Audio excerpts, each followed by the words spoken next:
Come on, go. Can opener ruin the opening. Have you got it? Yep. You done? Yep. That was a tough one. And I've got no second can for a second go. So happy 200th episode. We've nailed this. It's perfect. We've nailed it so much. I would suggest retiring it from now on into perpetuity. It shall go to the heavens. It shall look down upon us.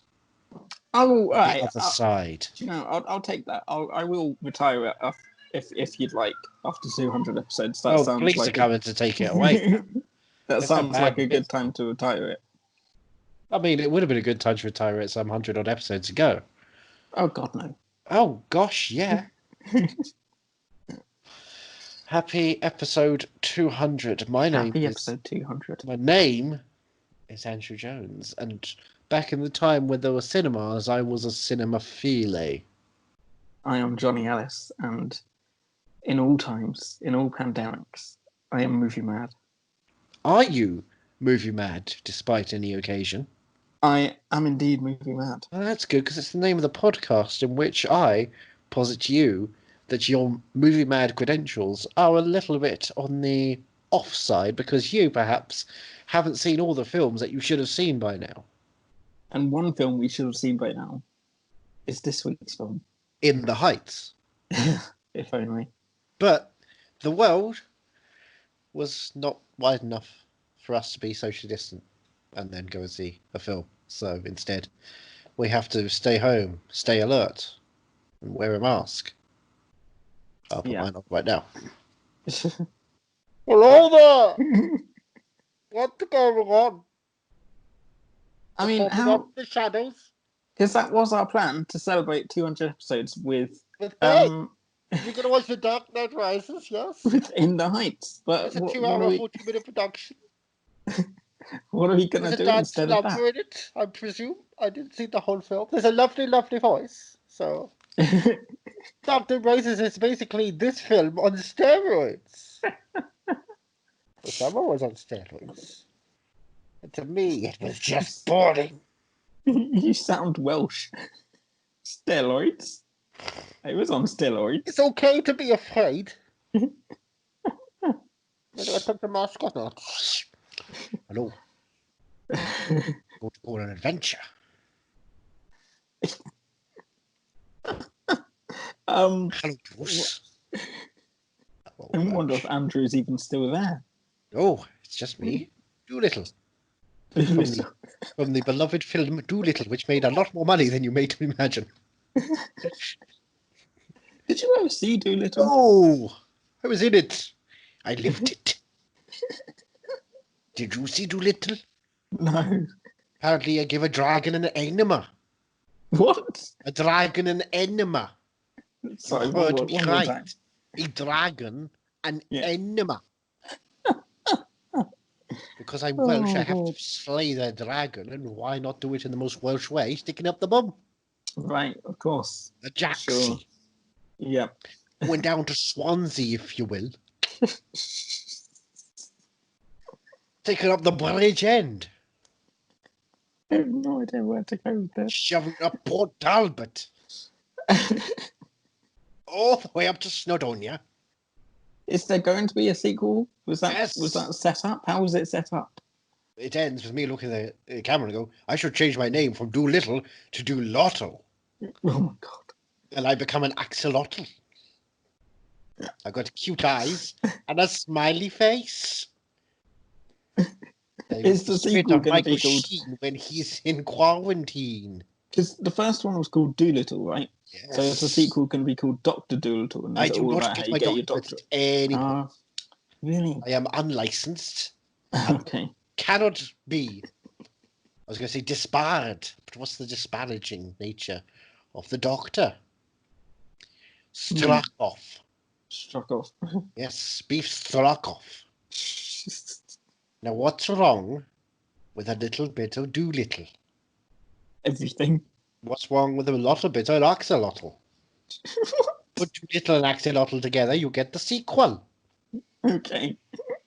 Who could say no to that? Name Everyone. one director who wouldn't want to do this film. Have you seen I'll be Andrew's back. Radiator? It's me, the Terminator. Oh my god.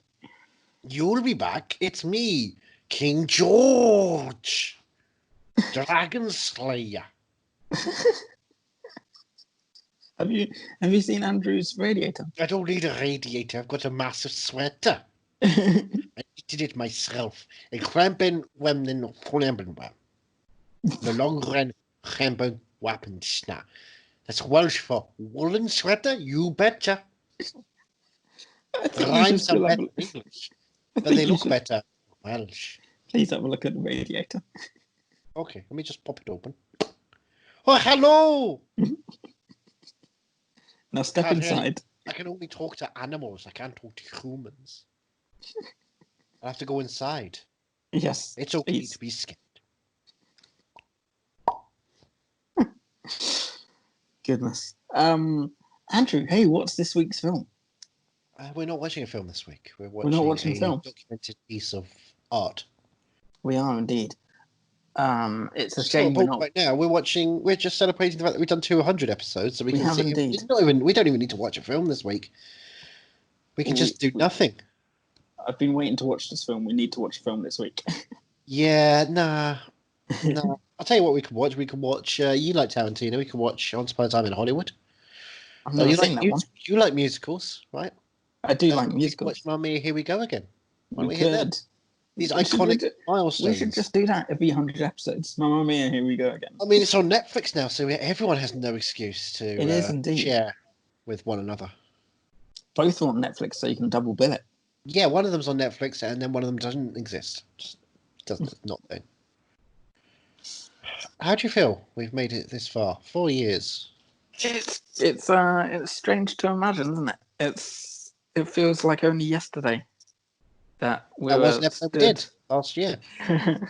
Touche. It feels like only yesterday we were stood in Cineworld at the O2, and you remember that. suggesting doing a podcast, and you were just getting angrier and angrier with me about films I hadn't seen. Yeah, because it was ridiculous. You haven't seen films. You sit there watching new films. You hadn't seen the old films. Yeah. The All or Nothing films. And I thought, oh, what a perfect way to catch up with some classics. You know, Gone with the Wind and some classic Hitchcocks. Some Golden Girls, a couple episodes of Community, some Scrub, but not Mad Men. And instead, you have introduced me to some old films. No real true big classics. No, the classics are the films you watch on your own because you know that you're meant to watch them. People tell you to do that on the list. This podcast is about what are the films people don't tell you to watch, but you kind of probably should watch. Fair enough. The obscure, the out of sorts, the strange, you probably would never do this if I didn't make you do this. You have expanded my horizons, I'll give you that. Thank you. And I feel like I, in turn, have expanded yours. Yeah. With things like Anna and the Apocalypse. Sure. And Jesus Christ Superstar. So musicals. You've expanded my mind with musicals. Yeah. Okay. Yeah. Oh, I don't know musicals anymore, so we're not going to even do one. Nope. Speaking of musicals, Little Shop of Horrors. You still listening to that? I haven't listened to it in a while, but it's still a favourite. Good. But yeah, remember when we did Cats and we Which said, version? well, both versions, but look, the most recent version, and we said, well, there's no point in watching any other musical again because Cats was so perfect. Is that what you said? That's why it's so perfect.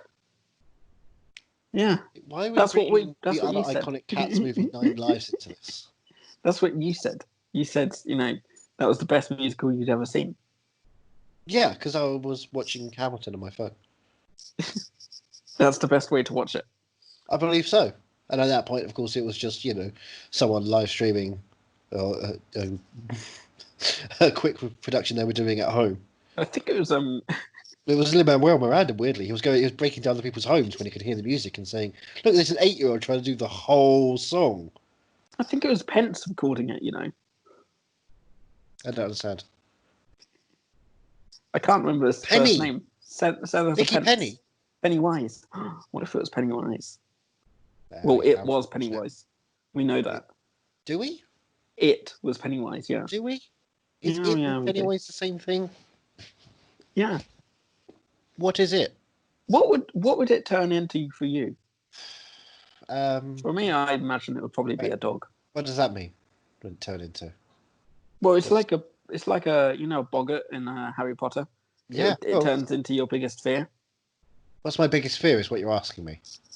Yeah, what would it turn into for you? Commitment. Aww. Commitment, he says, after doing 200 episodes of a podcast. Yeah, but I cheated on you and done other podcasts. You what? Yeah. I've guested on a couple of things when people actually wanted me on. People have guests for podcasts? That'd be stupid. We had a guest once. We did an interview with Mark Price. Or twice. We have. You know, was it Mark Searby popped in to talk about Sim 1 and his book once? But that's like that'd be stupid. That we realised that didn't work, so we never went back to that very dry well. Do you know what? Do you know what might work though? We only had the one pod. Probably in this pandemic, I might work, right? We only had the one guest in particular episode, you know. Yeah, because we've got star power and we should stay together forever. What if we had multiple guests for one episode? Like an orgy. An orgy of guests. I mean, a talk orgy. Yeah. That would be unbroadcastable. Well, you don't know until you try. Yeah, this isn't a broadcast, this is a podcast. Shall we have some guests? Yeah, we're getting some guests in. Talking to some friends about something. What should we talk about, though? Friends. Ross. Or, I Rachel. suppose, if you want to keep it Joey. On topic. Phoebe. This week's episode, which is Chandler. Hamilton. Marcel. Marcel. Yeah, the sixth friend. Marcel's not one of the friends. Yeah. Whenever you watch the opening credits, it's Jennifer Aniston. It's Ross Geller. Jennifer Aniston is... It's Matt LeBlanc. It's Matthew Perry. It's Marcel the monkey. Then at the back of it says also Lisa Kudrow. Sometimes she'll appear if she's not on Mad About You TV. I don't know if you ever saw Mad About You TV. Richard Kind tries to do a Steven Seagal impression. Wasn't her twin sister was from another show, wasn't it? Mad About You. Oh, was that what it was? That's because she was on the show on that show at the same time, like the year before. And she was playing Ursula on that show. Yeah. Right. I didn't know it was Mad About You. I did. And that never became a superior show. How many seasons did it last though? I think it was like 8, did it hit double figures? Or so, and then it came back last year. Really? Yeah. Okay. Hard to find because it came back on Spectrum TV in America, which nobody has, and then did not become available over any other international streaming options. So it's on the Spectrum? It's definitely on the Spectrum. Interesting. That's like Richard Kind. Oh. Had to be cruel to be kind. Well, hey, let's have some guests and talk about Hamilton. In depth is what I'm looking at right now. The undefeated presence. Hamilton in depth. Book open. What does that mean to say? Is on the extras. You're on the extras. Who lives, who dies, who tells your story? What book page I've got open? Who tells your story, Johnny? Oh, you've got the. I thought you had the actual biography. Oh, I don't own a biography of anybody. Would you ever memoirs. Would you ever be inclined to read the Hamilton biography? Only if I could have music to rap it to. Make my own audiobook, yeah. So we need Lin-Manuel Miranda's personal copy, where he's written raps all around the edges. I don't need his personal copy. I need his professional copy. His personal copy probably has like love letters in there, and that's awkward. That's true. Himself. Yeah. I love you.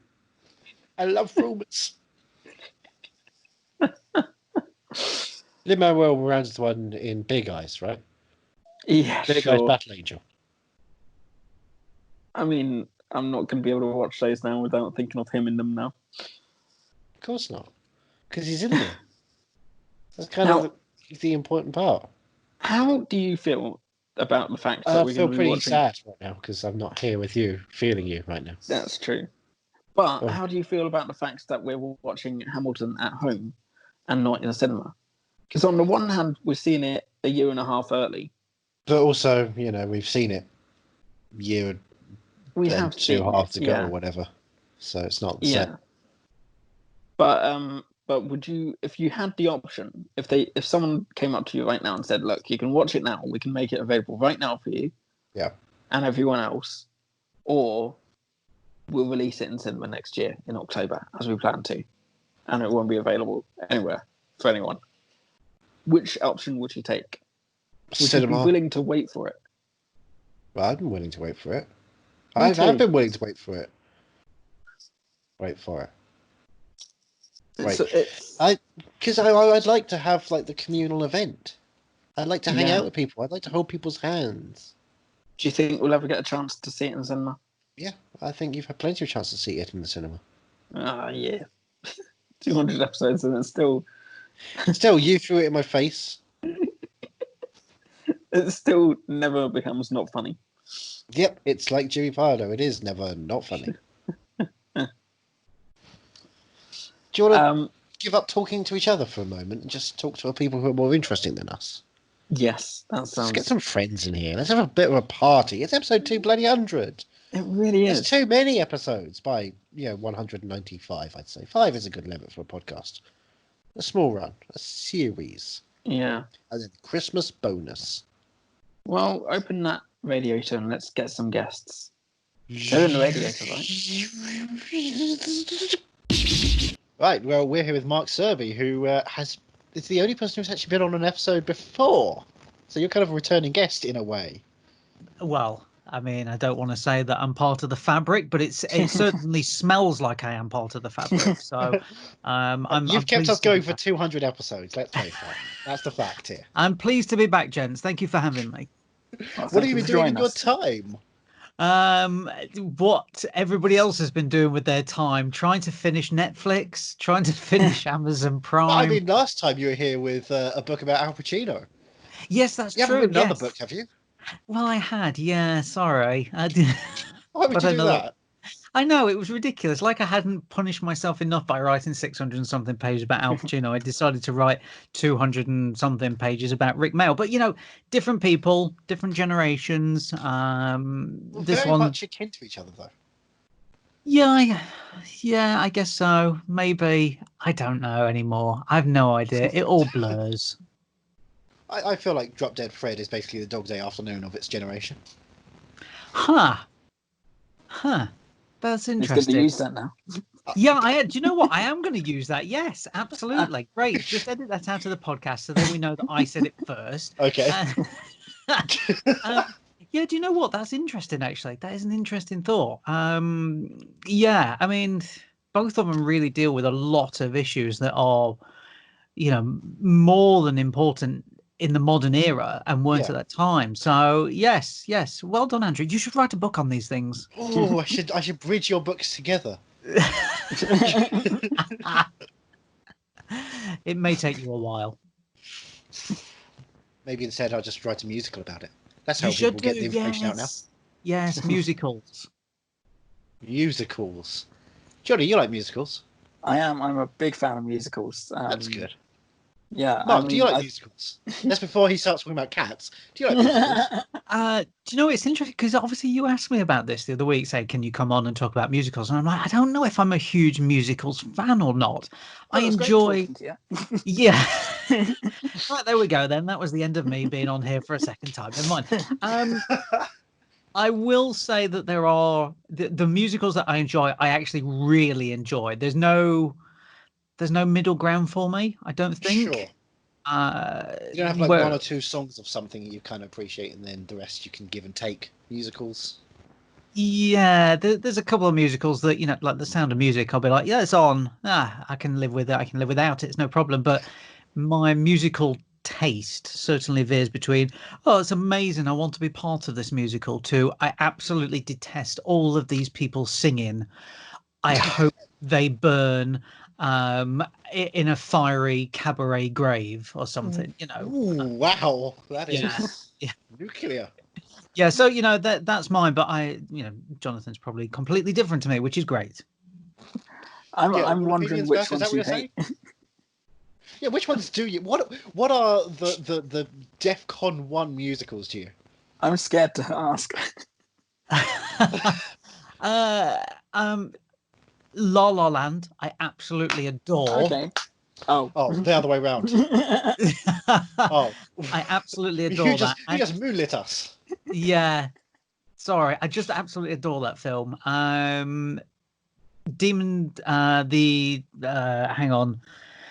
Barber of Fleet Street. I love. Oh, Sweeney Todd. Yeah, Sweeney Todd. Love that. That's right up my street. It really is. Like grotesque, basically. Rocky Horror Picture Show. Obviously, that's loads of fun. Do you know? I actually have a soft spot for the sequel as well, semi-sequel, I guess. Shock Treatment as well. I tried that once. I couldn't get into it. There's no Frankenfurter. I wasn't interested. Oh, I agree with you. I absolutely agree with you that it's nowhere near as good as Rocky Horror, but it's a different film. And I only saw it maybe 18 months ago because Rick Mayall's in it. All right. And I thought, I'll give it a watch because I remembered when it had come out and I was like, no, much like you, to be honest, I was like, no, it doesn't work. Went back to it and I'm like, yeah, there's kind of some interesting bits going on here. I can see what Richard O'Brien was trying to do. Not that it really works. So I kind of got a soft spot for that. I absolutely love Guys and Dolls as well. All right. Because I think mainly because I'm a huge Marlon Brando fan. So I think Brando being in a musical and him being cheery throws you off quite a bit. And I really like. Yeah, exactly. And it's still the method actor that you imagine him to be. It's just the fact that he's smiling quite a lot. I think that does throw you off. I'm trying to think of other musicals I like Wizard of Oz. Obviously, that's good fun. Mary Poppins, that's good fun as well. But I'm sure Jonathan will bring up loads where I'll go, oh, yeah, there's that music. What about Jesus Christ Superstar? That's what I'm waiting for. Oh, no. No, it just reminds me of school days. Oh, really? Okay. Yes. Hey, what, the Spike Lee joint? And maybe Joseph and the Technicolor Dreamcoat as well. I only recently saw that as part of the YouTube thing they were doing with a free musical every week. And I sat down and watched it with my sister. It's so weird because it starts off like a school assembly and it's, I don't know, it was, I couldn't get on board with it really. Which version was it? The Donny Osmond one, I think. It started off as a school musical and a school assembly, and then all the teachers turned into the characters, and then it was all on a stage. Do you know what decade that was? I want to say 90s, probably. 90s. Yeah, look, I haven't looked into it properly. So deep but, into the run of its existence. Yeah, I think so. It looked like it anyway. It was one of the. Everyone was doing their yo-yos. They're throwing pogs at each other. Yeah, exactly. Wow. But no, Jesus Christ Superstar is probably my all-time favorite. But now, after being introduced to Hamilton, they're very sort of neck and neck at this point. Well, Hamilton, has good music and good lyrics, so. Just like Jesus Christ Superstar. Nope. Why don't you just etch out that one? Andrew ruined Jesus Christ Superstar for me because I introduced him to the film, and then about halfway through, he was like, Jesus has got a lazy eye. And I was like, oh, how did I never notice that before? And I can never watch miracles. It again. If he's there in the, he's the image of God. He's a busy man. He's got to look everywhere. What does it mean? It must mean something. That's the choice. Yeah. I can imagine that is a ruining moment for you. You're thinking, yeah, this is going so well. I'm really enjoying this. And then he says, oh, by the way, did you notice this? And then that's all you can look at from then on. So exactly. Yeah. From here on in, that's all I can. Even listen to the album. It must be a metaphor. Jesus is watching. Look busy. Yes. Wow. So have you seen Hamilton, or are you just a fan of the album, or? What do you know, I've seen it. I saw yeah. the stage show when it first premiered in London. Right. I'm fine with it. It's okay. I agree with When Andrew. you went, did you have affinity for the music already, or were you going in blind, as it were, just for the Do you know what? I was going in completely blind, so I had no idea about it, apart from the fact that obviously it was this massive sensation. So I was kind of interested to see how it would win me over, and I think it was more the songs than anything else that I enjoyed more. As I said, I'm fine with it. I like it. I know there are people who absolutely adore it, and I get that. It just didn't grab me as much. But I have to say that the cast that I saw it with here in London were absolutely fantastic. They really were. I don't know if any of them had come over from America or not, as in the so. Right. No, okay, but I thought they were brilliant. I really did. But yeah, it's I can see why it's so popular. Yeah, I mean, I think I discovered it a few months before I saw. No, I think this Hamilton was the only show I booked where I booked something a year in advance, because I've been obsessed with the album for that long. But I really want to see it again live. But for now, I guess we've got the Disney Plus version. Without swearing. Without swearing, which is going to be interesting. Yeah, ain't no F words in this one. How weird. Yeah. We're excited to see how CGI hair over. They do CGI hair over everybody, even when they're not naked, and no one's naked. It's strange. Everyone looks like Cousin It. It didn't take long to come around to this film, did it? I knew it was going to happen, and I genuinely thought the week of me having to review it on the radio was the only week I was ever going to have to speak about this film. But here we are.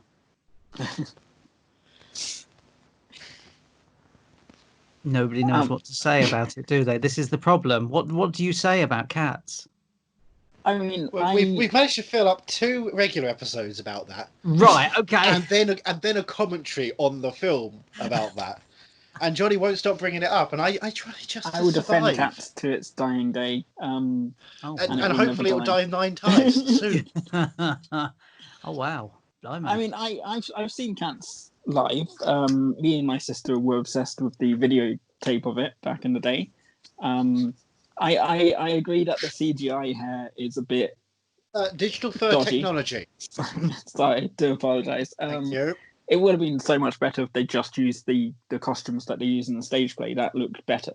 But I love the songs. There's some great songs in there, and it flows by really. I can happily watch the film over and over again, and I can because I own it, and I'm going to probably buy the DVD or Blu-ray of it as well. On top of the digital. Made me buy a copy as well.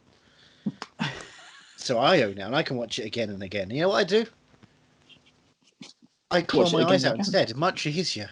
Yeah, absolutely. Well, I mean, you guys have clearly talked it to death, so I'm not going to say any more on the subject apart from the fact that it was like a nightmare for me. It really was. Did you see it in the cinema? No. It's just when it came out. Yeah, and me and the other half were sat there and was like, right, here we go. Oh, you were doing your James Corden impression. Yeah. Here we go. Well, no, and we sat there, and within 5 minutes, we were looking at each other like, is this real? Is this genuinely real? Like, what? Huh? And then at the end, we just looked at each other and went, I don't even know what you can say. What can you say about it? So listen, I know you've got lots to say, you two, because as you said, you've spent about 7 hours talking about it. Yeah. Do you know one of the musicals that actually stuck in my mind, but is never really classed as a musical, and it's one of my favorite films of all time, is The Nightmare Before Christmas. Okay. Oh yeah. That's the thing about animated films; they tend to have an abundance of music telling story, and they don't call them musicals; they call them animation because that's a genre. Yeah.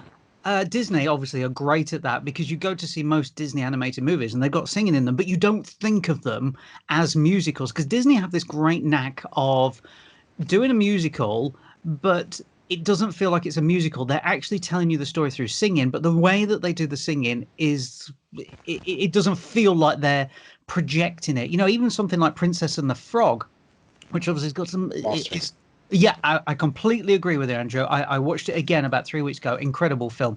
Yeah. It's still, amazing singers in that film. Absolutely amazing. But it doesn't feel like a musical at all. And I think that's Disney's winning hand when they make these types of films that you turn around and you go, oh, yeah, there was singing in that, wasn't there? It's like Moana. You go, Yes. yeah, there was singing in that. And The Rock was singing. And actually, he was very good. But you kind of forget all about it, and I think it does tend to be because the last hour they only have 1 or 2 songs. They kind of front load it, and then move into story with the song towards the end, type situation. Frozen and Frozen 2 have that same thing, which is this strange choice to almost disperse of one genre and go straight into adventure and excitement. But it's in a way as well. It's putting multiple genres in one film so it can please everybody.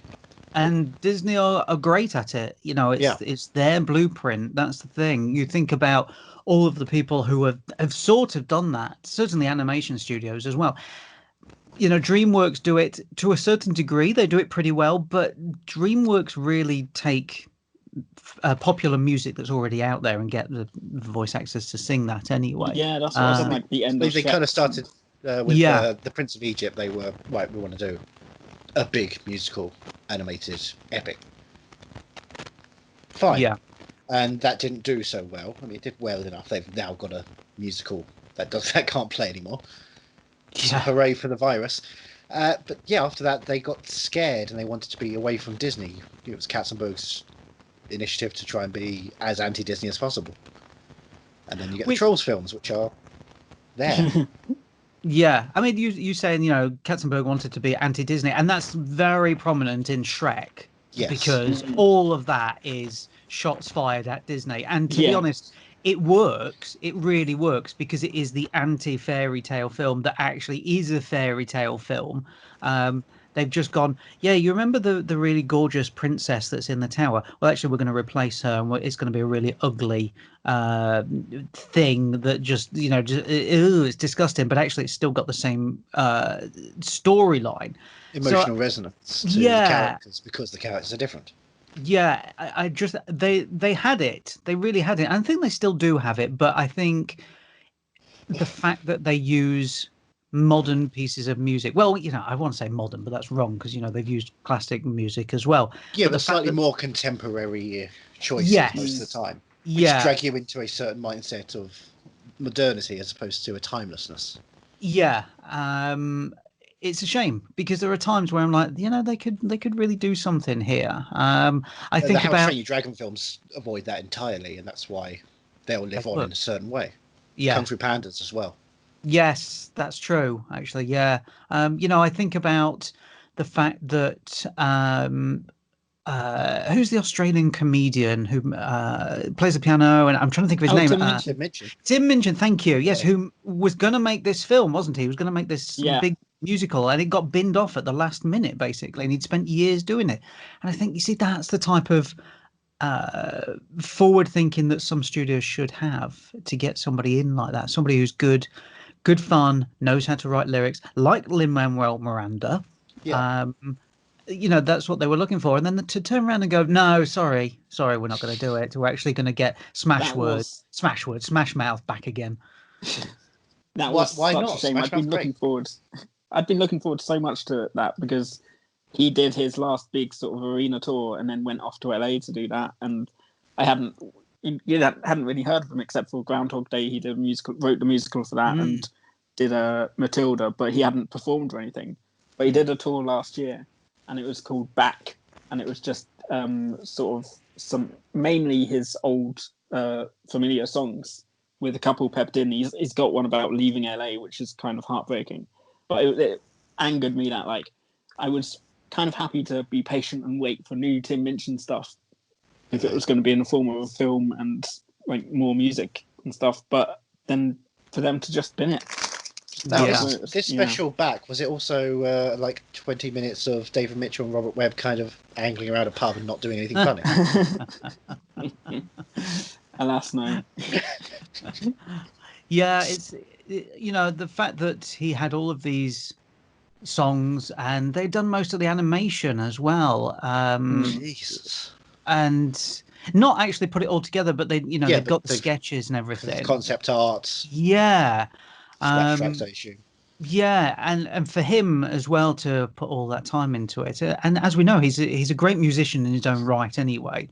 For him to be thrown out like that's a real disappointment, and it's a shame that the studio didn't go through with it, really, because regardless of whether it made huge numbers, which I know the studio always wants anyway, it would have been something different. It would have shown that actually, do you know what, we've taken I would class Tim Minchin as a non-mainstream comedian. When I was in Los Angeles a couple of years ago, he was meant to do a podcast, and the Stuart Goldsmith, the comedian's comedian, was out there doing telling everyone in the crowd, look, we've got Tim Minchin coming in. He's this guy. He's famous in UK. He's famous in Australia. Please come. And nobody was really getting on it. And these are people who know obscure and alt stuff. And even then, Tim Minchin wasn't on people's radar. It's this weird disconnect. You're right. Yeah, it's a big disconnect. It really is, which is a shame. And I imagine it puts off other people who are in that sort of vein of, well, listen, I can I can sing the songs, I can write the songs, I can do this, I can do that, and then all of a sudden they're like, no, we don't need that. We don't need any of that. I mean, Lin-Manuel Miranda is the exception to the rule ultimately. Which is a shame, because it shows that somebody who out of nowhere wrote one of the most successful musicals of all time, and now would make a second musical which is even better. Well, yeah. Have you seen or listened to In the Heights at all? Or waiting for the film? No, I mean, I'm waiting for the film. This is the thing, but the wait is now longer and longer. That was going to be this episode was meant to be that. Yeah. I mean, the funny thing is they test screened it in the UK. That was the weird thing. They cancelled the screenings they were meant to be doing on March 15th, I believe it was. Oh, did they? Because we tried to get tickets. Both of us tried to get tickets for each other without telling each other to stop disappointment. And then the day before, I read on a thing that those screenings had been cancelled anyway because of the virus situation. Huh. We were a few weeks into lockdown. I don't think anyone's actually seen it in the UK, thankfully. We were a few weeks into lockdown, and I finally admitted, I was like, I tried to get tickets for that, and I was like, yeah, so did I, for both of us. And like, oh. But what could have been this summer would have been In the Heights, and then October would have been everyone's talking about Jamie, and then November, December would be West Side Story. Which would be a triple header of musicals that should have done big numbers to bring people in, which would have then elevated more films to more musicals to come out, which would be perfect for a Tim Minchin animated musical. Yeah, it's very true. I mean, the thing is, obviously, Rocket Man and Bohemian Rhapsody reinvigorated musicals to a certain degree. I know, obviously, it's based on pop music and whatever else, but people went, oh, yeah, look at that. And then, as you said, you had 3 films coming out this year that probably would have got a large chunk of people going to the cinema who had not been to the cinema, who were more theatre goers, and that would, studios would have gone, well, hang on a second, there is money to be made here. We could make a film of Bat Out of Hell. Bat Out of Hell, yes. Thank you. Yes, I mean, thankfully, some studios have noticed that, and they keep noticing that, oh, so and so is going to have a biopic. like Boy George is going to have a biopic now, and I'm like, okay, well, yeah. They might miss that bit out. I'm not sure. Oh. Yeah. I thought we told from his perspective. No, because that can be the sequel. Well, it'll just be Saw, surely. That's the thing. Wow. But it does reinvigorate people going back, and you're like, I absolutely loved. Everybody's talking about Jamie when I saw it on the West End, or when I saw it when it was on tour. They've made a film of it. Wow, fantastic! I'm going to go and see it, and the numbers show themselves that people are still interested in going to see musicals, but musicals that are well done. I think that's the main thing. Like Cats. Look, no. Fisherman's Friends did well. So just music-related films in general seems to still have that popular undertaking. Love Fisherman's Friends. Not the sweet things, obviously, the film. Yesterday did very well. There is this small selection of British movies that are like those two films, which are not going to do huge numbers abroad. They never are, because they're very British. Yeah. But they do okay here. They do pretty well. And, you know, Military Wives again, that's one. That was one of the last ones. That was great film. Pushed Great film. hard. Super screens, in fact. Yeah, great film. I really enjoyed that. Those are the types of films that you go and you come out feeling all warm and fuzzy, and there's something nice about it all, and you're like, yeah, that's what I want sometimes. And you do get that from most musicals, I think. I can't think of a musical that leaves me feeling miserable. I mean, Sweeney. Oh, for fuck's sake! I wouldn't call that a musical, though. Yeah, well, they do. Yeah. Do you know what? That's very true, because I wouldn't have said that either. I've got to be honest. I wouldn't have classed it as a musical, but I was looking up musicals earlier. It's there. It's in the listings. Yeah, good point there, Andrew. Yes, it does make me feel miserable, but it's a brilliant film. Do you want to plug anything? Have you got anything to sell? Well, interestingly, you say that. I have just written a musical. No, I haven't. Oh, he is picked up that. No, absolutely not. I look at everything and I just think, how do people even go about writing something like that? Actually, do you know what? I completely forgot to tell you about Grease, obviously, because Grease is one of the biggest musicals of all time, isn't it? Let's face it. I mean, do you both love Grease? What's your situation with it? I find it okay. My mum was obsessed with it. I took her to see it at the IMAX last October for her birthday, which was an experience. But I grew up with it. I watched it last year for the first time because it came out. No way. Not for me. Okay. The reason I ask is because before, in my previous life, before I was doing all the film stuff, I used to be a DJ, so I used to run a mobile disco, and obviously a main staple of mobile was the Grease medley. Is Musical Dropout? Oh, no, it's not in there. But the amount of people who knew the lines to those, because the medley is 3 songs basically. The amount of people who knew the lines to that medley, but I would hazard a guess had never seen the film, was astronomical. I'm talking about little kids as well who knew the song. Yeah. But I hazard a guess they had never seen the film, or if they did see the film, they probably weren't that interested, because let's face it, the musical numbers in that are not huge stomping numbers. I don't think they're there for Travolta and Newton-John. So kind of sit there in a way. The narrative that is there hanging. Yeah, that's very true. Actually, it's a film that once again you don't think is a musical, but it kind of is. It's in the listing, but there's more. I think there's more dialogue in Grease than there is music. Yeah, it was very surprising because I went into it thinking, right, it's a big musical. Everyone knows the songs, with the 3 big songs. Let's see what the rest of it is. Yeah. And there's not much in between. There's a car chase. Yeah, that's true, actually. Yeah. Which sets precedence for a Fast and Furious musical. Let's get that started, I should say. Yeah. But, I mean, this goes back to my original point, is that we have so many musical numbers from films and from Broadway that we know in our subconscious, but we've probably never seen the film or the show ever. Yeah. And yet, when they go and make it into a film, you turn up and you go, I know the songs already. It's like Dreamgirls.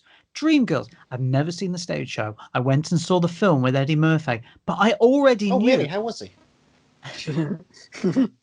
Sorry. We compared mustaches. That's what we did. But thanks to a sleuth of dance cover versions of "And I'm telling you I'm not going," I already knew that song, and I already knew about 4 other songs from that musical, and I was like, "Oh, they come from Dreamgirls, do they?" I had no idea. And I think that's the thing, is that a lot of people will turn up to musical and go, "Oh, is it from this?" Huh. Even the Proclaimers film, Sunshine on Leith, I bet you there's people who would watch. Yeah, it is brilliant. Who would watch that and go, "I didn't know this was them." Yeah, I thought they had 500 miles. That was it. Yeah. It's true. Even though when they sing with that Scottish accent, which most singers don't do. They get rid of it. They get rid of an accent. but you know it's the Proclaimers. But I imagine there was people turning up going, I had no idea that was the Proclaimers. Well, it wasn't. It was Peter fucking Mullen. Well, yes, I know, but don't ruin the illusion. He could be the third Proclaimer. He could be. He just wasn't identical. Yeah, that was the downside. He auditioned for it, but no, sorry, you can't be in the gang, I'm afraid. You can't be in the group. We're not changing it from a duo to a trio. It's just not happening, I'm afraid. But we're transitioning from a trio to a duo, and we say thank you for joining us, Mark. It's been a pleasure. Oh no, thanks for having me, guys. It's been fun to talk about a genre that I don't talk about that much. It's got to be said. And you'll be non-stop for the next week and a half when you're watching Hamilton forever, right? I'll watch it again. As I said, I'll be interested to watch it again based on my yes, I enjoyed it. It was okay. Just to see if I get a better camera angle than when I saw it the last time. Yeah, and also maybe give Jesus Christ Superstar another try. I mean, Tim Minchin was in it once. He was good in it. He played Judas. It was great. Rick Mayall Judas was in a version of it. Oh, really? Rick Mayall, yeah. He did a version of it where he plays this. Honestly, I wrote this in the book. It's like, imagine Al Pacino in The Devil's Advocate going very camp for Eurovision. That's how Rick Mayall played it in that film. And he's only in one scene. It's on YouTube. You can watch it. It was Herod, wasn't it? It was. Yeah. Yeah. It's the perfect performance in completely the wrong context. Well, thank you for joining us, Mark. Thanks. All right, we're here with Bradley Porter, filmmaker extraordinaire. To you. Me. That's the reaction I was hoping for. How you doing? Yeah, I'm all right. Ticking along. I'm trying to move house in a few weeks, so dealing with companies that are trying to keep me cancelling their services and trying to move things, and very stressful. We are getting a dog though, so that's fun. Okay, so there's ups and downs. Ups and downs, yes. You make it sound like that's what the moving companies have offered you. No, sadly not. If they were, then I would stay on whatever terms they wanted, as long as it came in under less the cost of this dog, which is obscenely priced. But it'll be well. It'll be worth it, I'm sure. So yeah, just enjoying what's left of lockdown, which I would hope would somehow continue for a bit longer. With hopefully like something happens to make them lock things down further, but it's not so bad that too many people die, because I feel like I shouldn't be wishing death on people. Yeah, and look, I genuinely think if it gets worse in LA, like they're thinking it's doing in New York, and they do end up pushing it again, I think Disney probably will actually offer Mulan on Disney Plus, as much money as it cost them to make, because they have nothing else to convince people to stay signed up to the service outside of kids. That's true. Like yeah. with kids, it's great if you got kids, because they'll watch the same shit over and over again, and there is so much content that it's worth it. But for anyone else, like what do we have to want to really, once you've done a month 2 max on Disney Plus, what really is we're there? hoping, of course, that there will be soon a commentary for Artemis Fowl. Oh God. No, yes, of course. But like obviously the Hamilton thing is great, but you could just sign up for another free trial for a month or a week from a different account. They want to keep getting people in. And I sit there and think, well, Mulan's a 250. You actually taking a lot of the marketing was already done, but they haven't got to do any more. They'll probably take a $300 million hit, but it's better than having no content. Yeah, it's true. Do you think they'll push to Black Widow? No, I think the Marvel ones will always stick. Especially as I do think some sort of filming is going to pick up again. They say the Mandalorian's still going to be fine, I guess, because it was all in green rooms anyway, and they'll pick up the Falcon one and the Scarlet Witch one again. And I think if anything moves, it will probably be something like Soul. Yeah. The Pixar one after Mulan. I think one of them would probably be the next to go. And I was really talking about like Soul, but that's another big one they could easily just drop on Disney Plus. If anything, it would make more sense to drop that one because it's not a big, like cinema movie. No, the way that Onward was treated in America. Yeah, except, Onward was always like a good dinosaur one. Like, here's a second fiddle that wasn't that good, whereas this one's their Pete Doctor. It's their A. Yeah. Yeah. But they've got the Jungle Cruise as well, which theoretically should have been done anyway. Yeah, but they moved that one a whole year in advance. I don't think they were. You don't think they're going to just give up? And maybe it wasn't done. Maybe they still had a lot of posts to do, and they were just like, you know what, we need to have some. Quite rightly so, they need to have something for next year. To reshoot some Jack Whitehall in it. Yeah, they're not. That's another thing they might want to, but they're not filming anything at the moment. So they're going to need something for next year, and it makes sense to push something like that. It's a good thing. Double bill with Emily Blunt. Yeah, I had that booked. Sorry. It's a good thing we're recording this now and not earlier, because as of today that we're recording, they just announced that Disney Plus is going to be the only place you can watch Hamilton for the rest of the year in the UK. Yeah. Well, where else would it be? I thought Disney had exclusive rights to it. Because the theatres. Oh yes, because the theatres. Yeah. Well, this is the other thing. If the theatres don't feel they can safely reopen, why do cinemas? Obviously, I get one aspect of the theatre thing is actors on stage every day, whereas a cinema doesn't have that problem. But realistically, if those actors are quarantined, and then they can always pay the actors a bit more to do certain things, it should be manageable. My concern with theatres is the same one I have with cinemas: less the concessions, more the toilets. Oh gosh, didn't even think about that.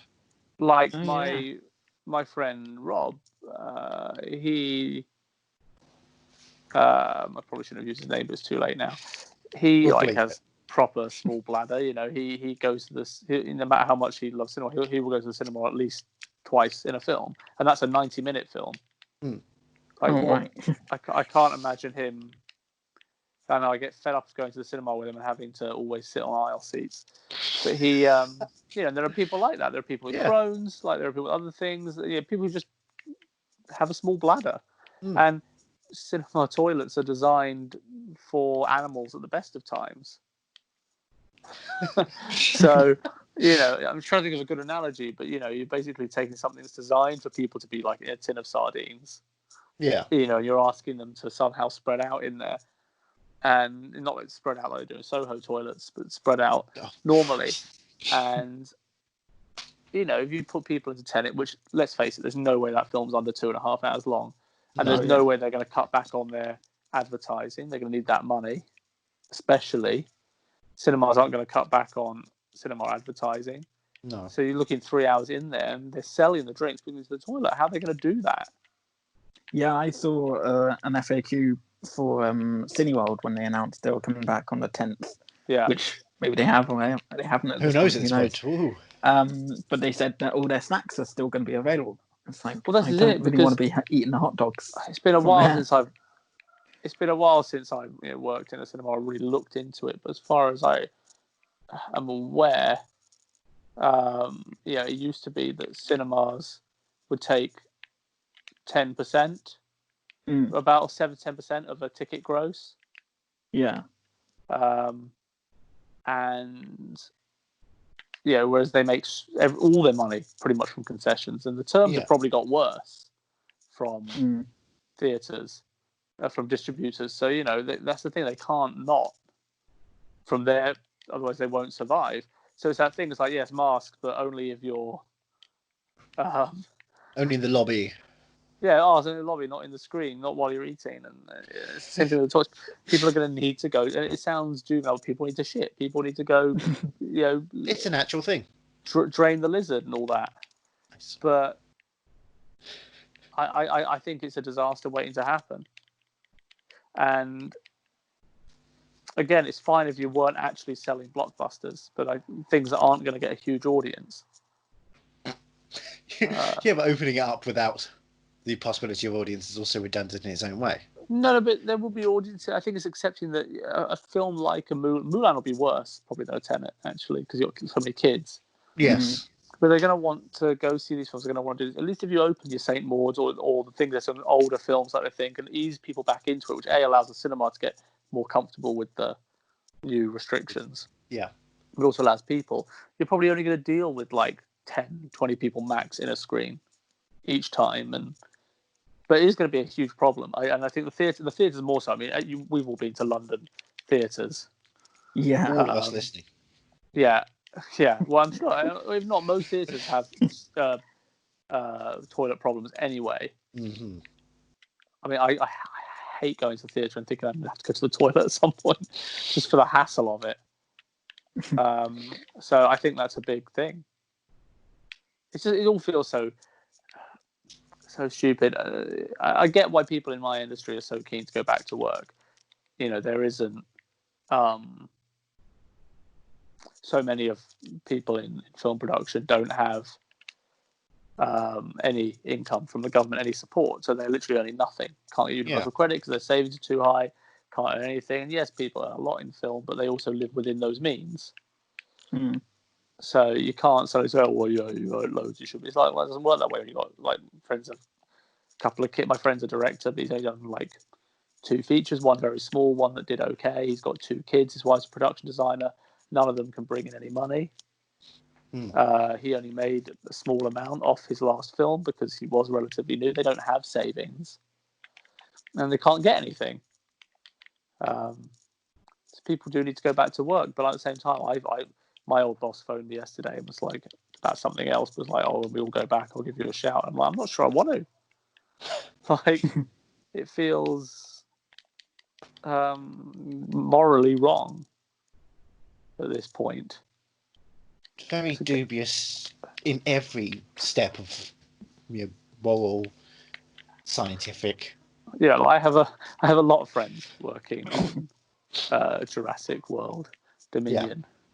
And they're all good people, and look, a lot of them really want to get back to work, so that's fine. You know, I can't begrudge them for that, but at the same time, Universal has the money to self-insure a film like that. They have the money to put the security things in place, and they still don't feel like they're going to work. It's going to really kill smaller films who can't self-insure because no insurance company is actually going to cover COVID at this point. No. Because it defeats their whole business model. And film crews at the best of times, the people at the top, the best of times they don't stick to the rules because getting the film made is more important than people's personal safety or happiness. I was listening to the list of like measures they've put in place for the new Jurassic World, going back to filming it, and one of them was they're doing some sort of like antibacterial fog every night, which sounds quite atmospheric. Yeah, it's probably part of their special effects budget. I can't say too much about that lot really because I'm not there. Yeah, but it does feel like a lot of those measures in place haven't done. So I'm like, there's no way they're going to stick to all of this. The moment they can start finding ways around it, they will. Sure. Especially some crew members and other things, and you can't do a lot of those jobs in masks, and you know, so much of it that feels dubious. That person who tweeted that thing yesterday, like basically drawing the analogy between them opening up too soon and Jurassic World, and it's brilliant.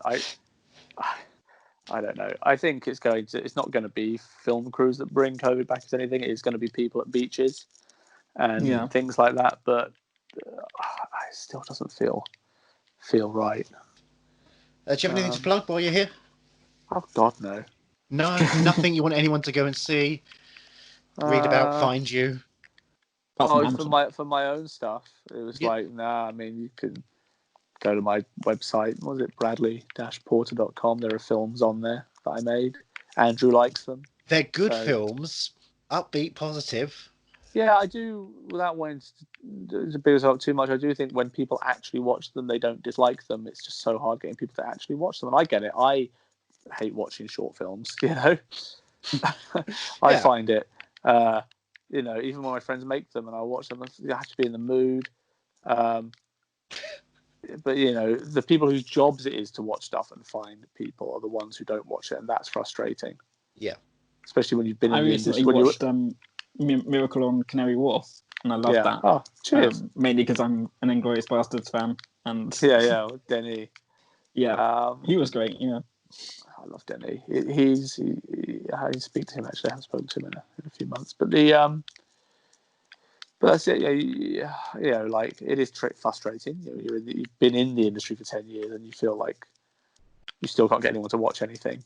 Yeah. So you might as well not have been working for them for however long. But at the end of the day, I like the films. They are their own things. All of them are. Once I realised that no one was going to actually watch them, I started just making them cheaper and cheaper and putting less money into them. I think Miracle on Canary Wharf cost $1,000. Fair enough. And we lost 5 hours of filming because there was a problem with the camera, so we had to cut 4 pages of the script, like 4 or 5 pages of the script on the day. So what you see is like missing a third of what it was supposed to be. We ended up cutting out like 3 whole characters and sending them home because we didn't have time to shoot with them. Jesus. It was a much more interesting thing. All of them have their problems and challenges. The last one that I haven't put online yet, which I just keep forgetting about, a little 5-minute Jane Austen-esque period drama thing that my partner wrote. We'll put that one online soon. Yeah, I'm excited to actually see that at some point. Which I'll just send it to you. I'm really proud of that one. We shot it in 6 hours for £800. And it's not a film; it's more of a scene, but it's a mood and it's a tone. And it was screened at a festival in September. Yeah, with a bunch of other period drama shorts, and we were the first up, so it was quite nice. It was 5 minutes. It's funny, it's refreshing. We watched the rest, and I don't want to sound like a cunt, but I watched them and was like, I genuinely think it was the best one because so many of them were so long or took themselves too seriously. Like, you can get away with looking a bit cheap and naff if you don't act like you're making, 12 Years a Slave or Schindler's List or Barry Lyndon. And I do think, there's a place for these nice short, something that's funny. Everything's so serious. Yeah, it's the world. But at the end of the day, that's not the stuff that gets seen. But anyway, I like that. Unstable Bitches is one of the ones that's weirdly that I probably like the least, but everyone else seems to like a lot. It's good fun. Probably because I just see a lot of the technical mistakes in it. Like, I don't like the backdrop in certain places. It's just a white background, or the sound isn't quite great. But Megan's great. There's a lot to recommend. Yeah. I love Coconut Shy still. Anyway, so you can watch stuff, and hopefully there'll be more stuff I've been writing for other people that gets made at some point. You've got your own content out there. Yeah, for people during the lockdown. I guess, and there will be a new short soon, as we said. So that one, and I'm not making anything, but we shall see. And then I just think that everyone should watch Dark before the new season comes this is out. coming out after the season comes out, so you can watch all of Dark. Yeah, Dark and Search Party. I don't know where you see Search Party in this country. Is it not on all 4 anymore? Is that where it is? I know it is. I don't know, because it used to be airing on E4, didn't it? I know it is somewhere, but obviously I did not find it through those means. But 2 shows with a couple of seasons in the bank that everyone should be watching. So those are my recommendations, I guess. And obviously watch Hamilton, because it's Hamilton. Well, if you're listening to this, you're definitely watching it with us. Yeah. Are you guys doing like a thing? We're not. Well, we'll watch it and then we'll talk about it afterwards. Okay, you're not doing like a live watch along. Well, we're not doing commentary. We did that for Cats. We do it for films like Cats. We only do it for the good music, the really good musicals. The ones we all love. I think it's one of the ones worst, that stand up to the test of time. One of the worst cinema going days of my life was at Christmas. I was in Canada. We were driving a 3-hour drive to Revelstoke, where we were going. Me and my partner were staying. Yeah. So we stopped off in Vernon for a night, and she wanted to go look at some antique shops. And I've done loads of antique shops with her. I couldn't do any more. I was like, look, do you mind if I just... We had tickets to go see a film later that evening. I said, look, do you mind if I just go see Cats? Because I feel like... I know it's not going to be good, but I have to see this, like, to be a part of the conversation. Yeah.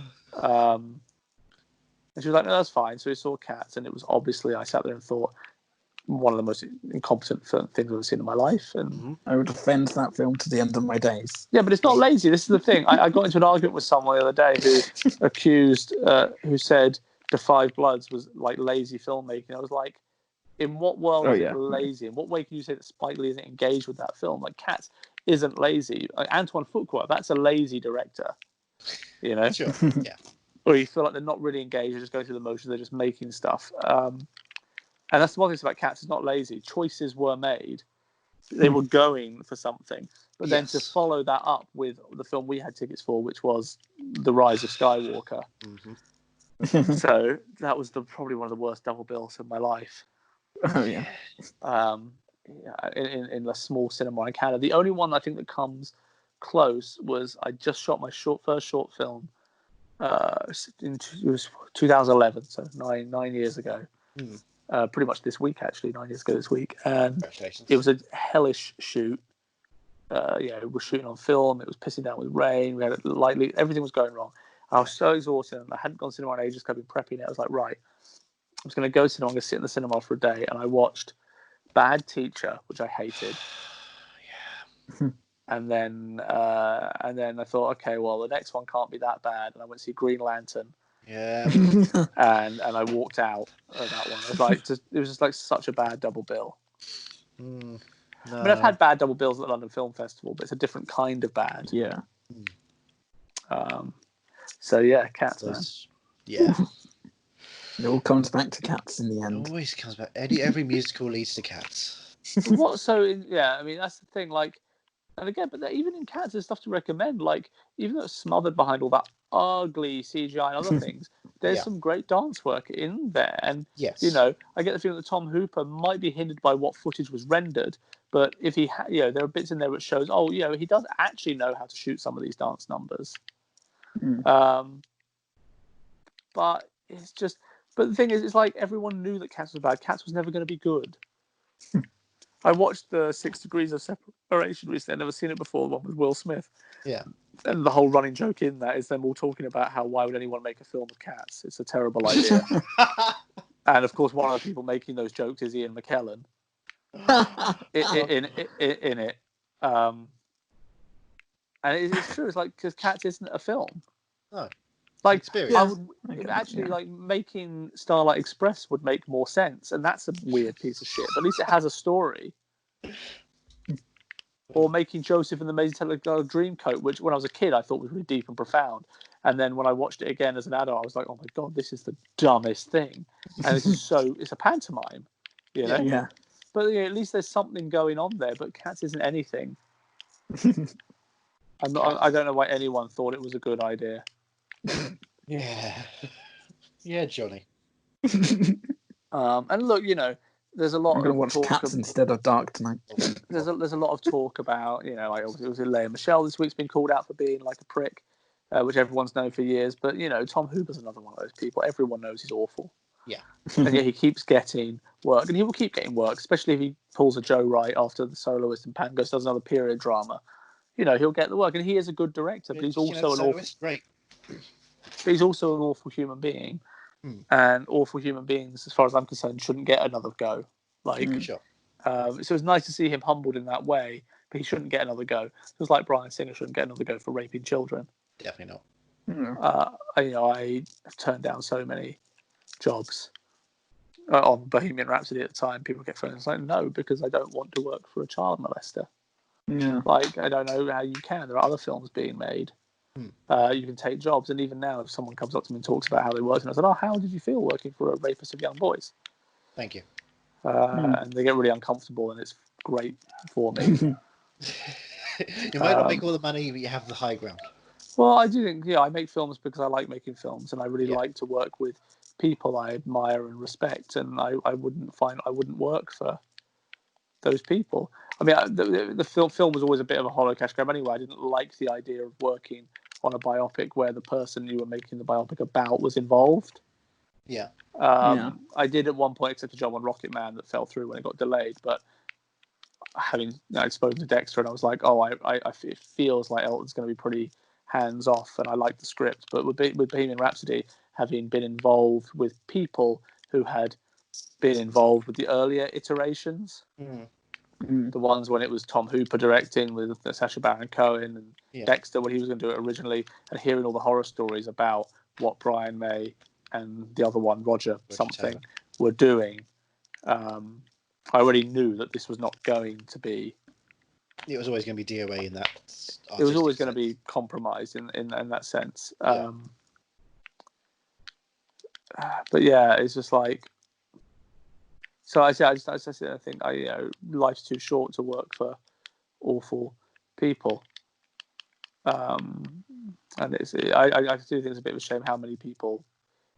I get it. People need to work, and at the moment, people are going to be less choosy. But also, maybe like something like Little Mermaid. Like Rob Marshall is not a great human being, and I'm not just saying that because I don't like his films. But it's like, there are other people who could probably do The Little Mermaid and do it well.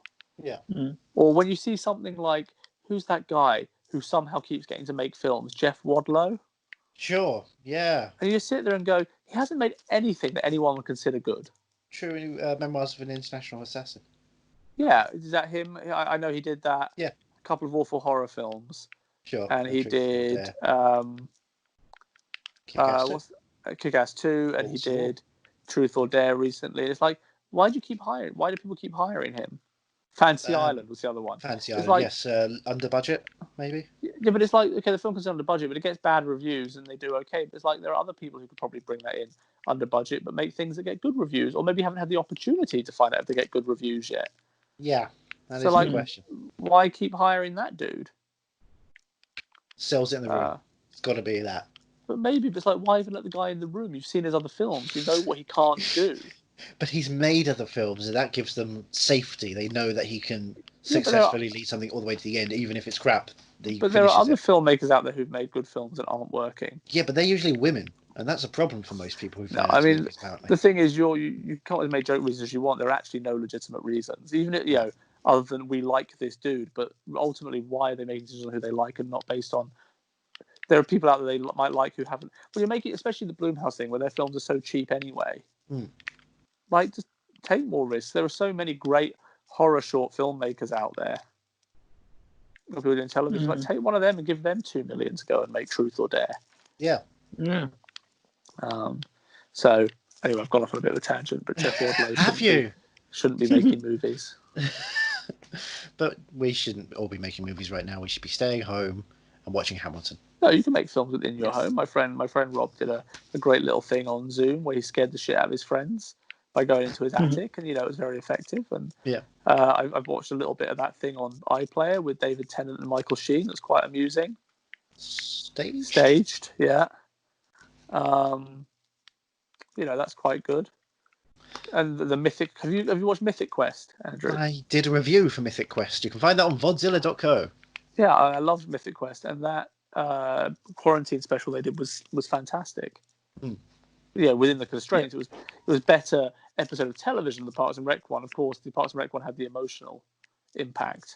It was just nice. Seeing those guys again, it was nice. But in terms of actually telling a story, I was like, oh, these guys did a great job. And that Rube Goldberg-esque thing they did was genius. So it can be done, but I would rather we didn't have too much of it. Well, I was trying to segue into saying goodbye to you, but there you go. Yeah, on that note, goodbye. I'll let you get on with the rest of Thank you for show. joining us for episode 200. It's been a blast. Thanks so much. 200. Okay, cool. That's nice. Yeah. All right. Take care, guys. Have a good one. Thank you. Cheers, you too. Right, well, we have Ivan Radford here from VoDZilla.co. Hello, Ivan. Welcome. Hello. Is that a good enough introduction to you? Shall we say extraordinary human being, one of the greatest people ever lived? No, those are all lines. Going to put up a statue in place in Bristol? Oh, no, I think no. No, let's not do that. You don't want a Bristol statue?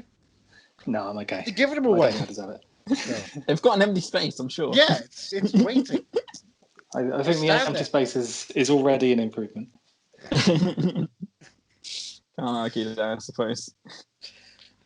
Well, how are you feeling at the moment? Are you gone crazy? No. I'm okay. I'm all right. I've managed to avoid cabin fever. I'm used to being indoors, watching things online, so that's helped. Watching things just online. Not cabin fever. Just don't watch either version. Really, I would say. Remember that remake? Word for word remake. No one does. It worked so well for Psycho. They were just like, you know what needs it? Cabin fever. Yeah, what was weird is it's added Vince Vaughn masturbating again.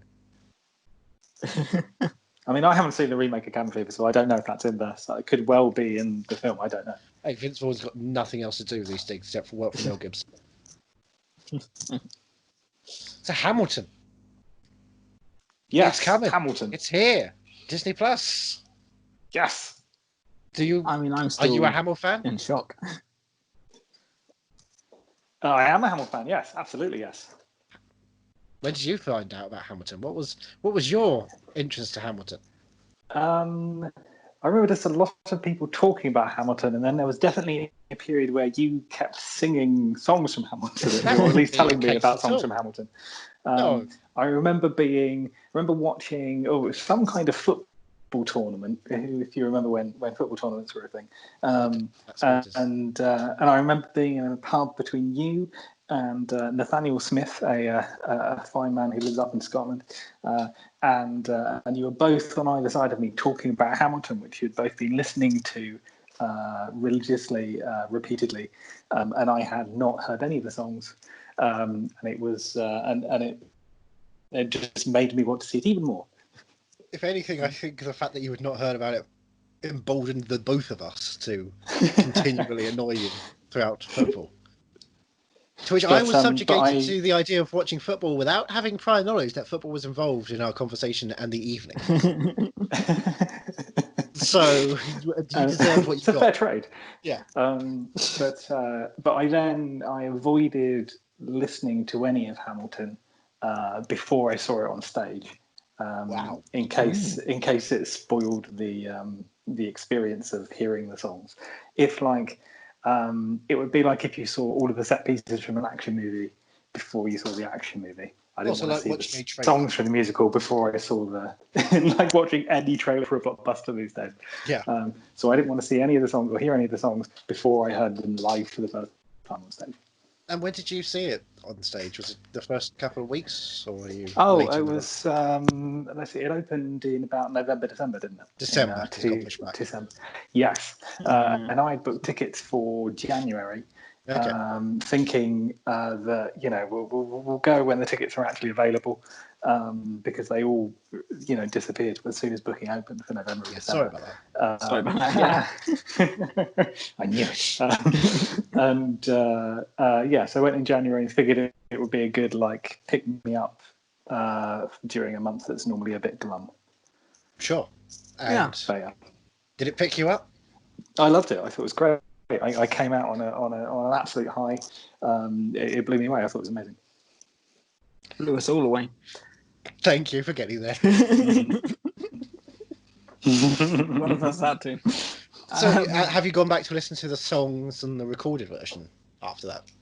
Oh yeah, absolutely, yes. Okay. Yeah. There was, I think, after watching on stage for the next 2 weeks, that was just on a loop, constantly being listened to while I was at work, while I was travelling to and from work.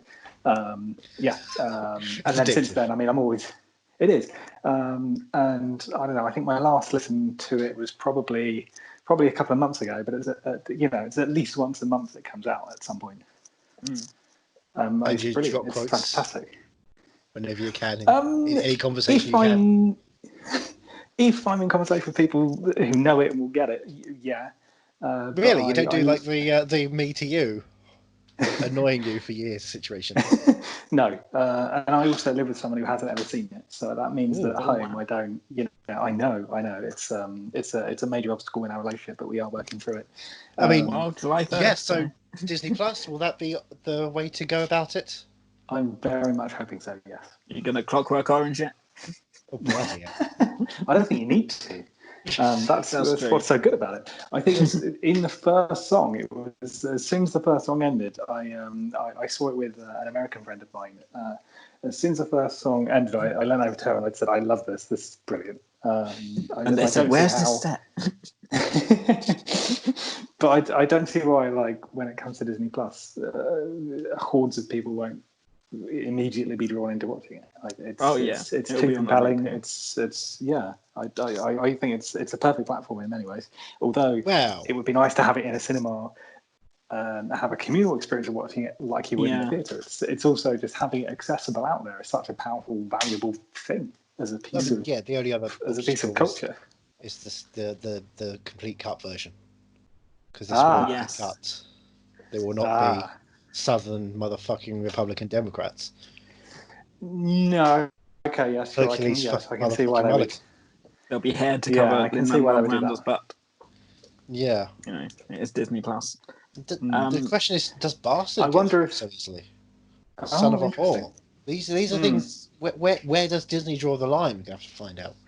Yeah. Yeah, true. I don't know. It would be interesting if they eventually bring in some kind of parental locking system to have like the adult uncut versions of things. Just think about things like Con Air on Disney Plus and sell that. Mm. Touchstone Plus. Ooh, hold on a second. I'm feeling something here. I can't stop thinking about The how Buena Vista Social Media Club. I can't stop thinking about how you saw it blind, basically. Well, like Did you, you wait, hadn't hold on a listened. second. Were you blind boxing this? Were you bird boxing it? Like you hadn't heard any of the songs before you went into the live show. No. Was it hard to sort of catch up and keep up with the show? No, what I did do before I saw the show, a couple of days before, I went onto Wikipedia and read up on Alexander Hamilton to give me a kind of a vague idea of history, because let's face it, it's not history that we cover. Well, it's not history they cover in America. It's not history we cover in the UK. So I kind of tried to brush up a bit so that I would understand roughly who was who or what was going on, kind of idea, and that was enough, to be honest. Yeah, I didn't have a problem following the songs, and I'd been told by some people, "Oh, you should listen to the songs first." But I was like, "No, I'm going to try."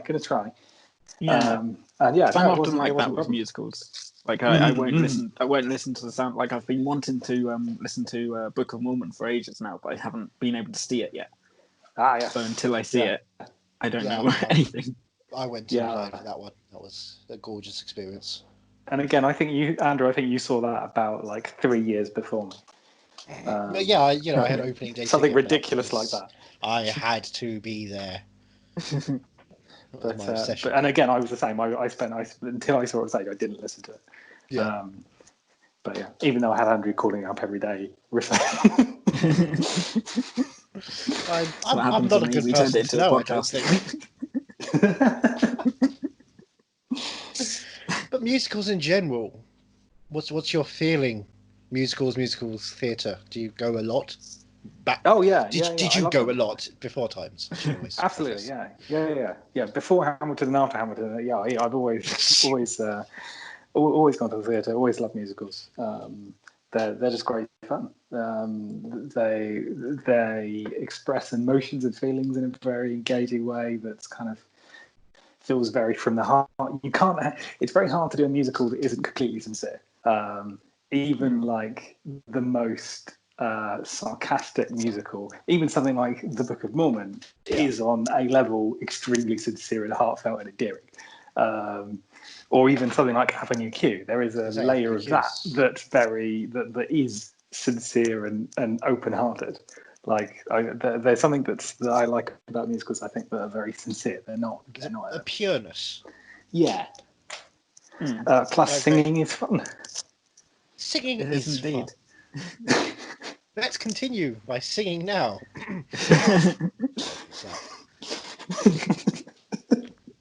We'll wait for you to lead. I shouldn't say that. But I mean, were there songs that kind of jumped out for you guys when you were first kind of listening to it, that you were like, oh, this is the song that I like the most? Or kind of when you went into it, did you already have songs that you were looking forward to singing on stage? I think Burn for me was the one that was spine tingling.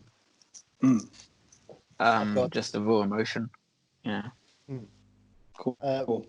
Hurricane for me. Oh, interesting. Yeah, that's a really good singular piece, which I was excited to see how they'd stage that. A bit disappointed. Yes, I gather from both of you feel that there's not much to the set. It's quite stripped back, isn't it? It's stripped back. I don't mind it at all, really. They'll probably say this later on in the episode. I was always a bit disappointed with the choreography being a little bit static too often. I mean, there's a lot of jumping about, but when it chooses to do the drama, it doesn't know how to handle moving drama. So they didn't need to move because the floors moved underneath them. Yeah, but I like to have more visual language being portrayed on screen, especially when you're sitting there and they're sitting there or standing there, and it's just their voice. I would also like to have their voice and a hint of something else, just to express more than we're stuck in a place and this is the emotion in that place. Right. I think that's just me. I like movement. I like things moving. I like shiny objects. I have, ADD. What musicals have you seen recently, like before the end Before times? Yeah, in the before times. Did you discover anything blimey. before everything's shut? Did you see Dear Evan Hansen?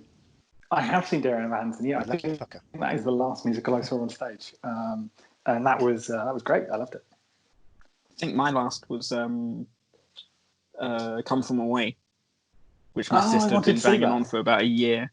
And because when you were saying you saw Hamilton in January to perk yourself up in the depressing month, I saw a musical about 9/11 in January. Yeah. Jesus. But it was really good. I've listened to it on it pretty constantly ever since, and I think they're doing a film of it. Yeah. When that's going to be That's released cool. now is another question, but Mm-hmm. but yeah, that's definitely I think- a recommendation, I'd say. Cool. I think the thing I saw before that was Operation Mincemeat. What?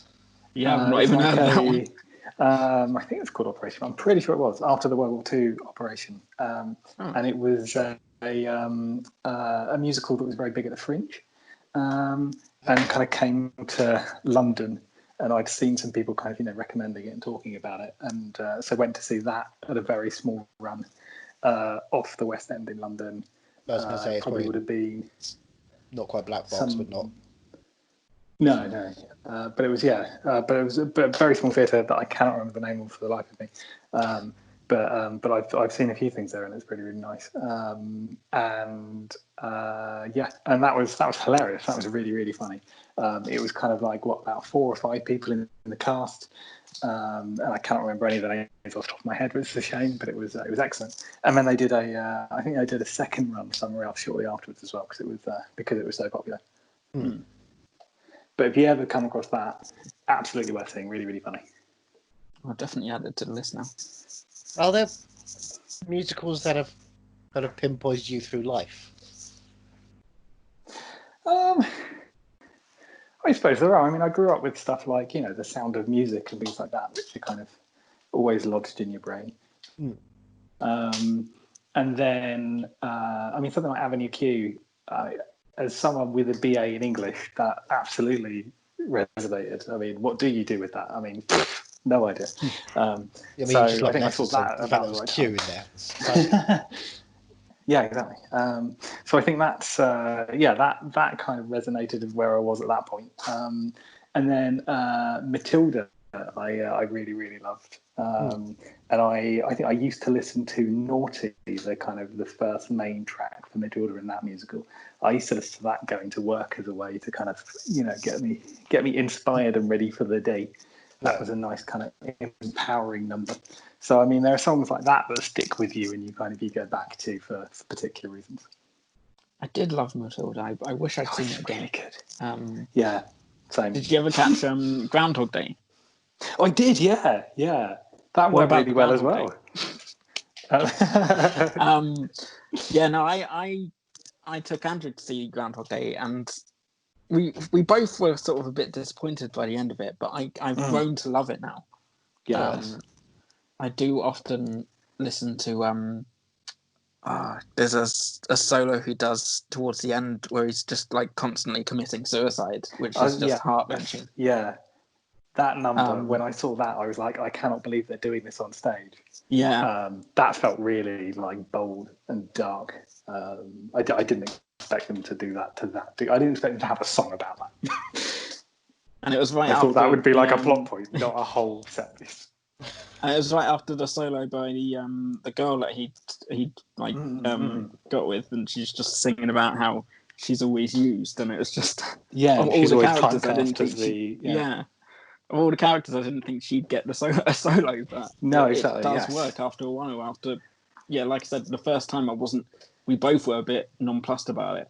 But I have, because I'm such a Tim Minchin fan, I've been listening to it over and over again, and it's You've broken yourself into like I mean, it's still I still don't think it's as good as Matilda, but I had a similar thing. I think I came out and I was like, that's some Matilda, but I found myself keeping going back to listen to it. No, did you go in thinking it was Matilda? and you got your own tickets? Because that's No, going to throw you no. entirely. Okay. Strange casting choice, but recent musical highlight was a Waitress. All right. I saw that. I saw that for my birthday last year. I bought myself tickets to. I often do this. I buy myself tickets to a musical for a birthday. Who better to do it to than myself. you? We know your taste. Exactly. So on my birthday, I went to see Waitress and got a pie in the interval to eat on the way home or during the second half, and it was great. I blubbed my way through it. I thought it was hilarious. Oh, it's good. What pie did you go for? I can't even remember now. What? That's part of the. But probably a pie with a name that's incredibly inappropriate. I really wanted to see Waitress just so that I could have a pie. Oh, yeah. I was like, I'll get some good music as well, but I kind of want a pie. I was at the top floor when I went to see Waitress and that little red bar there, and I was too awkwardly shy to go over and have a look at the pie. So I didn't want to think like, oh, he's the fat guy who just came for a pie. Oh, but I kind of did. Go for the pie. But I know, I felt bad. Also, then I did see the prices and thought, I'm an out of work human being. I can't afford. I was like, it's my birthday. I'll treat myself, and that was my excuse. On a normal day, no. I was going to say, Andrew, you should have, strolled in with your head held high and owned it and just brought out all the pies. if you were so anxious about it, I would have just But then I suppose money. Yeah. Oh, money. You don't have to worry about money at the moment because there's nothing to pay for. And everything's going to Disney Plus. Everything's going. Apart from pies. Now we don't know. I genuinely got a pie delivered the other day. I ordered a pie to be delivered. What pie did you get? Or do you have a bad memory with pies? Because who knows? It was like a savoury pie. But it was it was the pie man came around in his pie van, delivered a pie. It was great. Pie man in the pie van. I'll be honest, that wasn't the name of the company. But I mean, now speaking about it, that really should be a business. It really should. Like an ice cream truck, but pies. I've just got an image of a mobile Sweeney Todd now. Like a mobile chippy. Okay. I went chippy. Sweeney Todd for the modern age. Yeah, okay. With Mr. Lovett on the roof, just banging cats and things. I'm pretty sure it's going to be the season finale of Big Zoo's Big Eats. That'll be the big reveal. Strange reference. I was about to say, I'm glad that someone else has watched that. Oh yeah, I've become a bit obsessed with it. It's quite, I only went in for the food, but now I like the rapping. Yeah. It's just fun. It really is. I should say that is on UK TV Play /Dave. If anyone's listening and wants to watch that. Oh, how would you know what's available to stream? Yeah. Oh, I don't know. How would you have that information to you? Such a strange occurrence. I should say your website is often a lifesaver for me. Especially my dad often asks what's on Sky, what's on Netflix, and I'm just I just send him your link. And I'm like, look there, and you'll always see it. That's what I use. that's reassuring to know. Thank you. So, is there anything you'd like to promote? Whereas I found a place, and I'm just I have a website. You can look at it. You have a what? Yeah, exactly. It's I saw this thing on Netflix. It was really good. And I'm like, guys, I'm right here. I do. Yeah, VoDZilla is on my bookmarks forever. It's one of the first pages I open up whenever I open my laptop. To be honest, it's just nice to see a list. I look at it on my phone. Oh, streaming it through your phone. It's well optimized.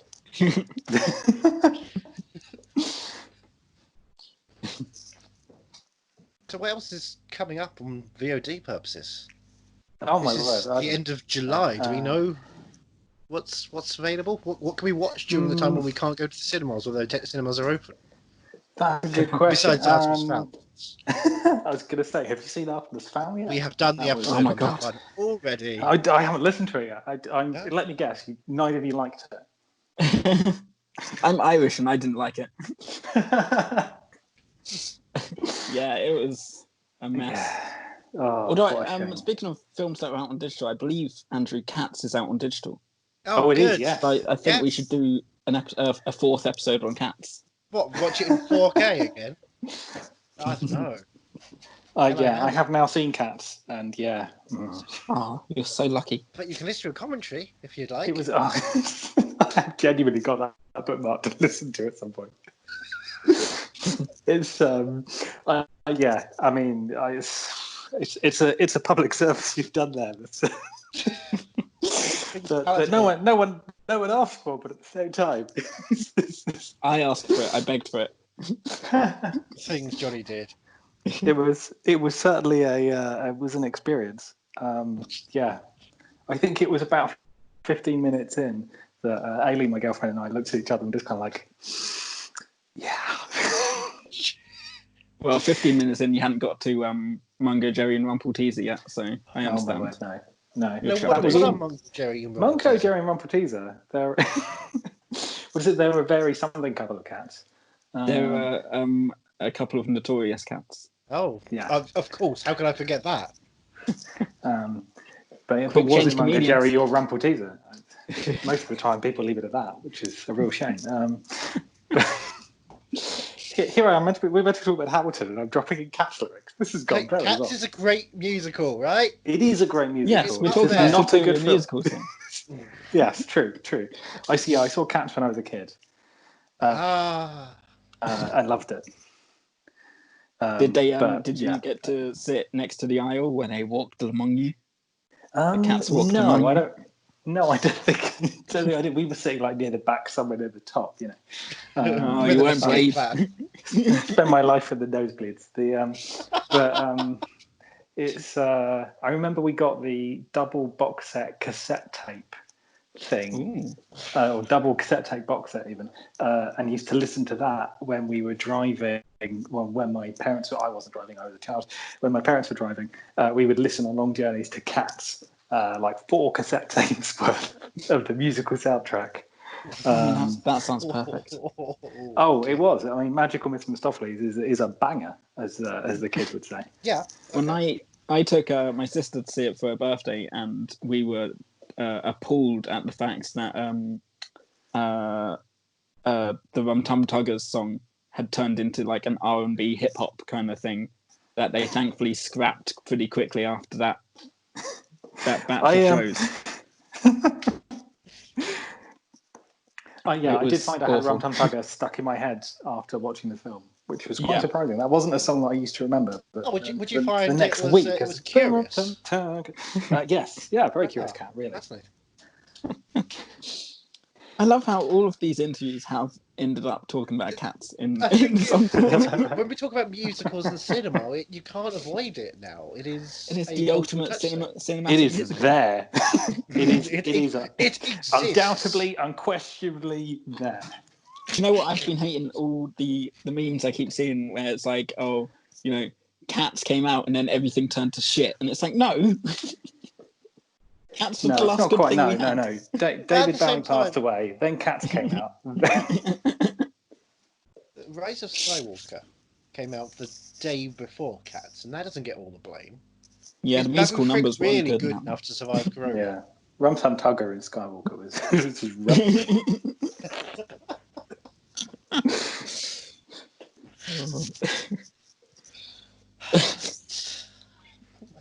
Ivan, thank you for joining us talking about Thank you very much. And just Hamilton.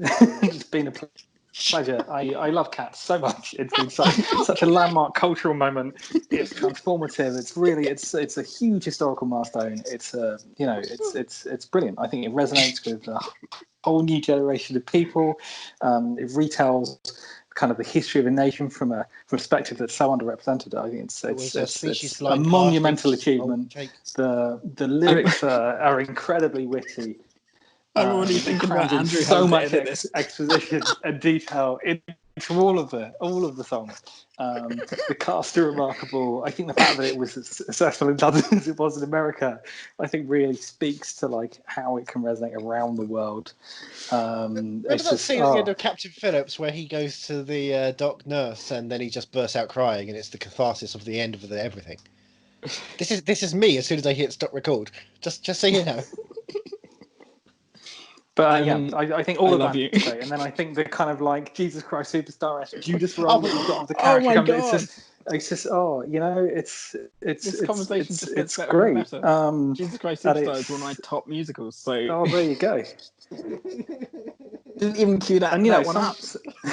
And some people might say, it's not as accurate as it should be, perhaps in some. But that's perfectly fine. You're allowed to dramatic license. Cats can sometimes sing. So anyway, that's my speech on They cats. can rip their skin off and eat cockroach dancers.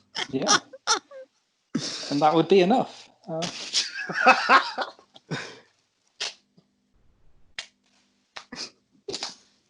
Next time someone asks Andrew how he's doing in lockdown, he'll have been editing this. Yes, he does not want to be in the room where this is happening. Count to 10. 1, 2, 3, 4, 5, 6, 7, 8, 9. So we've got Chris Hewitt from the Empire podcast, a proper podcast people listen to. Hello. Welcome. A proper podcast that is made in the bunker and everything. With microphones pointing at people's mouths. Can you believe it? Oh, we've been going wrong for years. Yeah. I knew they were supposed to be pointed at our mouths. Yeah. Your seat should be facing the screen and the microphone should be pointed at your mouth. These are basic podcast and film watching 101s. So we're only 200 episodes in. So. Yeah. Well, the good thing is 200 gives you a good chance to kind of start again. Start from scratch. Oh, yeah, we're burning this down to the ground. Phoenix rising after this. This is good. This would be like episode 0. Yes. Exactly. Brackets We'll just cross out the 2. 0. Yeah. What was your introduction to Hamilton? Were you an album first or the show first, or Incessant people first? Was I a what first? An album first? Album, yeah. Had you heard the music before you saw the show, or did you right, okay. hold off? No, I held off. Whereas my wife was a massive album listener, so I'm sure if anyone listens to the Empire podcast, and why the hell would you, especially after listening to me for the last 10 minutes, but if anyone listens to the Empire podcast for the last few years, my colleague and Aunt Helen O'Hara is a massive Hamilton fan, and she was lucky enough and rich enough, I guess, to see the original cast on Broadway. And so she came back from she was in New York on a work thing. She had a free evening. She looked up Hamilton tickets. There was one Hamilton ticket that was eye-wateringly expensive, but she figured, let's go for it. So she saw it, came back, started raving about it. And obviously, I was not inured to Hamilton. I wasn't living in a bubble, so I knew what Hamilton was. But and every time I went to New York, I'd often be staying in and around. I think it's 45th Street, which is where the Richard Rogers Theatre is, which is where Hamilton is based. Obviously, it's gone dark now, as is everything else. And I would try and live vicariously through the people who were camped out to see Hamilton. And every now and again, I would look up a ticket and I would go, no, that's too rich for my blood. But so I knew what it was.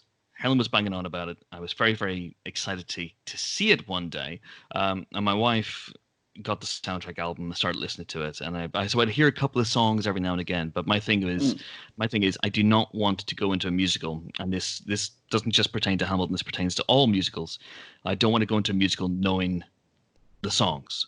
I want the songs to be presented fresh to me on stage, and also I don't want to have that thing of I have listened to the original soundtrack so many times that I am consciously or subconsciously comparing the performance that this person's putting in on stage to, say, Josh Gad in the Book of Mormon, or Leslie Odom Jr. or Lin-Manuel Miranda in Hamilton. I do not want to be doing comparisons.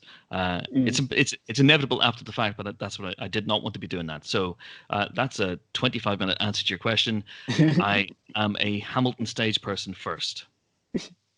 Right. That's really cool, though, especially given the heaviness of the zeitgeist for those years to avoid, to actively manage to escape?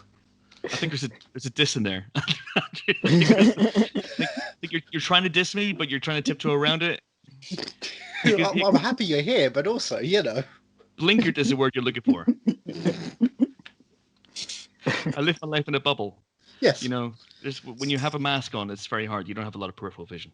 No, it's one of those things. It was a conscious choice. I didn't want to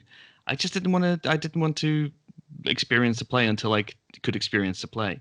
And if I'd been able to see it in the States, I would have loved that. But then when it came over to London, I got tickets for myself and my wife. Again, I wore from the expensive, but less so than New York. And yes. I was absolutely blown away. I did not know what to expect. And I wasn't entirely sure it would be my cup of tea, if I'm completely honest. But when I went in, it was from the first moment. I mean, I'm guessing you guys have seen it. Yeah. How many times? What's your count?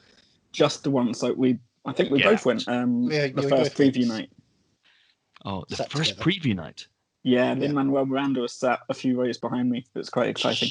Wasn't he meant to be on stage? That's an embarrassing mistake. Yeah, it was weird. He was singing from behind me. It was just, he kept trying to go over the top of everyone else. Shut up, there's a show on. And he was singing Mamma Mia, of all things. It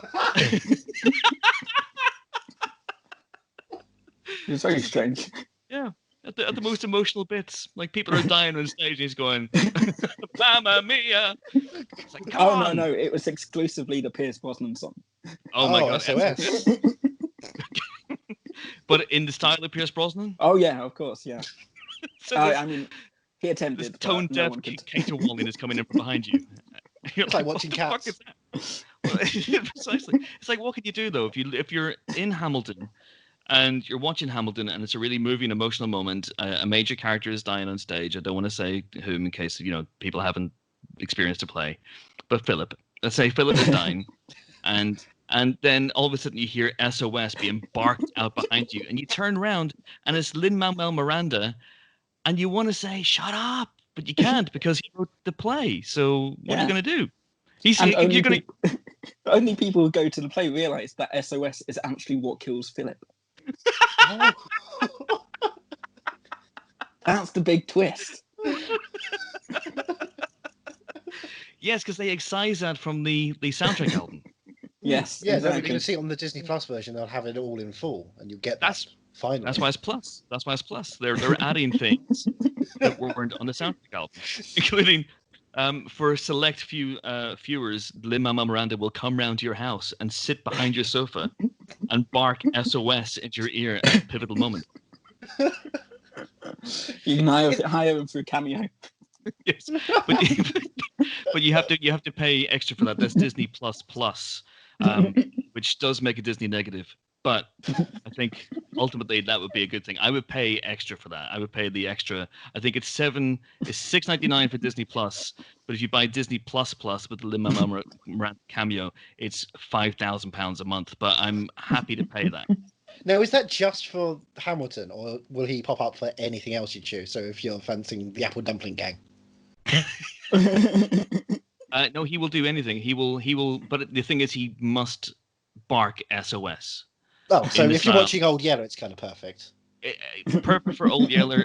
Not so great for Timmy Failure. Mistakes were made. But that's the thing. You don't get to choose which film he will pop up and sing SOS at you whilst you're watching. He will do that. But then again, there's Disney Plus layer, which is £15,000 a month, where you can actually you can choose the film that you want Lin-Manuel Miranda to come in and ruin.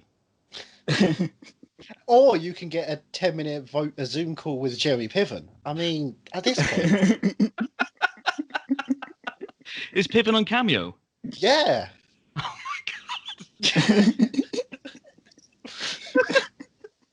god. There was money to be made. Of course he's there. How much for Piven? It's 15 grand for a 10-minute chat. And, well, he pays you or you pay him? And it's only stand-up. It's only a stand-up. It's Jeremy Piven performing the stand-up, late '80s stand-up of Andrew Dice Clay, and you have to pay £15,000 for that privilege. I once took Jeremy Piven to a cash point. Under duress? He did have a knife. Now I think back on it. No, I was interviewing him in a central London location, and for some reason we got interrupted. So he was like, "Yeah, let's go out and walk the streets of Covent Garden." So we walked the streets of Covent Garden for a little bit, and he went, "What's this magic box?" He went, "What is this?" And I went, "Well, Jeremy, you put this card in, and if you can guess the magic number, it spits money at you." Which is my understanding of how these things work. So sure. He put the card in, and then just dialed in a random series of numbers, and he got lucky. He hit the jackpot that day, and he took out a fair amount of money, maybe even the maximum that you can win on those magic boxes. Wow! Yeah, it's kind of incredible. And now and again, when I'm in Covent Garden, I walk past that cash point and I look at it wistfully, thinking of the good times I had trying to desperately make small talk with Jeremy Piven. It's got one of those blue plaques on it, right? It's what? Sorry again? It's got one of those blue plaques on it now, right? Sure. It does. Jeremy Piven guessed the magic numbers on this location in, when was it? 2009. I'm going to say 2009. It was a glorious day. I did want to ask about other musicals, since Andrew did bring up Cats about 10 minutes ago. Oh. I had a look at the Empire spoiler specials yesterday.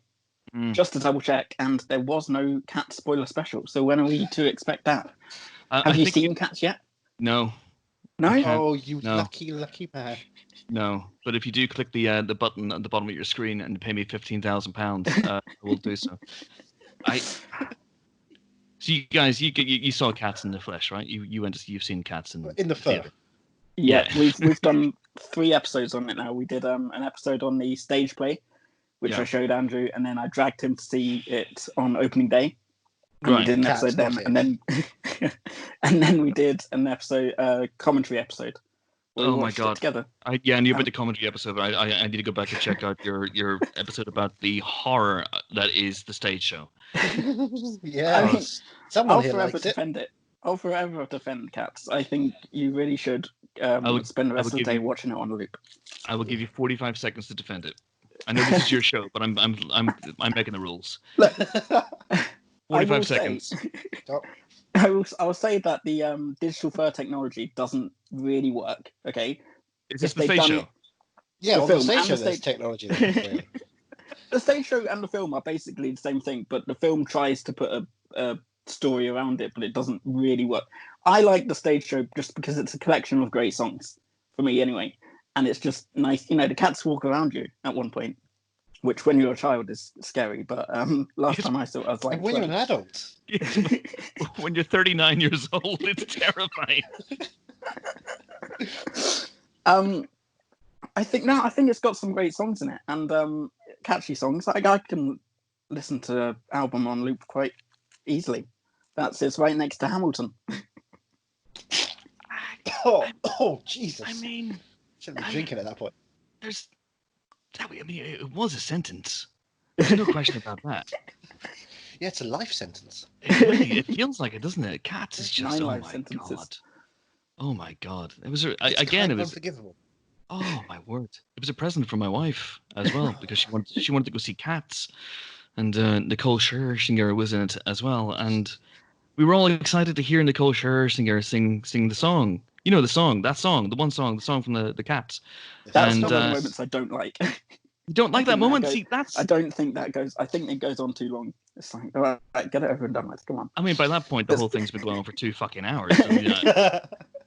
I was ready to end it all, and then on comes finally because she's been coming on throughout the show, Scherzinger, and she's been skulking around in the background. You're going, I paid to see you. I paid to see. I don't care about any of these other, drama school graduates who are forced to embarrass themselves in these kind of costumes. I don't care about them. I want to see you, Scherzinger. I'm a big fan of the Pussycat Dolls, some of your work anyway, and I'm a big fan of your work on the X Factor, probably. And I want to see and that yogurt advert you do.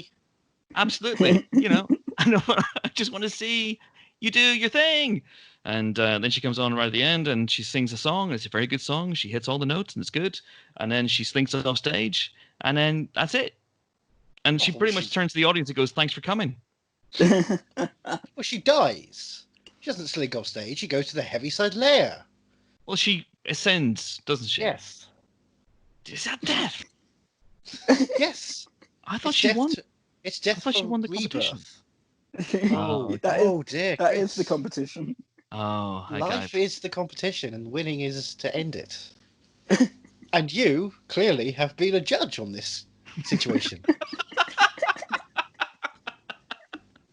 It feels like the rules of the generation game. I don't know why. The way you said that, it sounded like a game show. Yeah, no, Cat is terrible. Cat is terrible, and It really isn't. I mean, for me, the highlights are Mungo Jerry and Rumple Teaser. Buster for Jones is always fun. I was very disappointed to find out that Jim Broadbent wasn't playing Buster for Jones in the film. Oh, That's no! my only real disappointment. Yeah. Yep. I mean, he was perfect for it, and then James Corden stole it from him, and yeah.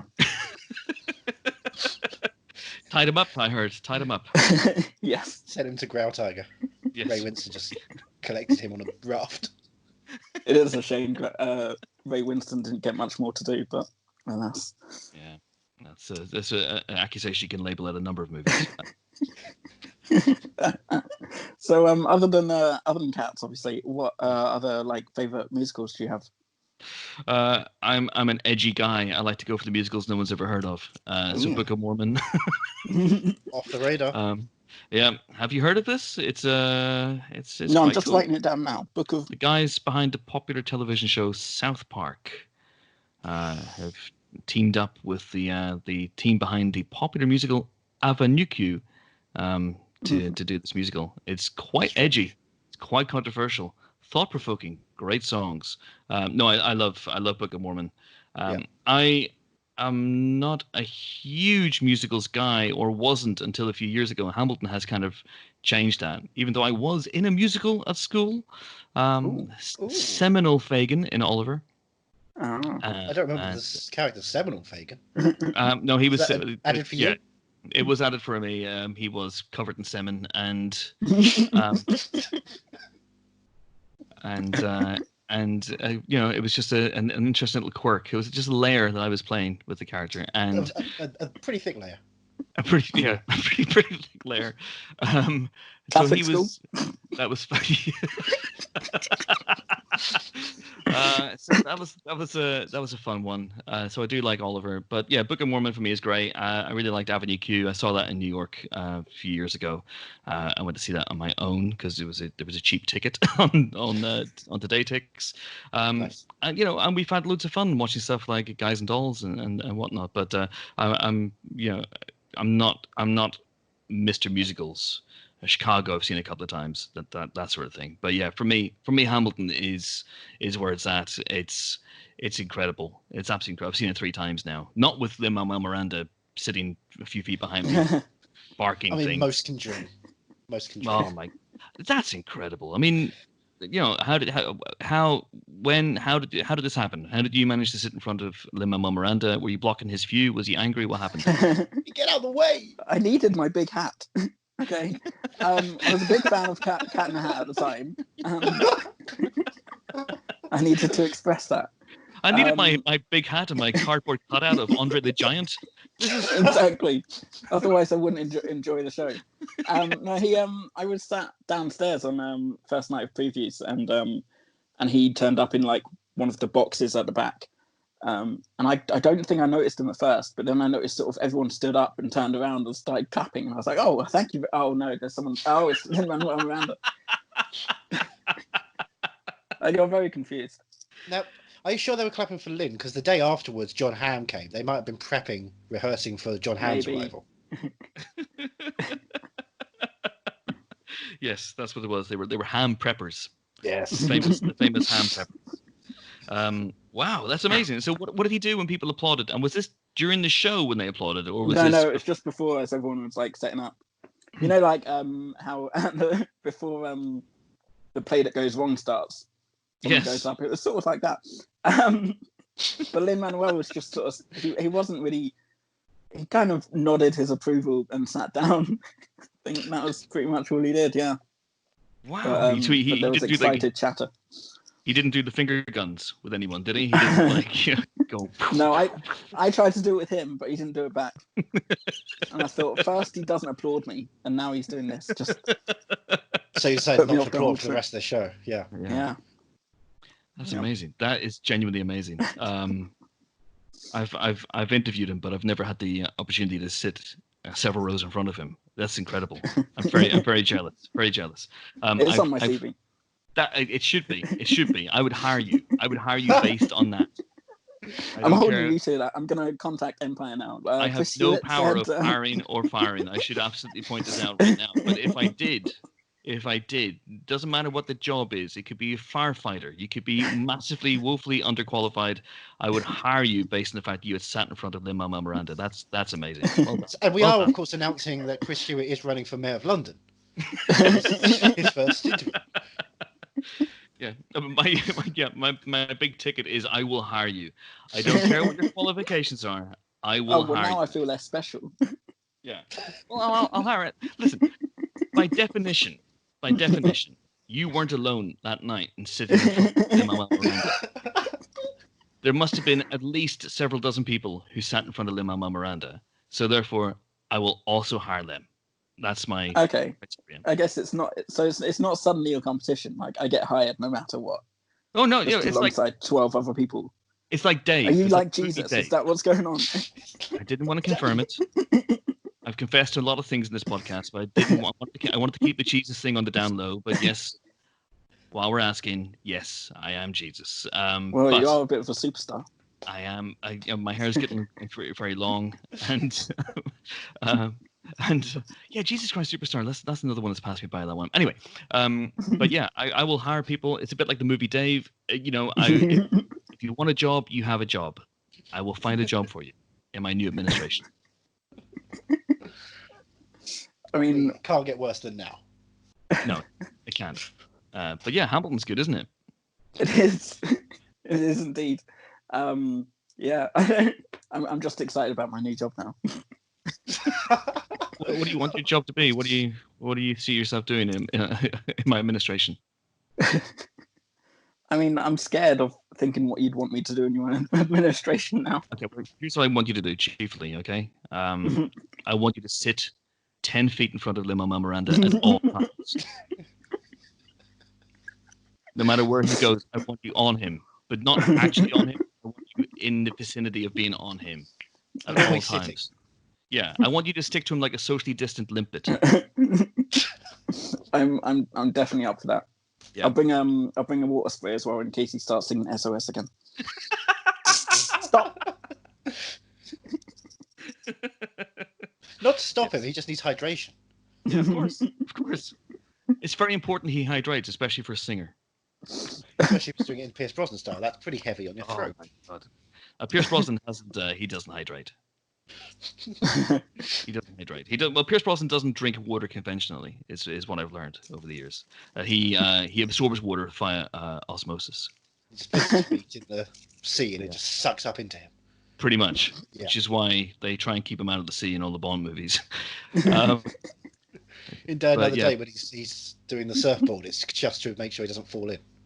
That's why the water was CG. Yeah. The bit where he's the terrible ice surfing thing in Die Another Day was because he was absorbing all the water in the Arctic Circle and melting all the ice. It's the most expensive Bond movie. Well, it was precipitating the demise of humanity, and they thought, not really what we want to do for this movie, is it, Pierce? So we're just going to pop you in front of a green screen. We'll have some Evian around you so you can absorb that. But we're not gonna let you endanger humanity. Not again. And that would be the last time he would work in the Bond franchise for that reason. Daniel Craig famously can't even stand water. It's Heineken all the way.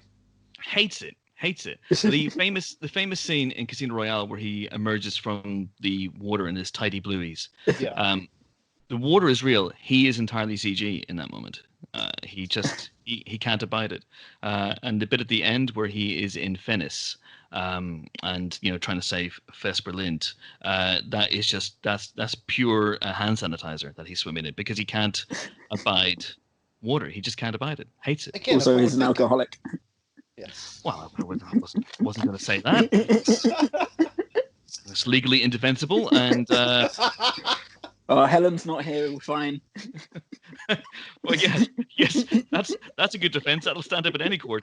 I wasn't standing near a trained barrister, Your Honour. I had no idea. I was standing in front of Lin-Manuel Miranda the whole time. If I don't know it's illegal, it can't be illegal. It's not a great defence. That works for me. Well, we should point out that Daniel Craig is not an alcoholic. We should point out. But he just hates water. He just hates it. Can't stand it. If he sees someone drinking water, he will slap it out of their hands. I've read. I've heard. People say. Scuttlebutt has it. Rumor on the street. Anyway, Hamilton's good, isn't it? I love Hamilton. It is, and thank you for joining us to talk about it. And only Hamilton. Hamilton. And cats. Don't forget cats. Don't forget cats. Anytime you guys want to start, I'm ready to go. Chris, thanks for joining us. Thank you. Thanks so much. And now we're with Janet and Dave Thomas, who are here to discuss their love of film and love of musical cinema. Runs away real quick. Welcome. Hello. Hi. We hate musical cinema. Well, thank you for joining us. Hate is a strong word. A very strong, accurate word. So is it just musical cinema that you hate, or is it musicals all around? Go. Like, would you not? I was thinking about this as we were kind of waiting to come on, and because we have seen like a Broadway musical. Yeah, we saw a Broadway musical with Zachary Levi about 5 years 6 years ago. Yeah, he was amazing. But I think that was one of the. I suppose in terms of the musical things that we can abide. I guess it's the kind of postmodern thing where it's not exactly making fun of the fact it's a musical, but it's very winky. It's quite knowing, which I think that was. Like it wasn't, it was a musical, but it was very much, sort of, yeah, we know, this is ridiculous. And I guess things like South Park and Crazy Ex-Girlfriend, which we actually really love.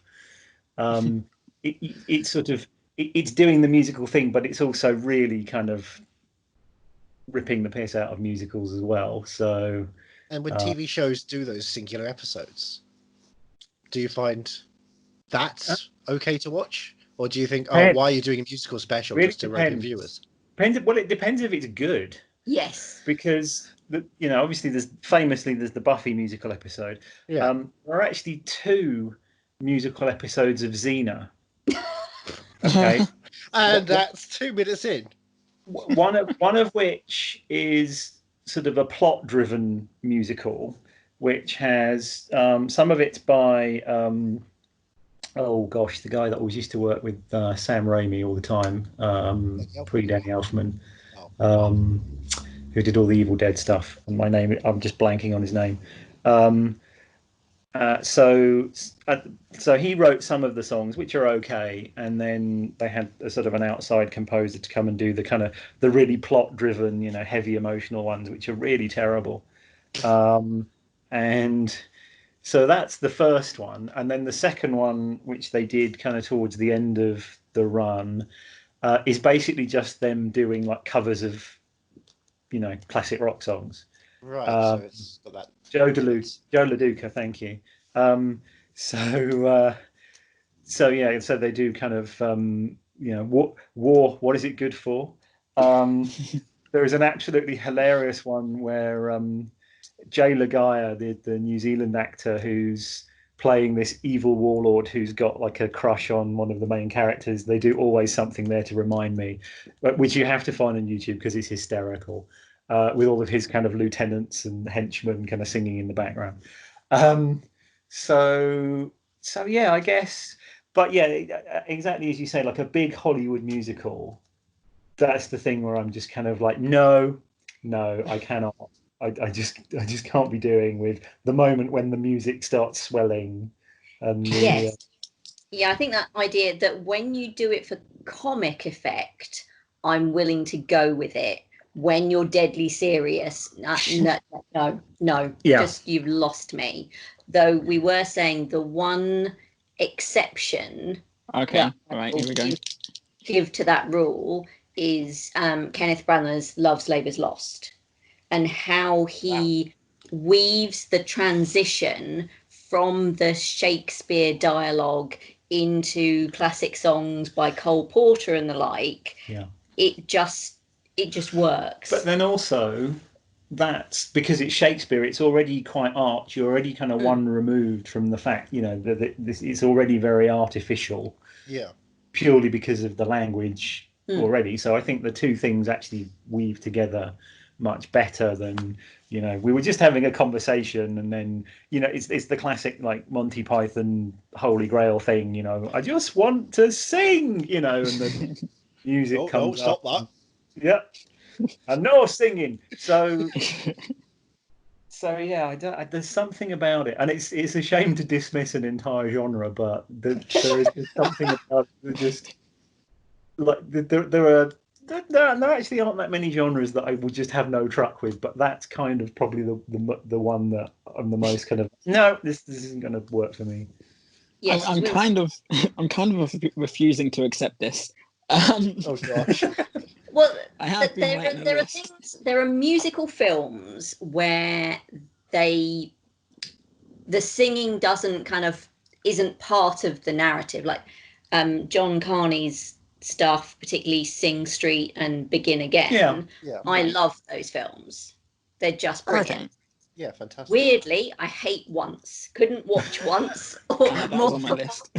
Couldn't get through it. Yeah. Right. I What about like Rocky Horror? How about that? That's more of a. I mean, very removed. I've probably got a nostalgic fondness for Rocky Horror. I don't think you do you? No, I think it's one of those things. There are certain films that you have to see at a certain point in your kind of film development to work.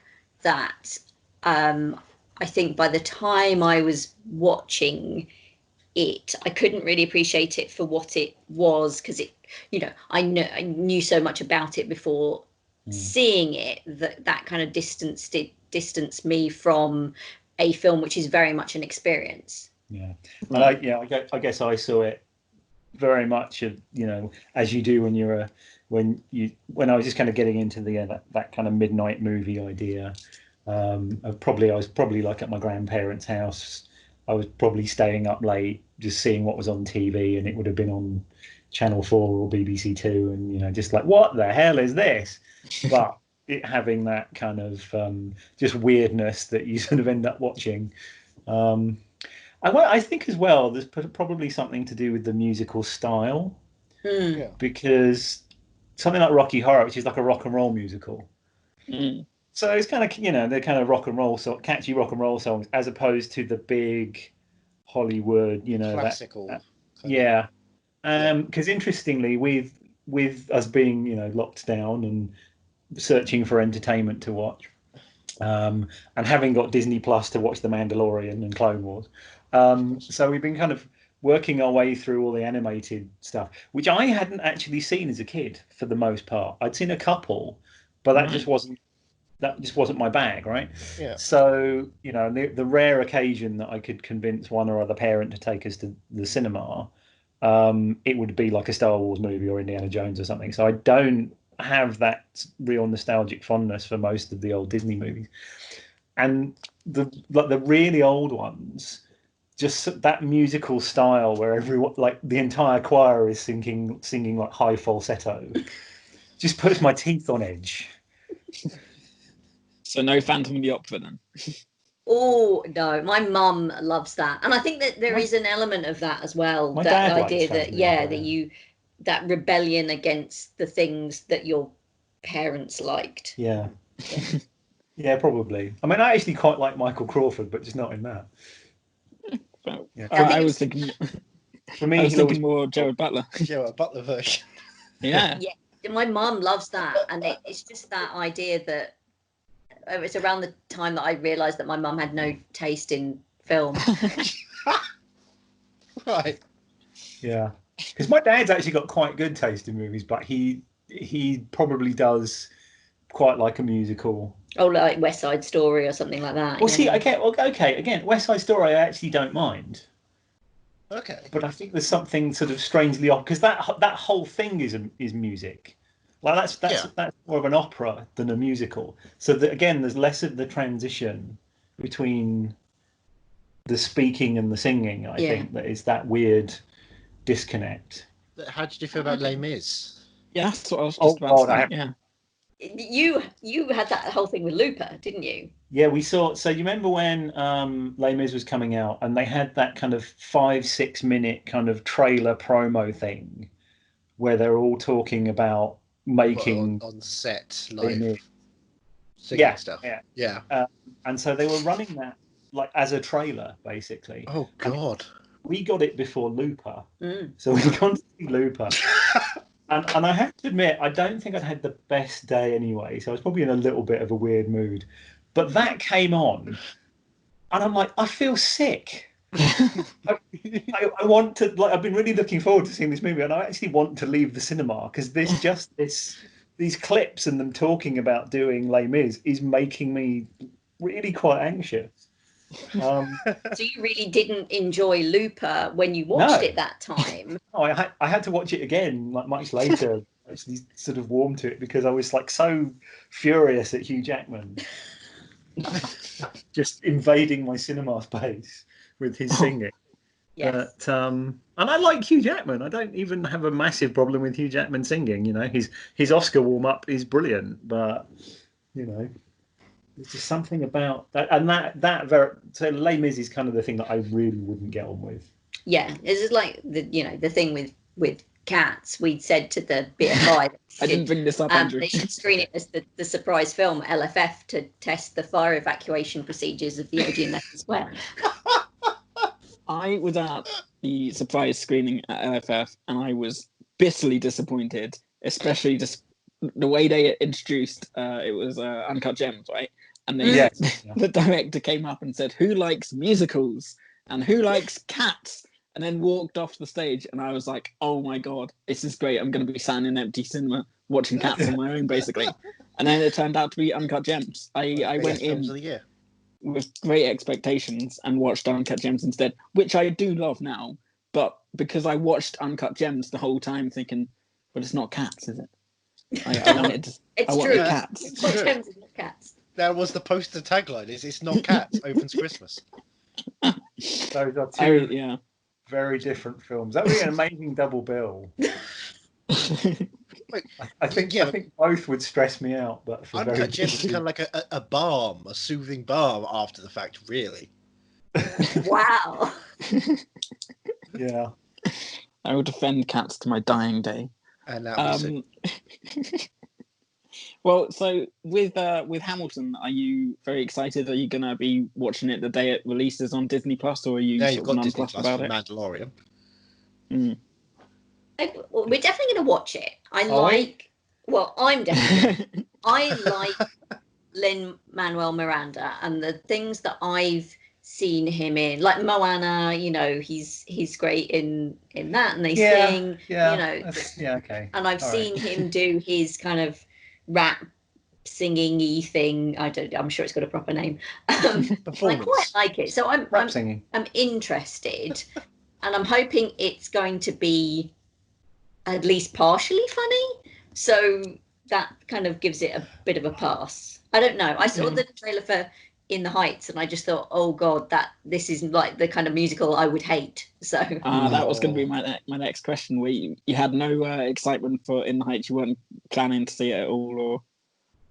Well, I was like, oh, I'd be interested to see the trailer, and then I saw the trailer, and I was like, oh no, this is not my cup of tea at all. Yeah. I wouldn't like this. Wow. It looked very well made and very, it wasn't that it looked bad in any way. It was that I thought, oh, this is not to my taste at all. Yeah. Not for me. Yeah, because it's like Cats. You're like, well, that's not very well made, kind of, fair enough. But the other things, it's like, I appreciate this as a piece of cinema, but it is not for me. They're furry. Why does it have coats? Oh gosh, why are we going down the Cats route already? I just want to point out again, I did not bring Cats up. Rebel Wilson's got more fur under the fur, and somehow a sparkly dress. I don't even know how that works. I love it works as like bit. a David Lynch moment. David Lynch's Cats, I would watch. Long live Cats. So I'm trying to think of other musicals that are just musical right the way through with no break in between. Stuff like Sweeney Todd. Yeah, there aren't many. Yeah, that's not a good film in so many ways. I can't remember. Did we? I think we did I watched it all the way through. Did we watch it together, Sweeney Todd? The Tim Burton one. Yeah. I was like, I have seen it. Yeah, but I mean, it's the closest thing you're ever going to get to like a Hammer horror musical, I suppose. I'm not sure that's a good thing. I'm tired of Tim Burton. Generally, more recently. I mean, what turned you? Because that was 2008 was during the time when he was really going through a fallow period. I don't know. I think it was one of those things that I always really loved him. He was one of those filmmakers. I would be there on opening day for anything he made. I think probably Planet of the Apes was what started that souring for me. That was not because it's Planet of the Apes. That is truly terrible. Yes. And I think it is that thing that is like, oh, he's not as good as he's not infallible, and then he then subsequently made more films that I didn't quite a lot of click with, and now I'm just like, I'm not sure I can be bothered. I can't even tell you the last one of his films I saw in the cinema. Peregrine? Well, I saw, because I wasn't with you, I saw Miss Peregrine, which is some of a good film, but it's clearly been edited until it's not, which is a real shame, because a lot of that I thought it was going really well, and then sort of the last half hour, 40 minutes happened, and you could tell that this had just been kind of killed on the cutting room floor, basically, in reshoots, but which is a shame. But yeah, I know. I still haven't seen Dumbo. I'm not sure if I can really. Well, it's available now. Yeah, it's on Disney Plus. It's sitting there waiting for you. I know. In its cage. Yeah. So I don't know. I guess the animated ones. Some of the animated ones work better because again, it's animation, so it's already artificial. Yeah. So there's already that certain, and as we sort of when we went to the BFI thing for Frozen 2, Lost in the Woods is a work of comic genius, but that's because of what it's making fun of, not necessarily that it's a musical number. And I can probably kind of take or leave a lot of the other musical numbers in the Frozen stuff. But again, you've gone for a rock-based piece. That's interesting. That's your touchstone. Yeah, and that's the thing. I mean, I grew up in the 80s. I liked all of the stupid hair bands, so the things that they're making fun of are right in my wheelhouse. So and they just so perfectly capture how ridiculous all of those videos were and everything. So I think that's why it works. But what about like Swedish pop-based musicals? If you can think of any. What do you mean? Mamma Mia. Oh, there we go. Oh, There's one. God, no. Oh my goodness. No. No, not one bit. Absolutely. Hey, listen, I've sat through all of Sextet, not once, but on one occasion. So Timothy Dalton singing "Love Will Keep Us Together" to Mae West. That's the only Bond doing a song and dance number that I am going to tolerate. And Mae West even was probably, what, in her 30s, 40s at that point? Certainly not older than that, right? Mae West was in her 80s. Okay, there's a difference. Timothy Dalton was 20s. Yeah. Oh, if you want to put yourself off musicals, go and watch Sextet. I guarantee it will do it. Do you know what? I'm adding that to my list, and I'm gonna see what it does to me. So, Oh, Double that Well, with you will have to report back because it's quite something. So, Andrew, our mutual friend Jane, who was, I think you know, is a massive Timothy Dalton fan. Of course. So I had kind of described this film and in particular this scene, and she said, "Well, it can't be as bad as all that." So I think she lasted about 8 seconds when I put it on. I said, "No, stop." It's quite something. What it is, I don't know. It's not good, but it is definitely a thing I have seen. Well, thank you for your time. it's been lovely chatting to you. Real It's been good time. very Yeah. interesting. Thank you for letting us. thanks a lot. Yeah, Thanks for Hopefully introducing me. Hamilton will bring you into the world. Yes. Yeah, we'll let you know what we think. And I'll let you know what I think of Sextet. Yes, we want to hear. We want to hear all about that. I want to make it to the end. Yeah. Challenge accepted. Now we're with Jazz Tangcay from Variety. Hello. Hi. That's like Hi, an thanks. official thing to say. Oh my Variety. gosh. Thank you for having me. I'm so excited. I mean, it was really hard for you to get through into this podcast because we're very selective. Oh yeah. I feel lucky. I feel blessed. See, that's what everyone's missing. It's blessings on this very day. Well, I have you on a Saturday evening from the UK, so you know. Famously, evenings, or Saturday evenings specifically in the UK, we're meant to be out in a pub, yelling at the football match. This is Or out seeing a show. Or out seeing a show. A And musical, perhaps. yeah, that's not happening though, is it? Oh gosh, no. So Alas. yeah. But thanks to Disney Plus, we do have Hamilton coming our way. Yeah. Hooray! When is it dropping there? 3rd of July, I believe, isn't it? The final day we can remember how we had complete stranglehold on America. What a great time. That's the day we celebrate. So are you a big Hamill fan? Have you seen the show? Have you listened to the album? I was obsessed with the show before, like when it first hit Broadway. I didn't discover it until it was on. I wasn't an early off-Broadway, fan. Then I was like, oh, what is this new show? Let me listen to it. And I fell in love with it. And I'm just trying to think what year I saw it. It was like a Thanksgiving weekend, probably 2016. So a year and a half after it begun, or a year and a half after it began. Tickets were a nightmare to get, but sure. We did, and it was, I was sobbing, and Christina Hendricks was in the audience too. Same row. Oh wow! Were you just watching her the entire time, going, "Cry. If you cry, it's fine." No, I said because Jen, my wife, was like had kind of didn't know enough about it, so I was like, so at this moment, if you watch Christina Hendricks, she's gonna cry.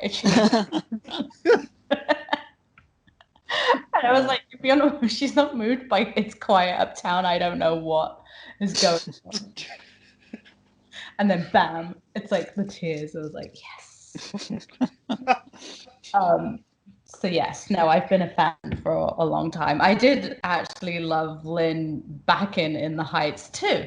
And we would have been seeing that this summer if not for Rona.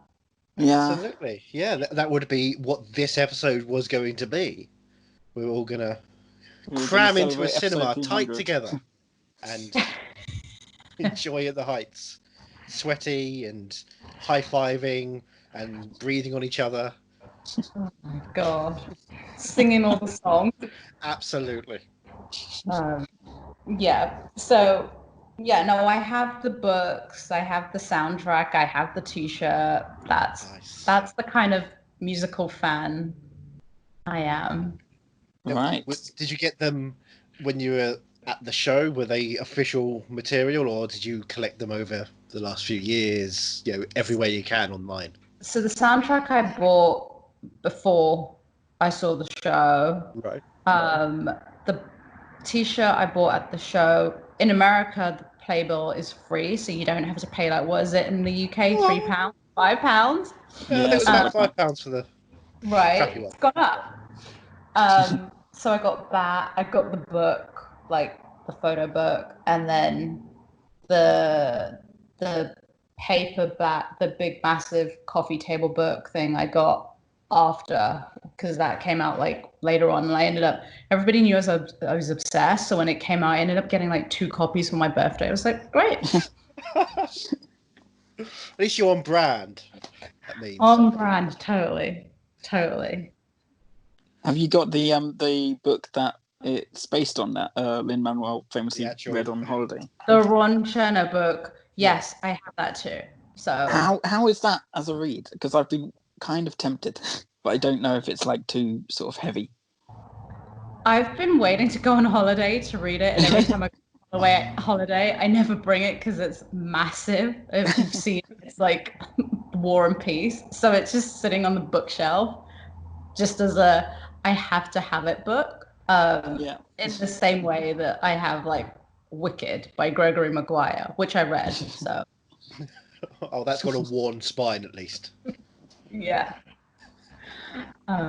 Yeah. I've been looking for it on. I've started reading books through like an ebook service through my local library, and so I looked for it on there. But all it had when I searched Hamilton was the actual Federalist Papers, and I was like, I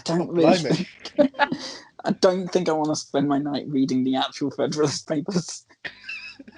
Oh my gosh, that's hilarious. I wonder if any fans have actually read it. Like, if they're that obsessed with Hamilton that they've read the Federalist Papers. There has to be someone out there who's like perfect mix of life is musicals and the economy. I mean, part of me is thinking like maybe challenge accept. No, don't say it. Don't say it. So, what are your favourite moments, songs from Hamilton for you? I love My Shot. Right.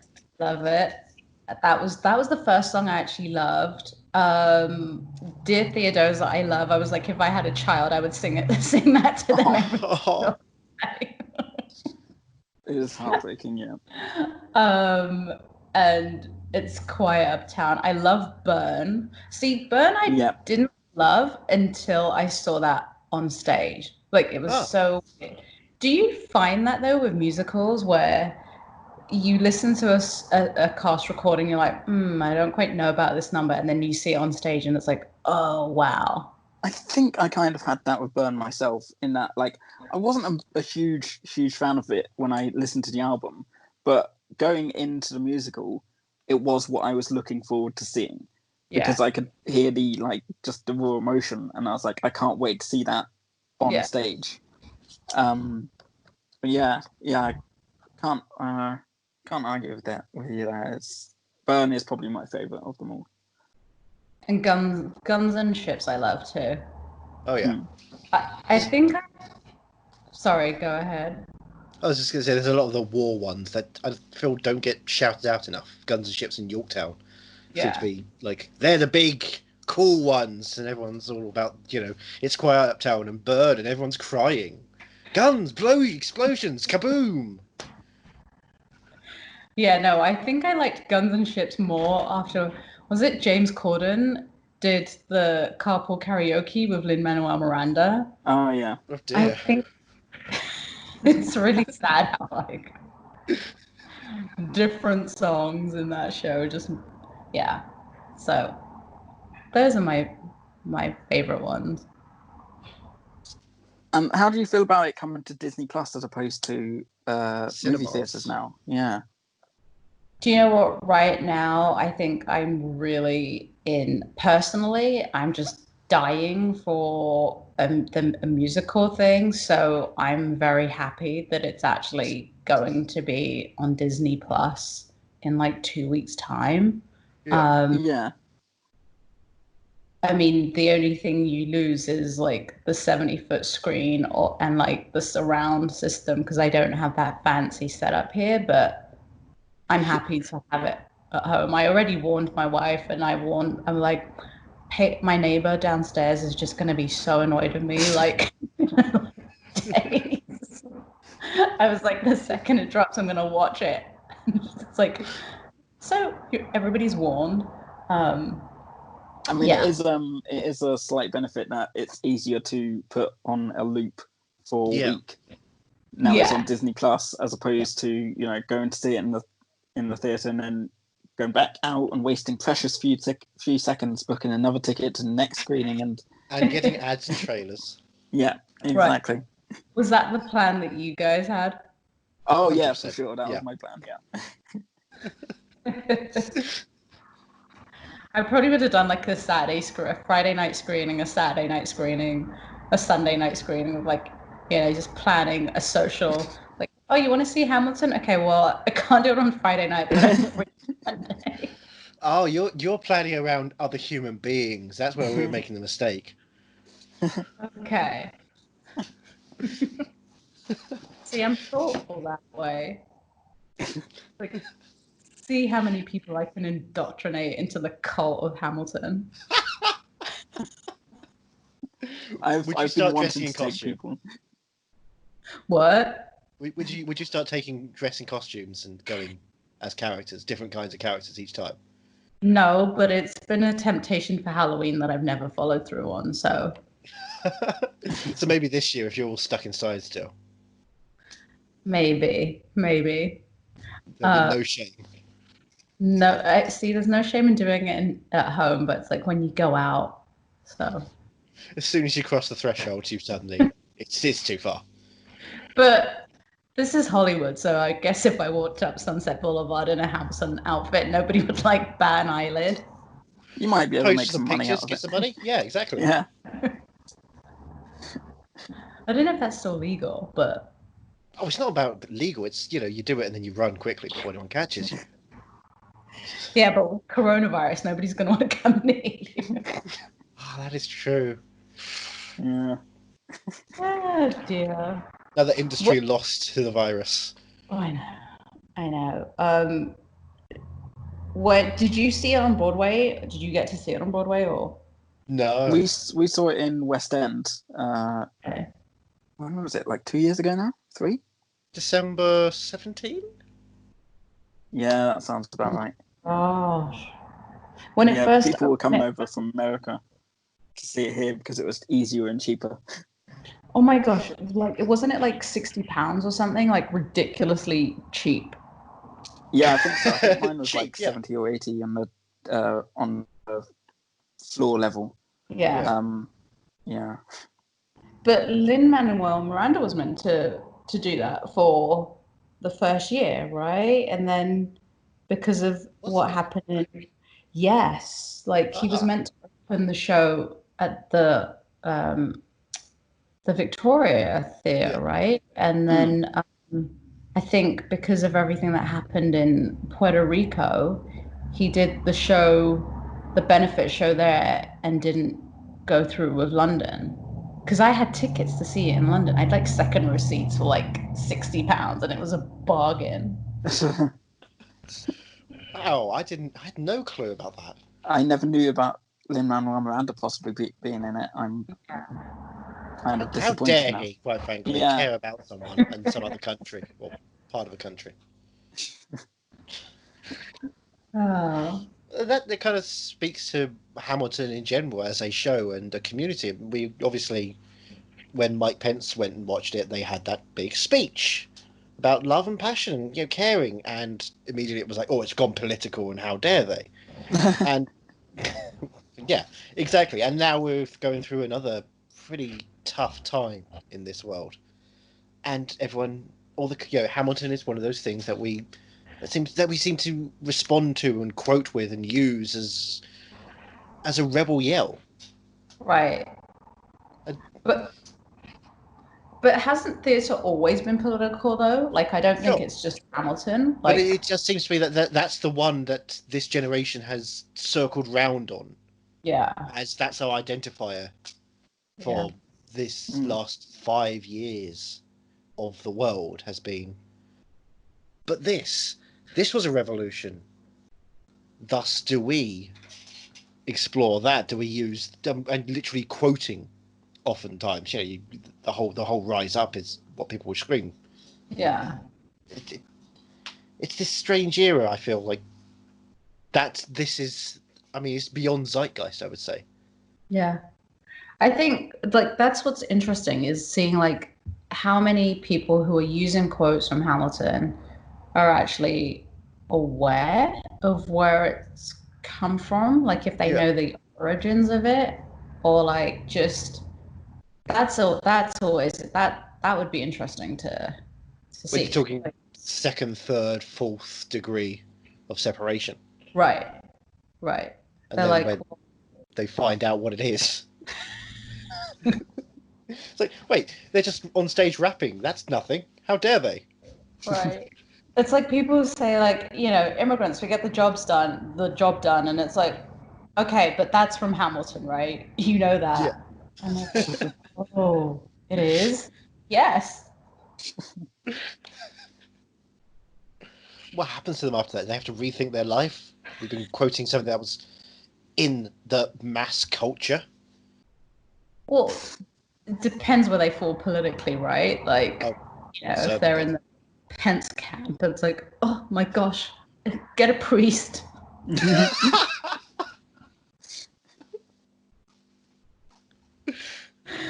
Whereas if they're like not, then it's like, oh, okay, cool. Like you'll get two completely different reactions, I think. What does Disney? Where does Disney fall with that kind of thing? With anything? I mean, especially with images of the show being used out there. Obviously, Disney tries to be as apolitical as possible, really.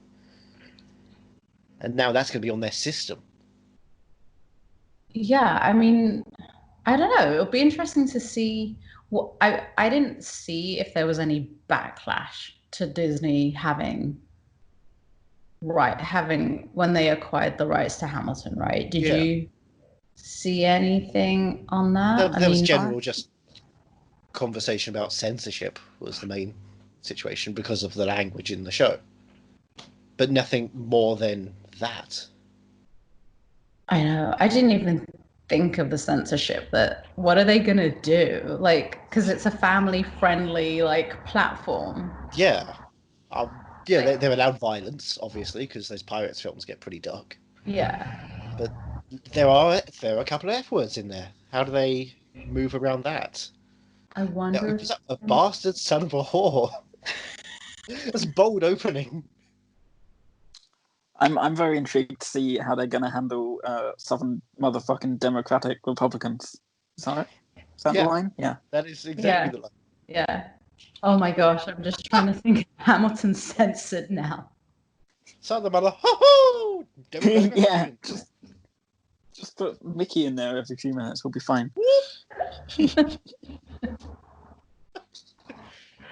I think there'll be like outrage if they censored it, but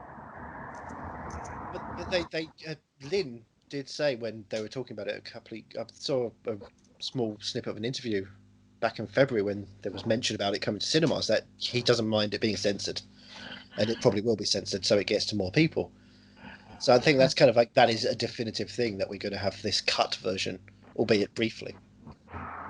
Okay, well, it's not a problem, but it's this strange situation where we live in a world where everything is there in all its glory. It'd be good if they could offer both somehow. Yeah. Well, we'll see what happens. I mean, didn't they censored a butt in Splash and still. Yeah. I don't think there's official word on it being edited yet, but I guess we'll find out on July 3, right? Yeah.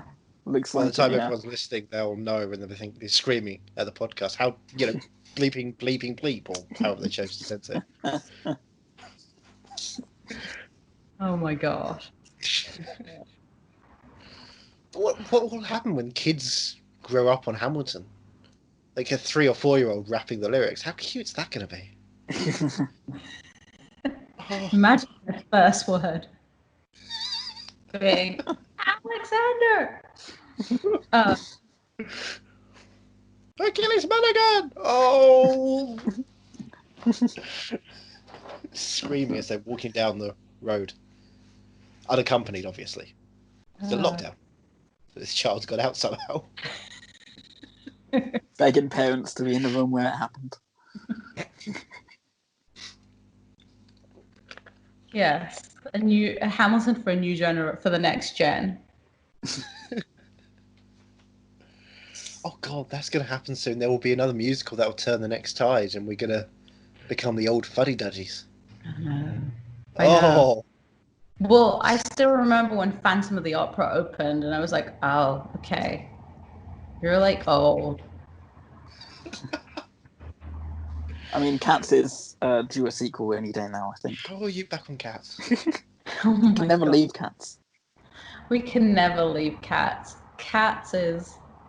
I don't know. I was traumatized. I'd just gone over my trauma, and now you've just ripped the Band-Aid off. I don't think I've found another person yet who likes Cats. Surely I'm not alone. No, Tom Hooper. Tom loves Cats. Maybe he'll just be like, so whilst we're in lockdown, I made we've shot Cats, the sequel. We can but dream. Here we meow again. Oh dear. I don't know. No, Share Cat, that'd be something. A sight to behold. Put her in all the sequels. Mamma Mia 2, Cats 2. Hamilton. Hamilton. Yeah, that's where she goes into Toontown and tries to find out what happened to Eddie Valiant, obviously. It writes itself. I'm still mad at Universal, and I say this with love, mad, because they dropped Wicked for Cats. I was like, this is what we lost to Cats. Yeah, that's a real bait and switch and a half. I mean, yeah, I can't argue there. But surely, Wicked's still on the way. It'd just take a bit longer, and in the meantime, we got the joy that is Cats. So we do. At this rate, Adina's going to be playing Madame Morrible, but oh no, they'll de-age. It'll be fine. Fine. The Irishman and Cats, if we've learned anything, CGI can make everything work fine. You're damned if you do, and you're damned if you don't. Use CGI to de-age your actors. Spike Lee was getting people are asking, why didn't you de-age your actors in the flashback? And it's like, Spike Lee, you're asking him this question. I mean, why didn't he? How dare he? He can't have been a reason, or maybe he just had better things to do, and the actors are good enough to survive 2 different generations.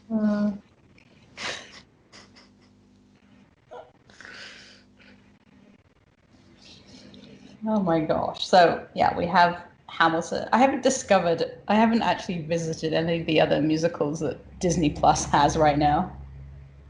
That could be a fun dive. You could do the whole High School Musical, the series. I've That's been the meaning whole to watch phrase, isn't it? the Newsies. Yeah, High School Musical, the series. Okay, good. I'm not insane. I didn't have a stroke. Okay. Yeah, they got Newsies, the Broadway version. Yeah. What else have they got? They have Annie, old school Annie. John Huston. Yeah.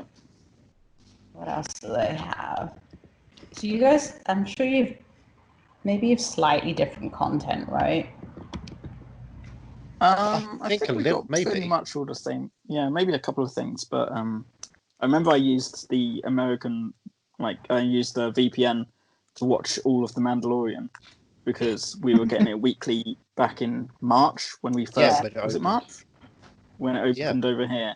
It was still being released once a week. And I was just like, no. I just watch all 8 in one go, please.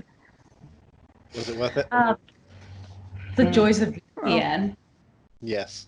Yes, exactly. We got The Sound of Music. That's on there. Into the Woods. Yep. God, Into the Woods. Yeah, that was a misstep. I tend to forget Johnny Depp was in that. No. That was kind of the half the promotion was, hey, we've got Johnny Depp in one scene. Yeah. Come watch shit. And Meryl's going to pop up briefly and get an Oscar nomination because she's, the best. Yeah. Emily Blunt is not going to get an Oscar nomination. Oh, one day she'll be the queen of everything. Exactly. One day. It's like, the party's already going on, but I'm just waiting for people to come. What if The Quiet Place 2 was going to be the one that gets cemented forever? Can you? We'll just never get there. I've seen it. Ah. Yeah. It was one of the last big films before quarantine. I was like, yeah. Maybe that's it. Maybe when it's released. Then we can finally all commit and go, yes, finally, we're all bowing down. And also the fact that a new film exists. And it's not Artemis Fowl. Yeah. Artemis Fowl. That movie. Very kind to call it a movie, I think. That piece of content that Disney had to hold us off until Hamilton. It was like, we can't give you Hamilton, so here's this. Artemis Fowl. We've kind of finished a movie after, reshooting and reshooting. Yeah. They did give us Frozen 2 early. Ah, that's the difference. We haven't got Frozen 2 or Onward over here. Oh. They're strict on those. They're still waiting for them to have TV premieres first. Oh gosh. Okay. Well, aren't they gonna drop that behind into the unknown, like the making of Frozen 2? Yeah, I think they're dropping it in July, just before they drop Frozen 2 over here. Okay. Well. Yeah. That's hilarious. Here's the making of, and then we'll show you the movie. Get all the spoilers out first. Then you go in and watch it and just appreciate what we did artistically and not all narratively. Why do they do that more often? Of them doing that with The Mandalorian. They should have done the documentary series before they released The Mandalorian.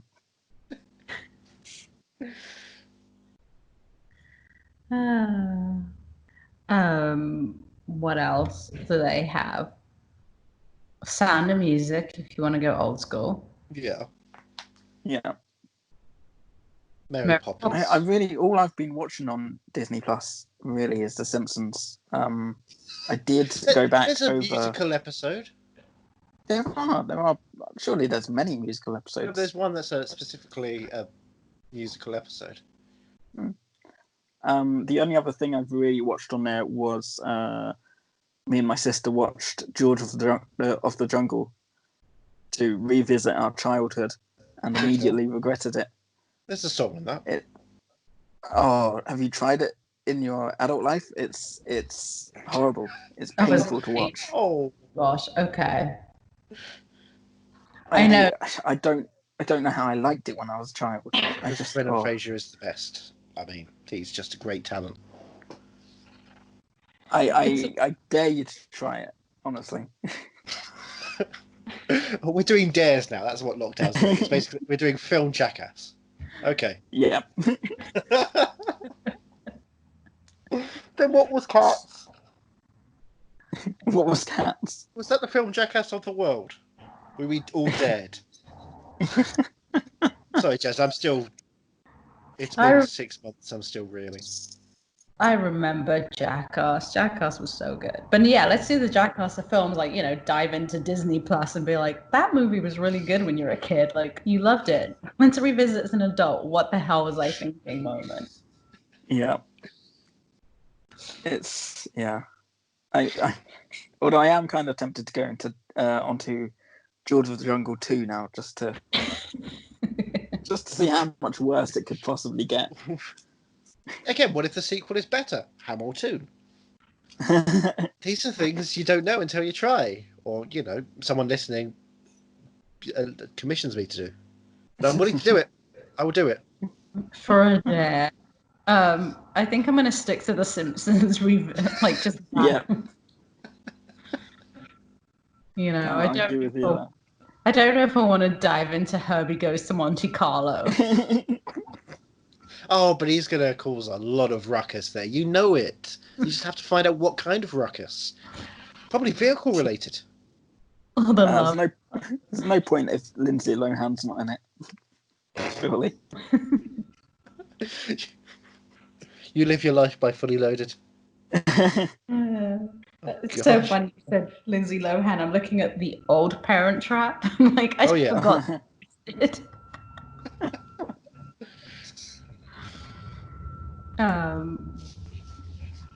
So what you're saying is Disney Plus has too much content and Hamilton shouldn't really be on there and we should just cancel its release. I would never say that. What a way to end. Hamilton. That's it. Or what if they just cancel everything else on Disney Plus and it's just called Hamilton Plus? I think that's the way to go. That might be the thing. So you get just Hamilton. Yeah, that's all you will ever need. And you can't stop it. Once you start playing, it doesn't pause or anything. So you've got to go around 2.5 hours before you can get back to where you started again if you have to go to the bathroom. It's the law.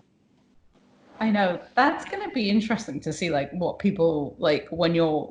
Because obviously, if you're in the theatre, you're not going to be, like, popping out to the bathroom every 2 minutes, right? Because, A, you're in the middle of a row, and then you're, like...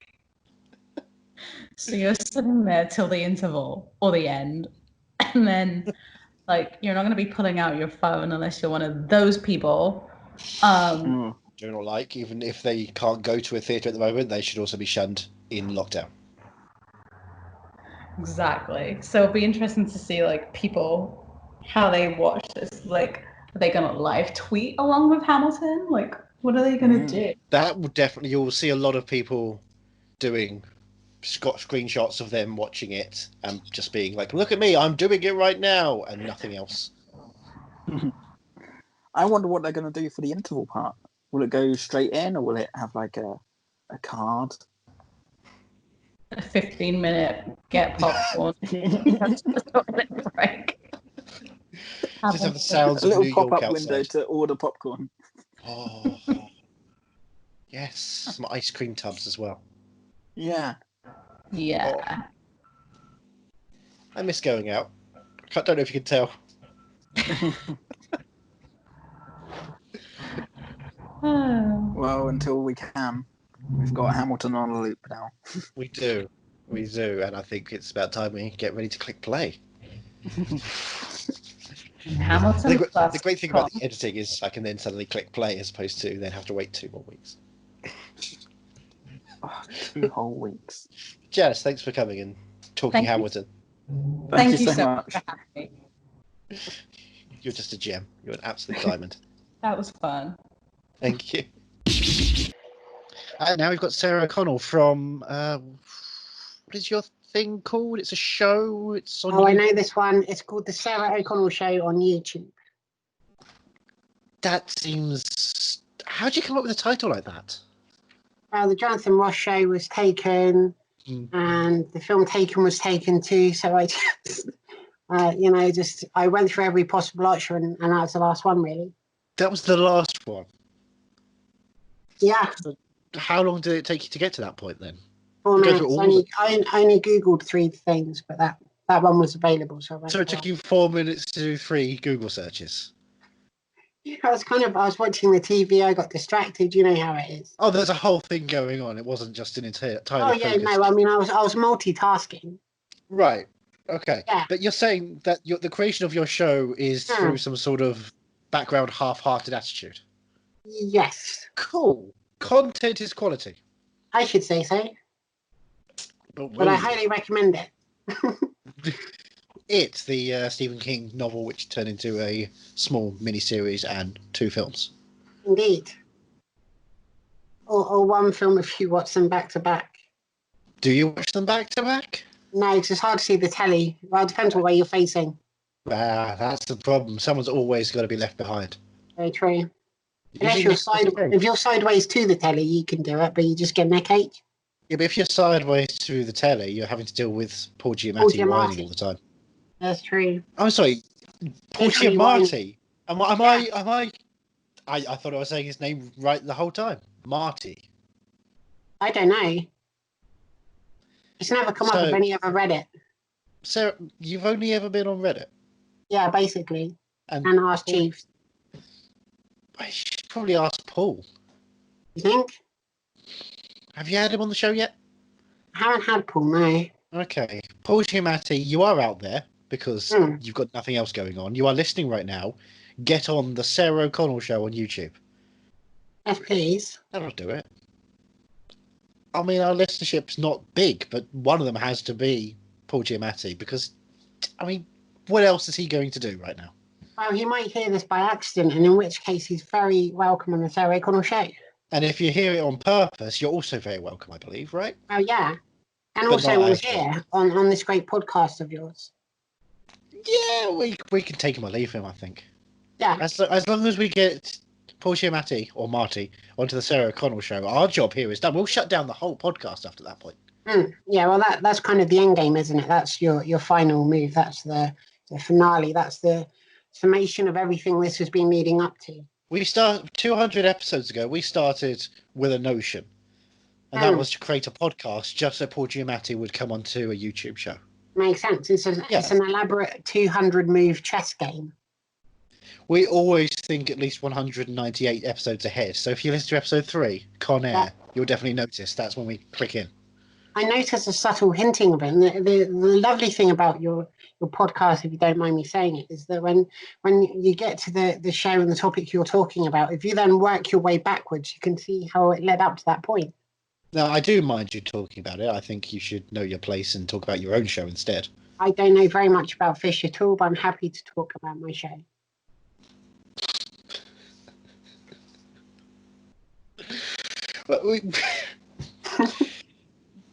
There's a lull here because Johnny has decided not to appear because he doesn't want to be in the room where it happens. But we have you here because we're talking Hamilton, which is a show you know everything about. Oh, that's very true. Hilarious.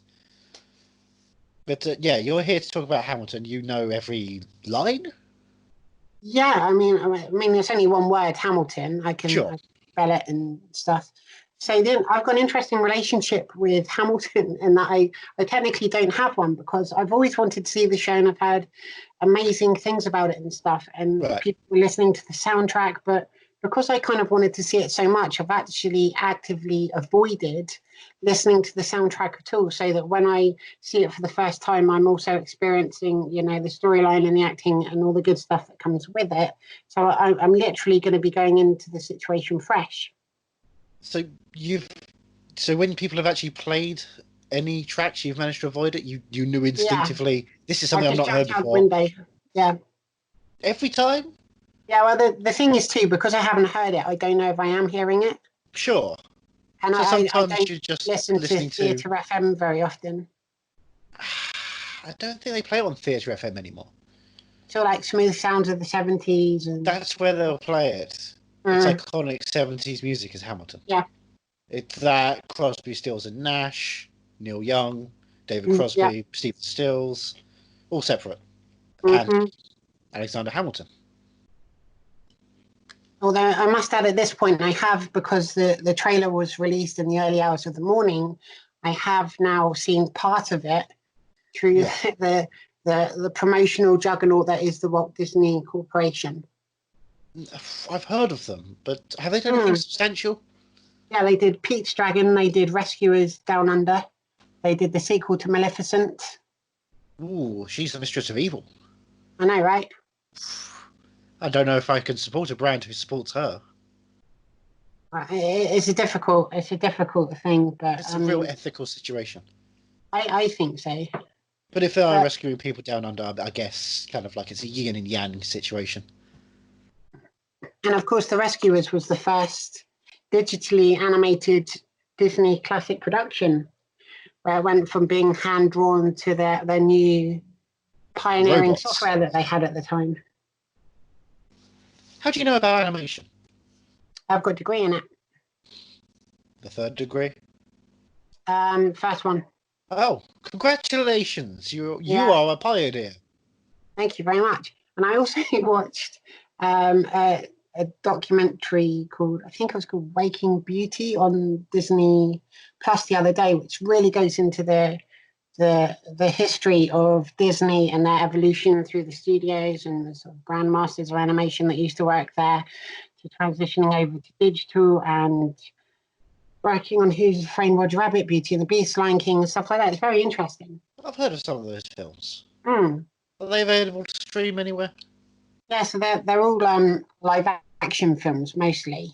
Okay. But I think they've remade them as cartoons. I think I understand the chronology of them. That's how I like to watch my thing. See, the problem is the old films, they're really boring and they're full of people who I don't like. What I want to see is quality hand-drawn material. Exactly. Which actually have people holding newspapers telling you what year they were drawing it in. Oh, this is why I've never watched the critically acclaimed TV show Neighbours, because I'm waiting for the animated adaptation. But I don't know if that's going to come for a while, because that seems to be something that Australia doesn't like to do. Well, They're not very Rescuers animated Down Under. Rescuers Down Under. Yeah, they've come down there and had a little bit of a go, but I don't know if they succeeded. I think it's going to be good. Yeah. Yeah. How many episodes of Neighbours have they? Oh, there's done at least so far? several. There's several. I mean, I saw there was a wedding talking one. Maybe.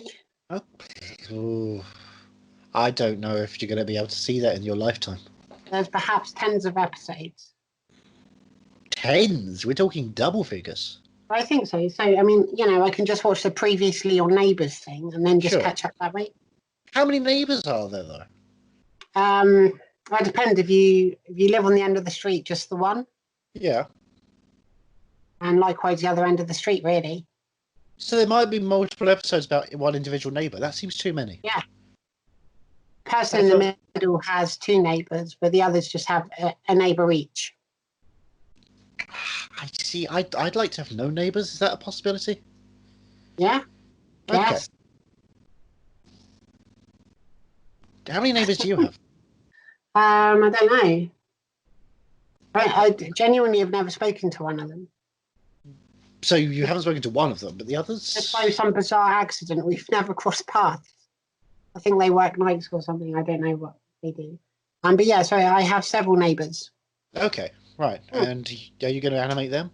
I'm waiting for the animated version. Yeah, that's kind of happen.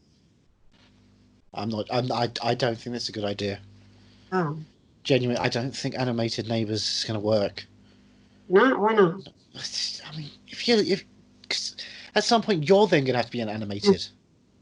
Oh yeah, are you comfortable going through that? I think so. Yeah, all you have to do is just keep exactly still. It's like life drawing. So they do one frame at a time, then they move you, then they go back to their chair, then they redraw you in the next position. Yeah, and I mean, how are you going to have an adventure whilst you have to make sure you're stopping every frame of an adventure? Honestly, it's probably about the speed I normally move at, so I won't notice much difference. And then, what's your life going to be? Very interesting eventually when it's converted into the animated medium, I suppose. Okay. Yeah. That's a positive then. Mm-hmm. Do you genuinely think, do you reckon the critics are going to go falling for you? Yeah, I think it's just going to go spectacularly. And then obviously it'll end up on Disney Plus.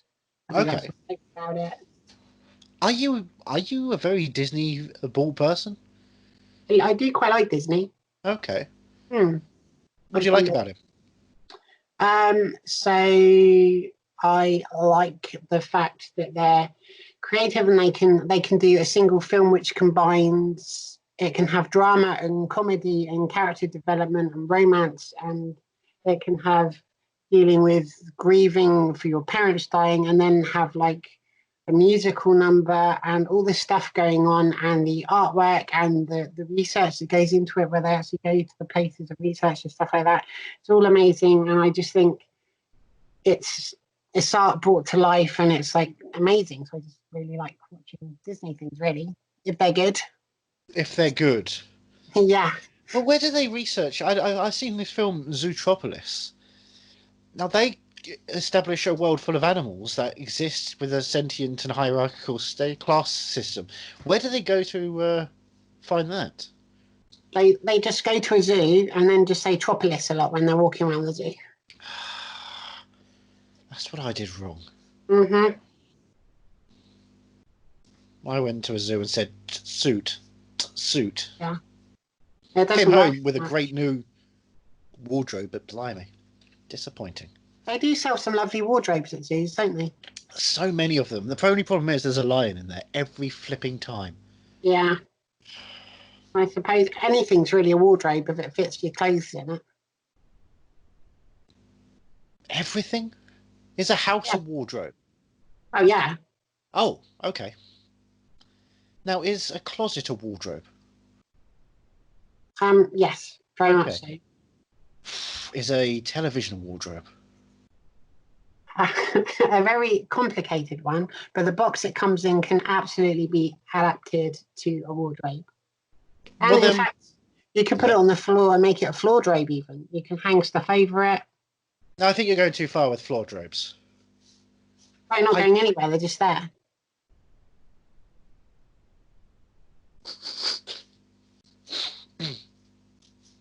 Stoic. It's very important for everybody to know that every single word of this is scripted. Yes. And I'm reading it for the first time. You're an astonishingly strong cold reader, and I'm a great dramatic writer. I do need to put the heating on. And you've done the heating? How do you feel? With my hands. Nothing else? No, not really. Okay, good. What other senses do you have? A sense of regret sometimes. Yeah, that's a classic. Yep, I didn't take the food out of the oven until the fire alarm went on. Every time. Every time. Yeah, another salad ruined.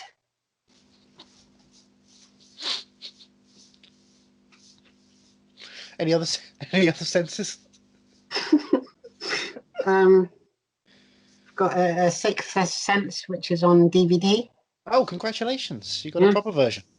Yeah. One of those videos where you have to rewind all the way through just to find out who did it. And I prefer cassettes, you can just turn them around. Which version do you turn around? The audiobook on cassette. On 92 cassettes. Who reads it? I can't remember. It's 1999. Who was famous in 1999?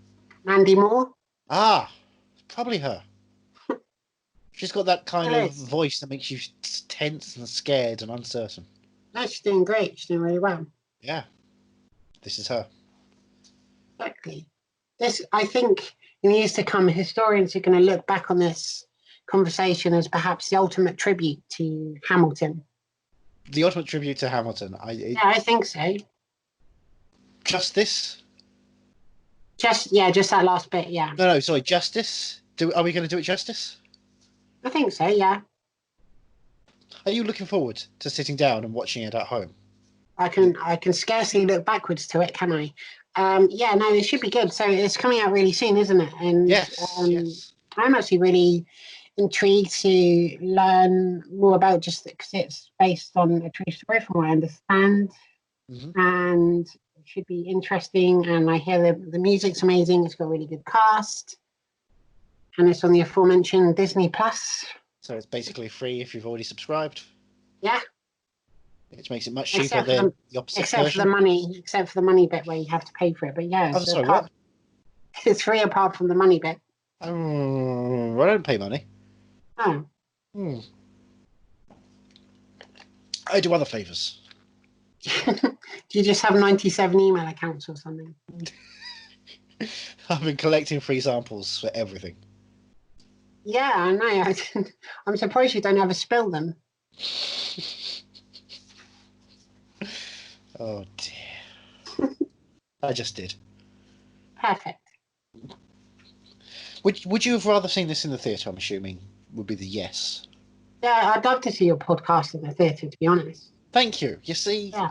imagine this episode right now. It's difficult to, but attempt to. In an arena.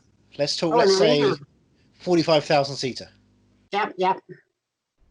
We wouldn't show Hamilton. We would mention it. Every time we mention it, you'd have to have a Mexican wave going across. Huge.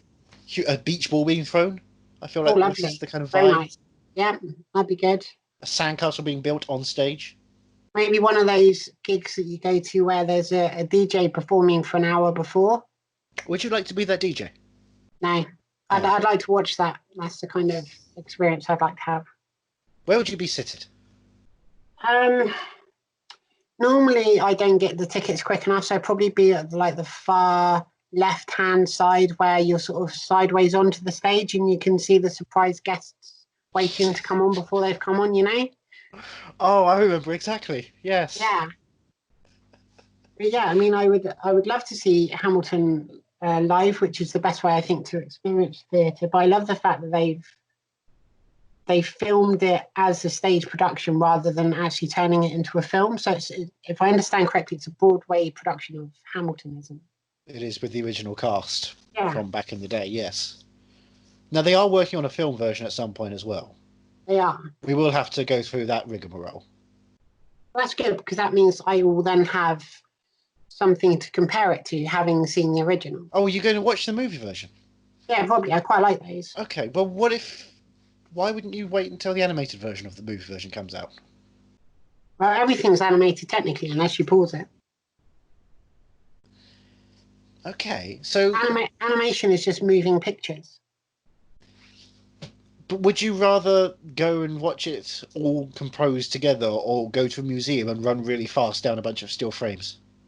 I'd scarcely know the difference.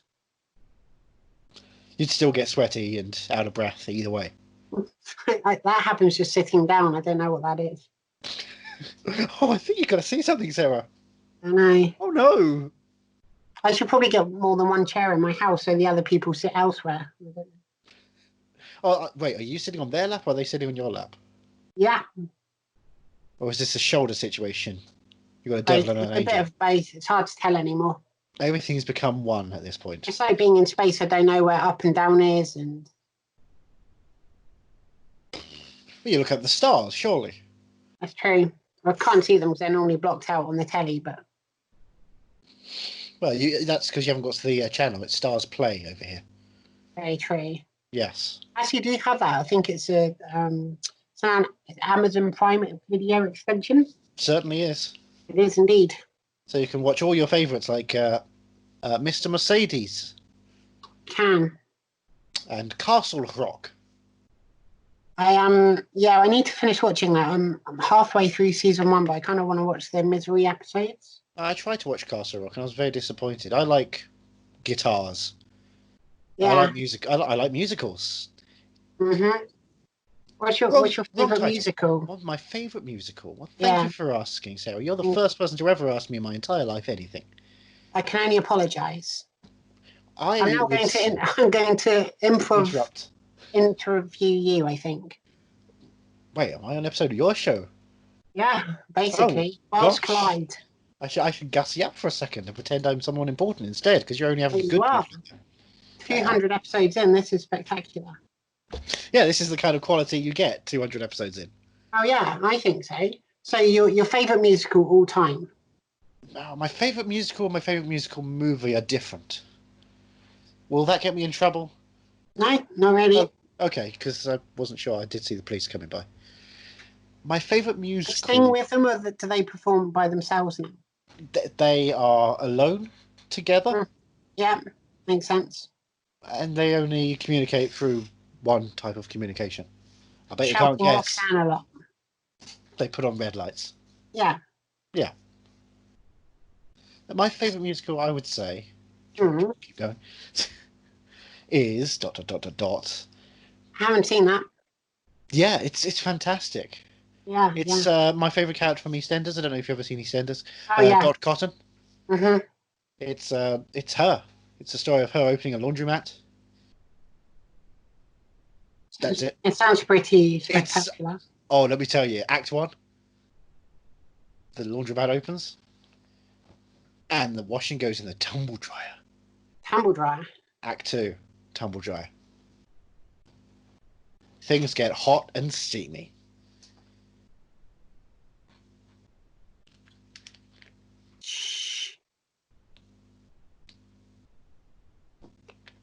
Will the sound effects be added afterwards? So are we going to hear a tumble dryer at this point? No, there's no effects going on here. It's all just the realm of the imagination. This is the theatre of the realm. Is that a thing? Yeah, so everyone's going to be experiencing this differently depending on which noises and indeed images they conjure. And which app they listen to the podcast on. Yeah, that's true. Some of them will then have an advert, some of them won't have an advert, some of them will just go straight to the Joe Rogan podcast and make you hate everyone again. Sure. All the good. Yeah, all the good stuff. And so that's your favourite live action musical. What's your favourite? Oh, that's that was animated. Oh, animated, sure. Yeah, that was a Illumination musical. Yeah. Mm-hmm. I thought it was very illuminating. And it's got lots of the artwork's got lots of dot work in it. It's got a point to it, let's face it. Mm. But it's not pointillism. Right. It's profoundly circular. That sounds good. Yes. That was the tagline. Depending on who you ask. Who are you asking? I don't know anyone. You? You don't know anyone? No, not really. Do you really know anyone? Really? I feel like I know. I was going to say I know myself, but of course I don't. Do you? I'm still on a journey. I think I know Paul Giamatti at this point. Oh, yeah. But if it's Paul Giamatti, then I don't really know. Wasn't he in Back to the Future? Which part? All of them.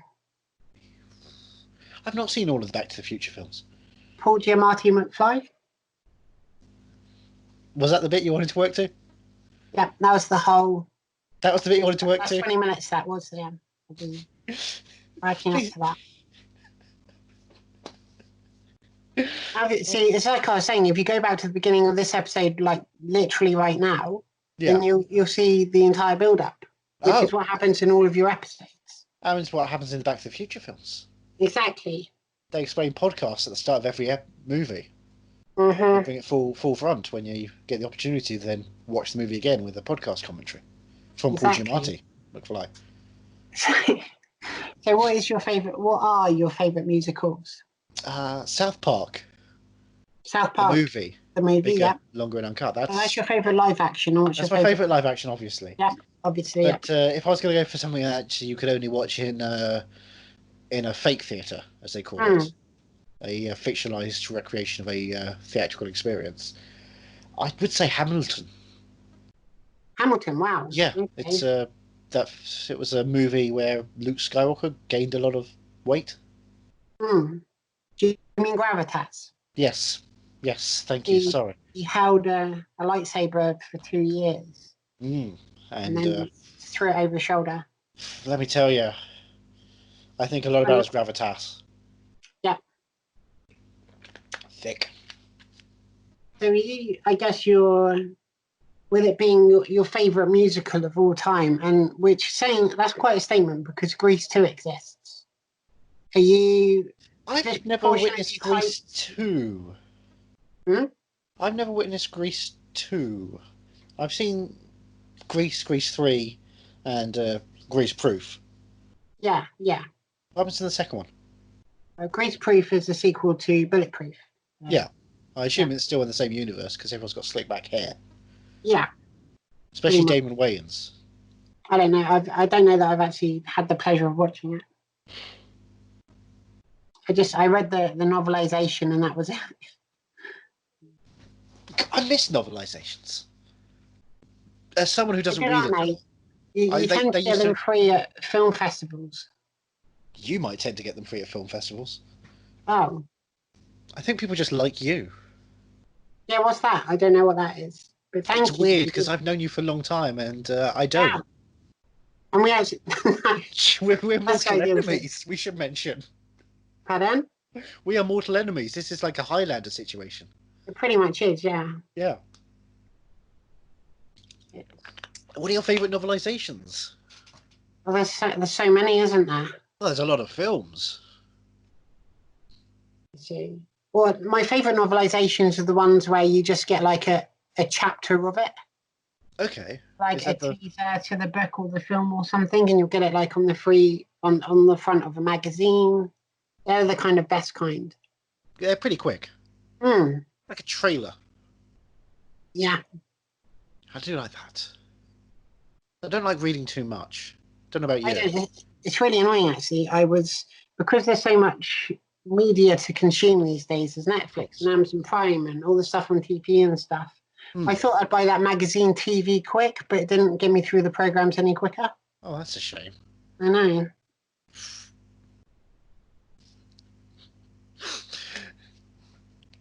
What are you watching? The Radio Times predominantly just has TV times in it. That's confusing. No, it is a bit. That's very strange. Mm-hmm. If you look at the TV times, it just tells you that it's a magazine. Yeah. What's that about? Like, how am I supposed to find out when one of my Facebook friends is live streaming a DJ set from the beautiful house extension? How many Facebook friends do you have that have house extensions?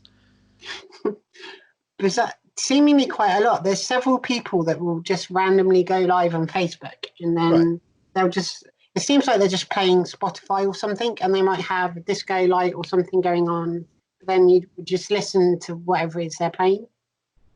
Okay, I've not got Spotify, and I don't have a disco lamp, and I don't have an extension, but I do have a garden, I have a lava lamp, and I've got an iPhone. It's got like a couple of songs on there. Can I do something with that? Yeah, I think so. Or just befriend Wendy's husband, who seems to put on these DJing events. Good for Wendy's husband. Oh, I think so. That's really cool. I always sadly miss the beginning of it with the introductions, because you get these notifications, blah, blah has gone live, and then you click on it, and you're in the middle of the show. You can't, it feels awkward to go in and ask who the other person is. Is Wendy's husband Peter Pan? As I say, I don't know. I missed the beginning. Oh, okay, right. That's awkward. I always wondered if he grew up. Yeah. It would make sense if he grew up to be a DJ. He just has that vibe. Oh, DJs have like really catchy hooks, don't they? Do they? I think so. I don't know if he has a catchy hook. Oh.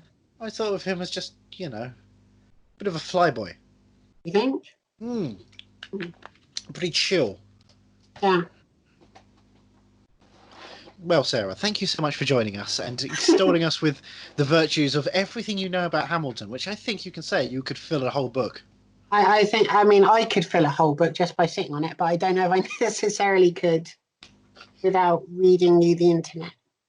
Once again, that's the Sarah O'Connor Show on YouTube. It is indeed. Thank you very much. Are you movie mad on the internet with Andrew Jones and sometimes Johnny Ellis? But not right now. He's not a part of it. Now, Sarah O'Connell, you'll be part of the show forever. Fantastic, and hopefully so will you. Thank you. Thanks for joining us. It's been my absolute pleasure. Now we're with Richard Sandling from Richard Sandling's Perfect Movie. Hello. Hello. How are you doing? I'm doing very well, surprisingly, given that it's madness. I'm doing very well. Madness. What a perfect way of putting it. Yeah, it's just weird, horrible experience time, right?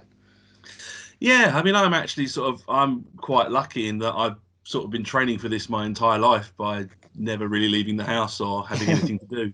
So if anything, I've been like, my origin story is finally paid off. So. Now, the film Blast from the Past was based on your life, wasn't it? Yeah, pretty much. That's good. Except it was self-enforced.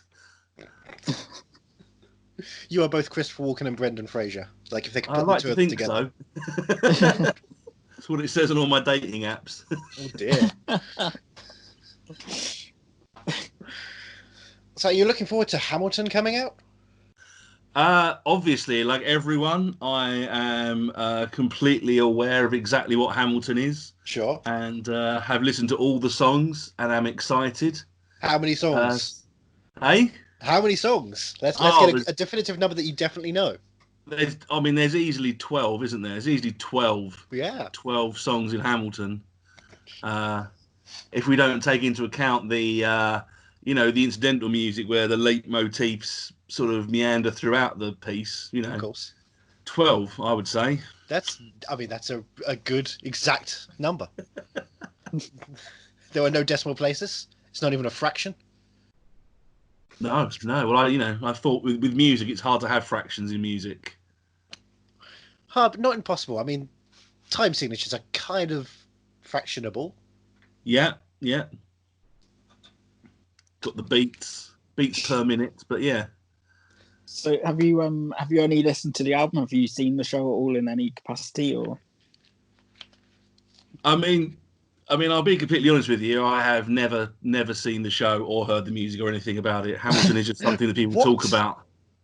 I don't know anything about it. I mean, obviously, I'm excited to see it, the movie, because musicals are my favourite thing. So have you been? Surely this must mean you've been actively avoiding Hamilton. I mean, I've not been actively avoiding it. It's just when you Hamilton is merely a positive aspect of modern life. That is one of the if people go like, how do you not know this or how do you not know about that? You can be quite engaged and still sort of have no idea what something is. I mean, I know what it is, but I've not seen it. I know enough people talk about it. And it's supposed to be very good. I'm 100% behind it. I'm all for it. Sounds like a great thing. Everyone seems to love it. People who don't like musicals, like they take their kids to it to get their kids into it, and their kids are into it. And also they listen to the music on the soundtrack before they see the show. So people really like the soundtrack album. So I'm like, it sounds like a really good thing, but I can't say people have explained it to me. I've been that sort of excited about seeing it. I suppose the thing was, I don't really like to pay the money it costs to go to the theatre to watch musicals. So even if it's really good, it might be, but it's still £130 more than I can spend on a musical. Yeah. Well, what's your limit? I do have my limits. Like if any more than a tenner, I want the cast to come down from the stage and like feed me by hand for the privilege of me being there. Like, anything more than a tenner, you're basically taking the piss. You should go see Cats live. They come out into the audience. Yeah, I want all the cast to be like sort of like valets for me, just to kind of make sure I'm comfortable. They finish the number, I applaud, they look at me and I nod and they go, great, we can move on because we made him happy. Was it once where halfway through in the intermission the central pub becomes a pub you can just go to on stage? Yeah, exactly. That's what I want. Yeah. I mean, I do enjoy. I mean, I have. Don't get me wrong. I have liked musicals, but I'm very lucky that people I know are offered in musicals. It means I can get free or cheap tickets, or go on press night when it's cheaper. Unfortunately, I simply do not have the funds to embrace musical theatre as a live event. But I have enjoyed the live experience when I have gone to see musicals. What are some of your favourites? Well, I saw a touring version of The Producers, which was put on specifically to tour. So it wasn't like the West End show. Then they actually put one on to do the theatres, and it was great because it had Corey English in it, who was great. It was a sort of very good song and dance performer. Has a sort of physicality that you wouldn't think if you were, that would be able to suddenly do like incredible ballet. But he's like fantastic. And Jason Manford was in it, and Jupitus was in it, and there were lots of other people. I think just like really. But it was one of those things where you're watching a musical, and it was watching a thing that was great, performed by people who do this for a living. And I realised my main sort of thing of telly is watching people who can't really sing learning to sing, or people who can't dance learning to dance in a competition. And then I watched a thing made by people who actually do it for a living. You go, why don't we just have shows where people who can dance, do dancing? Because this is amazing. And if this was like Strictly Come Dancing was people who can dance trying to show off who's the best dancer, I'd probably watch that. because that would be real dancers dancing, which is amazing. Apparently, Not competence isn't compelling. Hey, competence just isn't compelling television. It turns out for most people. But it was a bit in it, and I also before that I saw a show called another Phil G just one, but it was Urinetown. Which was great, which was great. Like, and didn't know anything about it. I think it was a sort of Jamie Lloyd revival. I saw that, and that was like amazing. That was one of those shows where I didn't know anything about it. I thought, go and see it because it, support my friends. Sure. Went to see it, and it was just like every 10 minutes it sort of upped its game, but it didn't have to because it was already brilliant. But it still upped its game every 10 minutes. And again, it was those things we watched this going, this is amazing. Like, actually seeing people do some singing and dancing was fantastic. So I understand people would want to see Hamilton, but until I know someone who's in it and they can get me, £15, which is unlikely I'll ever go and see it. So. Have you started getting your feelers out there for them? You've been finding out who's in the cast? I'm sure there's more rewarding. I'm sure I'm sure most people who are in it have got better things to do than to give me essentially a freebie. Because there's far more deserving people than me. When I would just go, oh yeah, I don't mind. I'll watch Hamilton. I'm not fussed. Probably not the right blag a freebie. I'll support your little show, mate. I'll go and see it. Bump up the numbers. I'm curious. With you said you saw the producers with Jason Manford. Did he sing in it? Yes, yeah, he's great. How's his singing voice? He was doing a show before lockdown, wasn't it? Before, I can't remember what it was, but I'm sure he was doing some sort of stage performance. I don't know if that was a musical itself, but but he can sort of sing, and he has he has got a song and dance. I don't know, not a dance because I think he had to learn the dance. I mean, I don't want to speak as if I'm a knowledge about this, but I think he's really good at singing. He has got an opera singer's voice. And so to learn to dance. But I think, he did a thing, I think it was a musical called Curtains he was in, which was like a sort of mystery thing. I think he was in that. But he's done lots of things. He was in Young Frankenstein for a bit. He's really good. Unsurprised, not unsurprised, but, you wouldn't think he's actually got that in him, but he has, and he's really good at it. So yeah, because all I've seen of him was, his comedy stuff. I've not... But I keep seeing his name pop up every now and then with theatre stuff, and I often thought, I wonder what his singing voice is like.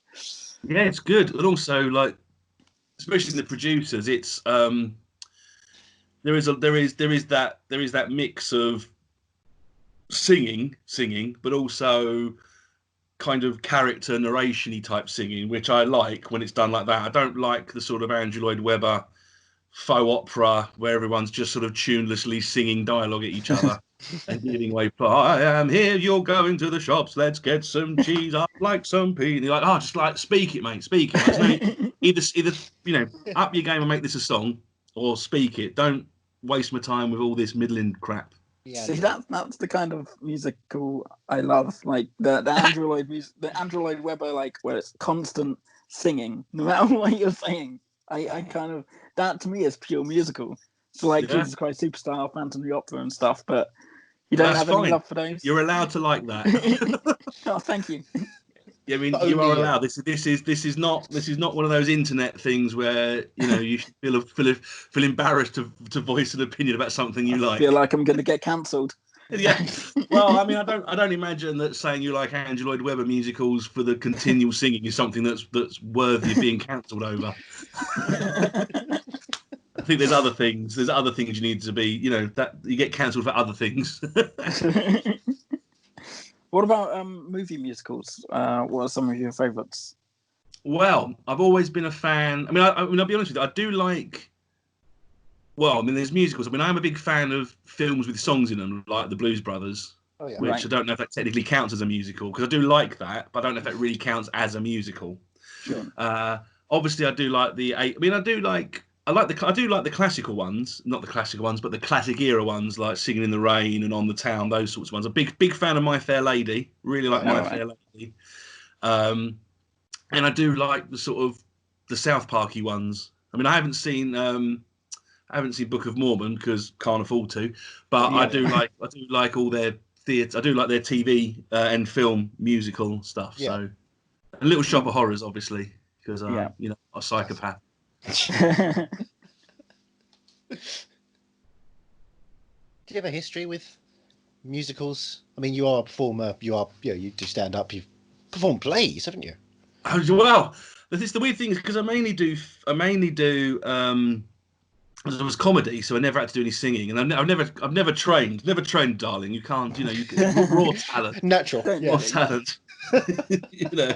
Learned on the job. You can't teach what I've got, so you train the others.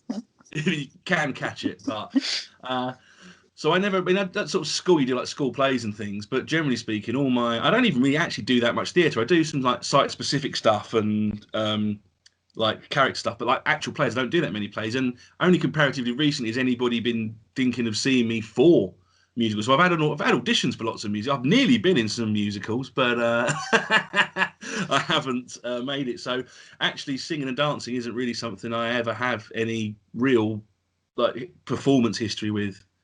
But I would like to. I'd like to sort of have a little dance about and sing and, have me one glorious moment. What musicals have you auditioned for? Which cat were you going to play?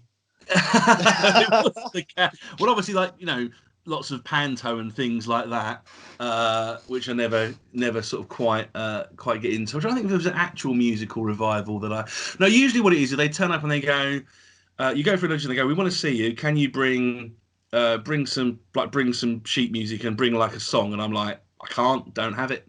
I don't know, can't rehearse it, can't practice. I literally have no way of doing that. So right. I just essentially just went online and found like 4 things I thought I could sing. Then whichever one I could get the sheet music to, I printed that off and then take that along and then practice it on karaoke 3 times before I go in and then sing it. Like give it go full.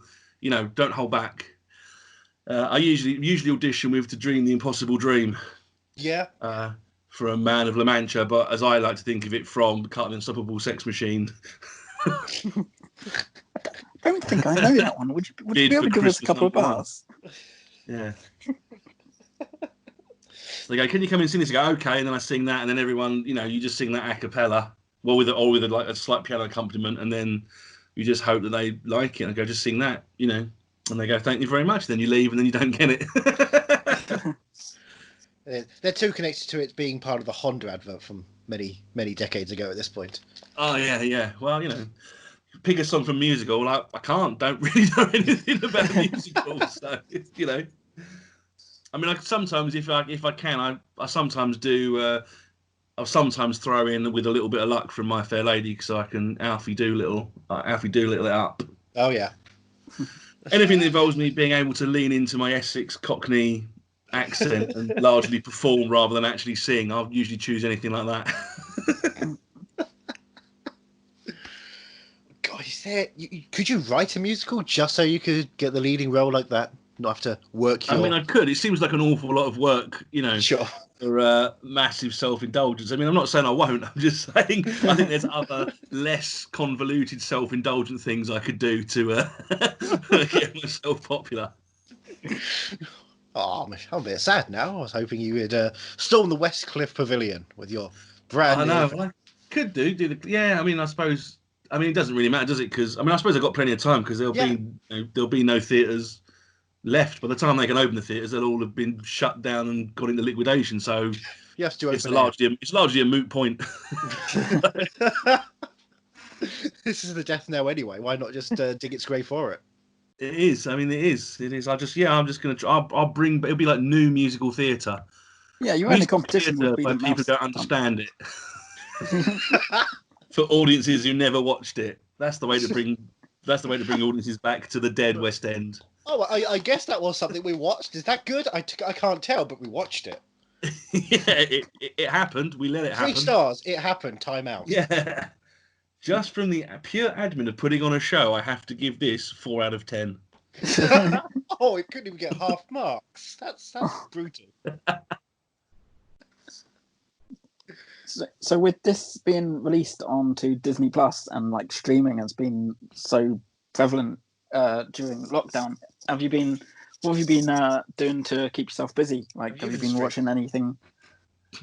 Well, I've been I've been rewatching a lot of things just because it's sort of easier. I decided to rewatch some stuff. I've been watching. What have I been watching? I've been sort of, because I'm quite into my avant-garde experimental cinema. So I've sort of run an experimental short film. I did before, everything got shut. Everything shut down because you were running. Everything got shut down because the man couldn't handle the truth that was being shared to 17 people at my avant-garde film night in Bethnal Green. So I've been watching that. I've been doing just basically watching trying to catch up with a lot of movies that I like, rewatching some films I like. Yeah. But again, mainly trying to get a lot of experimental art films and mainly getting more into that because I like that. Unfortunately, there's not very much of that on the free streaming service, or say free streaming, once you've paid for it. Yes. There are quite a lot of it on the Amazon channels that you then have to pay for, even though you've already paid for fucking Amazon. Subscribe to Amazon, brilliant. Now you can subscribe to this, but I've already subscribed to Amazon. No, you don't get these. Well, then what's the fucking point? Largely how I feel about it. It's like, I'm paying for Amazon. Don't make me pay again. This is bullshit. I understand the business model. People need it, but it's infuriating. So I do watch that. But they have some quite nice Fellini stuff on there and things like that. And also there's there's a lot of American independent movies which are sort of, touch and go whether they're any good or not. But I like to try and watch something that someone's made and essentially themselves and then put it up themselves and just see whether it's any good or not. Right. Because these are largely the films I make and I'm in. So I want to know, and I know the things I'm in are good. Competition. Yeah, but also I know the things I'm in are good. So I want to know what it's like. I want to support these other movies because just because it's got like 3 out of 10 on IMDb doesn't actually mean it's a 3 out of 10 movie. It just means that people are judging it. They're judging it as if they're judging it against like a Marvel movie or The Lighthouse. Yeah. It's a Hollywood movie, and they're judging it on those standards rather than taking The Lighthouse, a Hollywood movie. Does this work? They don't do that, so they can't see that it's fun or not. So yeah, I like to give those things a go. So I've seen some quite interesting stuff, but I've also not watched a lot of stuff. I never used to not watch them all the way through, but I've over the last few years, I've definitely been no, and then moved on to something else. So yeah, I've been doing that, and I've noticed a couple of other people certainly have been trending in this sense of you get 20-25 minutes in, it's like, well, clearly the first act isn't working. Why bother continuing? You haven't kept us going. Yeah, but also when you do like the short film night, I know it's short films over long films. Yeah, but when you watch loads and loads and loads, and I had to watch like 900 films in one go in like a week for my short film night.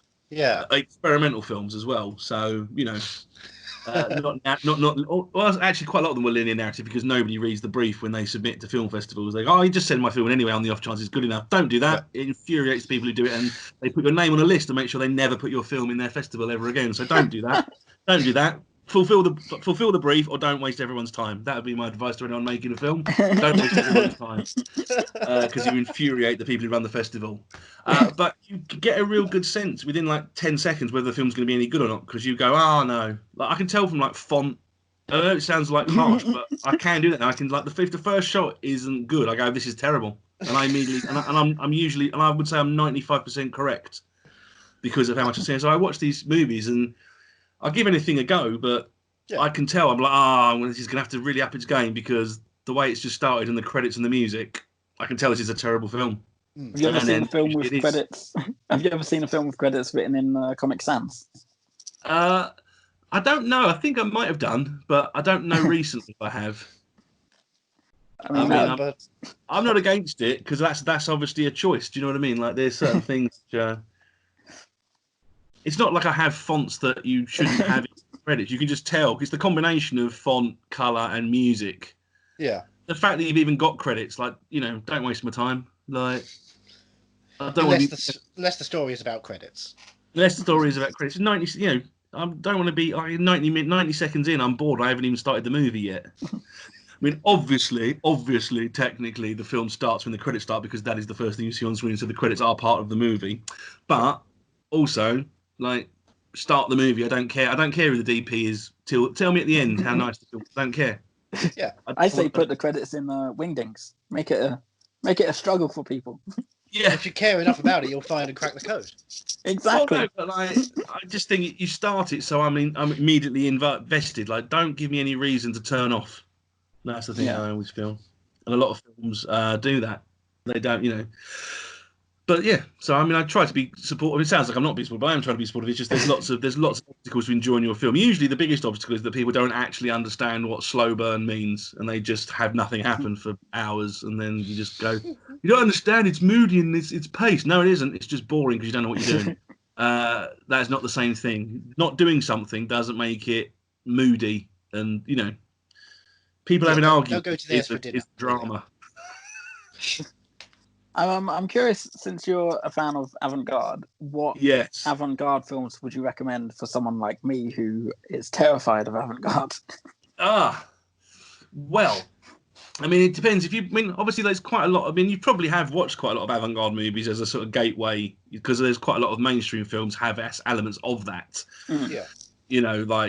Or like some films are just sort of off kilter. I mean, avant-garde essentially, dictionary term is essentially not of the norm. So whatever the norm is, whatever is not that is technically avant-garde. But I'm assuming, I'm only correcting what the internet will be dickheads about if I talk about it. Actually, technically, so I'm just trying to answer their questions in my answer to you to save. Just a vessel.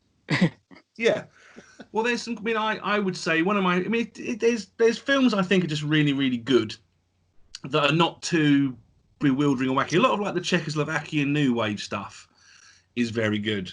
Right. I like the Eastern European sort of New Wave stuff. I would recommend is very good. A film I particularly like because I genuinely think it's a masterpiece is a film called The Cremator, which is a Czechoslovakian film.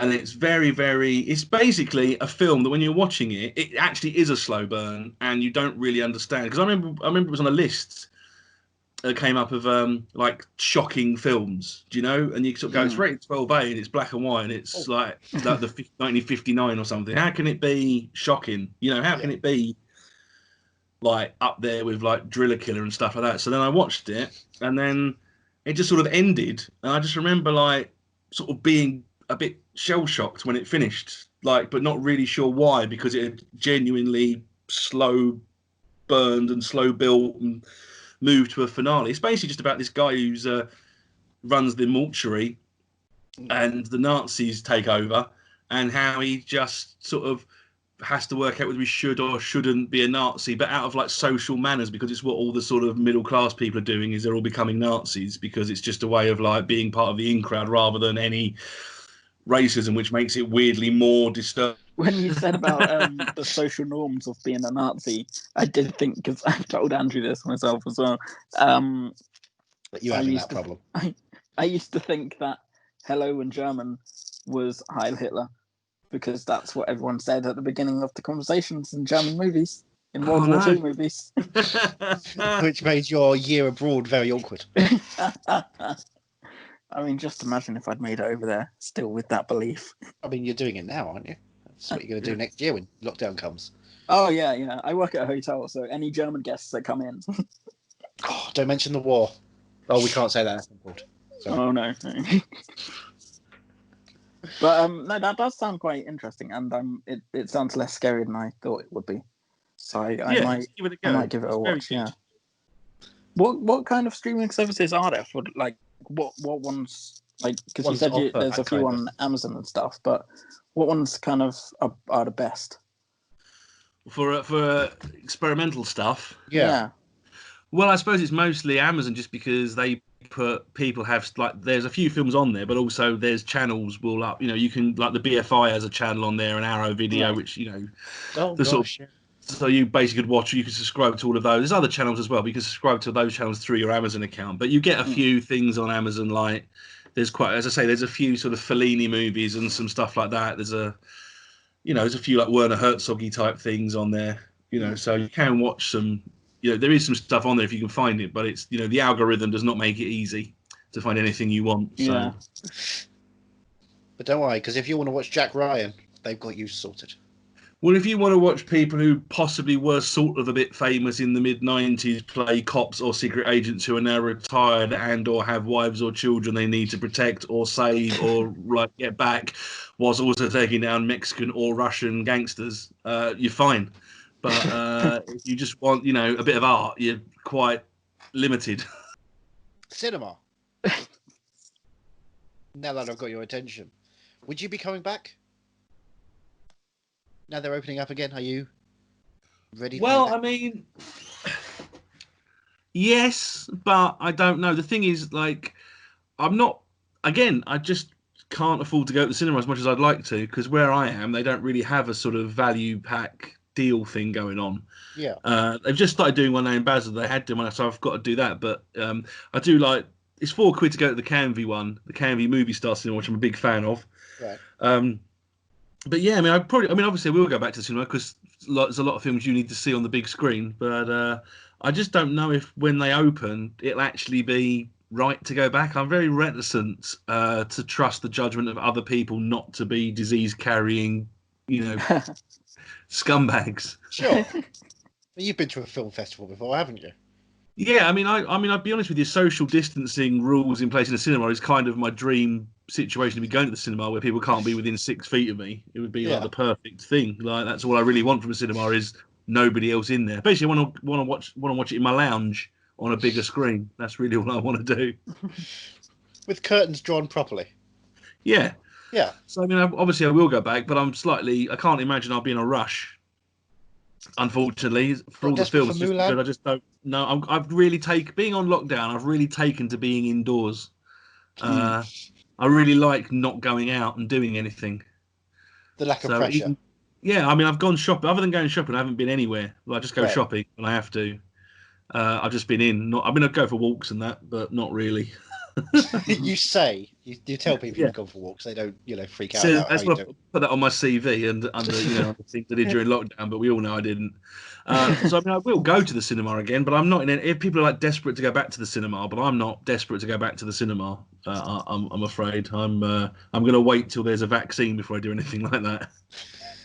My main concern is that because I always sit front row middle seat in the cinema, and I'm thinking if it's going to be like 50% capacity, more people are going to be wanting to sit on my row. And I don't like that, even if they're like a few seats away from me. Yeah, it's slightly annoying. And will that front row be available? I mean, what will be my front row now? Like, it might be 3 rows back. This is minutia. I've always slightly struggled with the cinema in recent years because I'm not a well man. I have, have needs and issues which need to be accounted for, and films are far too long for me to sit through in one go. So I actually don't see that many films in the cinema because I go, how long's that? 2.5 hours. Can't watch it. I have to wait for it to be on. I have to wait for it to be on streaming so I can pause it and go to the loo and stuff like that. So, going back to the cinema would be great if films were 85 minutes. I'd go back, but when they're going Marx Brothers films out, 68 minutes done. Exactly. Anything over 75, that's a feature. Do you know what I mean? But like all the sort of 2.5 hour movies, I kind of can't go if it's too long. I have to go. It's a bit long for me. I need to sort of so. I like going to the cinema, but unfortunately, there's so much working against me enjoying the experience that I'm in no rush. But I want cinemas to open and do well, so and for everyone to be safe. So I don't really know what the answer is. Fair enough. Well, thank you for joining us, Rich. Well, thank you for having me. Great. I can't wait to see Hamilton. Big fan. Yeah. Clearly. Thank you very much. Thanks so much. Farewell. We're here with Sarah Cook from Your Films and Number podcast, a movie on weekend blog. Yes. Website, welcome. Everything. What would you call it? Movies on weekend. The film site, production and publication company. I don't know. Movies on weekends film thing. Quality place where you can find writing and information. Yes. A place where we write about films and make films too. That's our official tagline. There you go. Stick by what's official. And what's the official tagline for your Movies and Numbered podcast? You've got a really good one. The sinister sounding podcast of a TV children's TV show plot. I'm going to say that again. The Yeah. Sinister Sounding podcast with the TV. Oh my god, I can't do it. The Sinister Sounding podcast, the children's TV show plot. Counting it. I'll say it 10 times fast. It's a tongue twister you've already got. Oh Now, my gosh. How many episodes are you in? How many times have you had to master this? I'm only. Oh, I've done it. I've recorded 4, 5. Okay. But it's easy to do it when you put the podcast voice on. The children's TV, the Sinister Sounding podcast, the children's TV show plot. I'm Sarah Cook, and joining me today, we did a voice. You know, I'm gonna try one of my old podcasts. You're listening to Yelling About Ellen, an all-encompassing look at HBO's hit TV show Entourage by Bros for Bros. I get almost nailed that one. That's been what? When was Entourage a thing? 5 years. It's been 5 years. I can still do, because it's the same voice. When I used to work at the Disney store, I can do like the greeting I used to answer the phone to still. Okay. Ring. Ready? Yeah. Ring. Good afternoon, and thank you for talking to Disney Store, Oxford Street. My name's Sarah. How can I help you today? Hello, it's me, Mickey Mouse. Well, hi, Mickey. Oh my. Oh my. Sorry. Oh boy. Oh, shucks. Golly, gosh. I love because it's the same voice of the gingerbread man, pretty much. Yeah. You're a monster. Hey, what were the rails that we were ever meant to be on? They've gone past. We've disappeared from everything planned. We've never had rails on this podcast. Well, no, we did Taking a Pelham. Oh yeah, that was rail heavy. That was a number film as well. 1, 2, 3. 1, 2, 3. Oh yeah. So some you've good got film titles. 5, 123 minus 5. Let me do this maths. You've got 118 podcasts left until then. Amazing. Yes. Because I don't think every number has a film. Like, I don't know if there's. I was wondering 72. Yeah. There's probably something. 33. There's a 33. I'm sure there's a 33.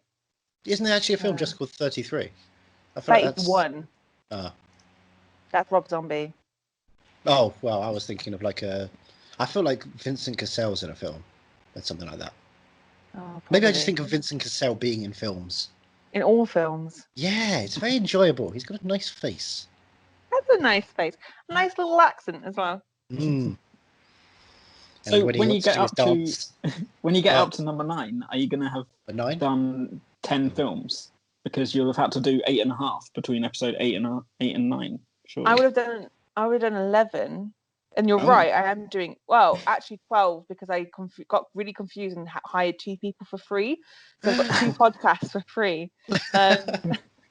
I have 0 as well. So we started with 0 theorem. And then it's 2 frees. And then we've got 8.5 in between 8 and 9. Jeez. Okay, right. This is... I mean, are you going to do Naked Gun 33 and a third as a separate thing from anything with 33 in it? That would be amazing. Just do it.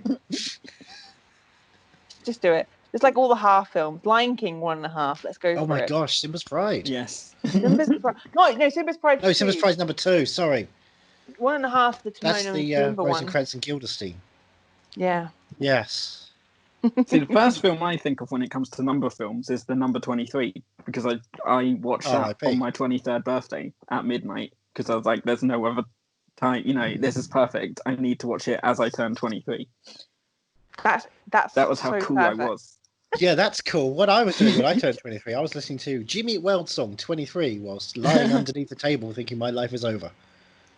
Oh my gosh, what was I doing on my 23rd? I can't remember. Drunk. Better. Oh my god. I was definitely drunk somewhere in London. I mean, 24 was harder for me because I had to watch an entire season of 24. Took away my whole day. You know what? I don't know if that's a bit or it's genuine with you. Oh, come on. It's genuine. I swear Oh god. Oh gosh. Sarah. Hi. What a perfect segue. I am the king. and I shall sing my song, and then you'll all perform a show for me. Speaking of singing songs. And kings. And guns. And ships.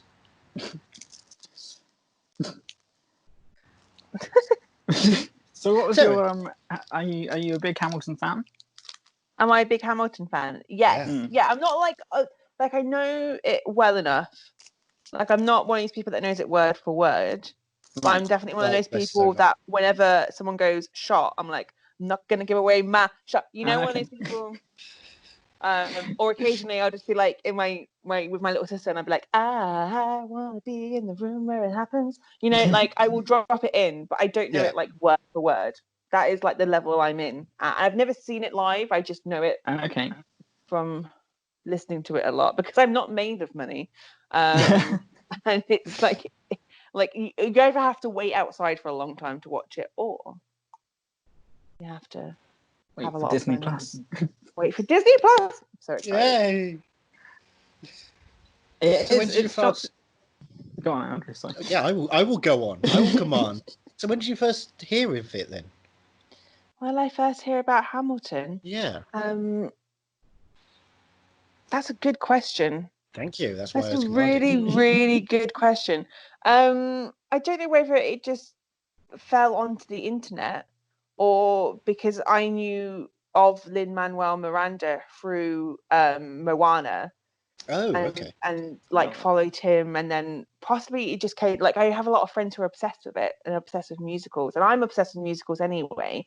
So I think it's just a natural thing where it's just all sort of there in my life, you know. And it's all over the news and everything. It was definitely before it won a bunch of Tonys. I knew about Hamilton.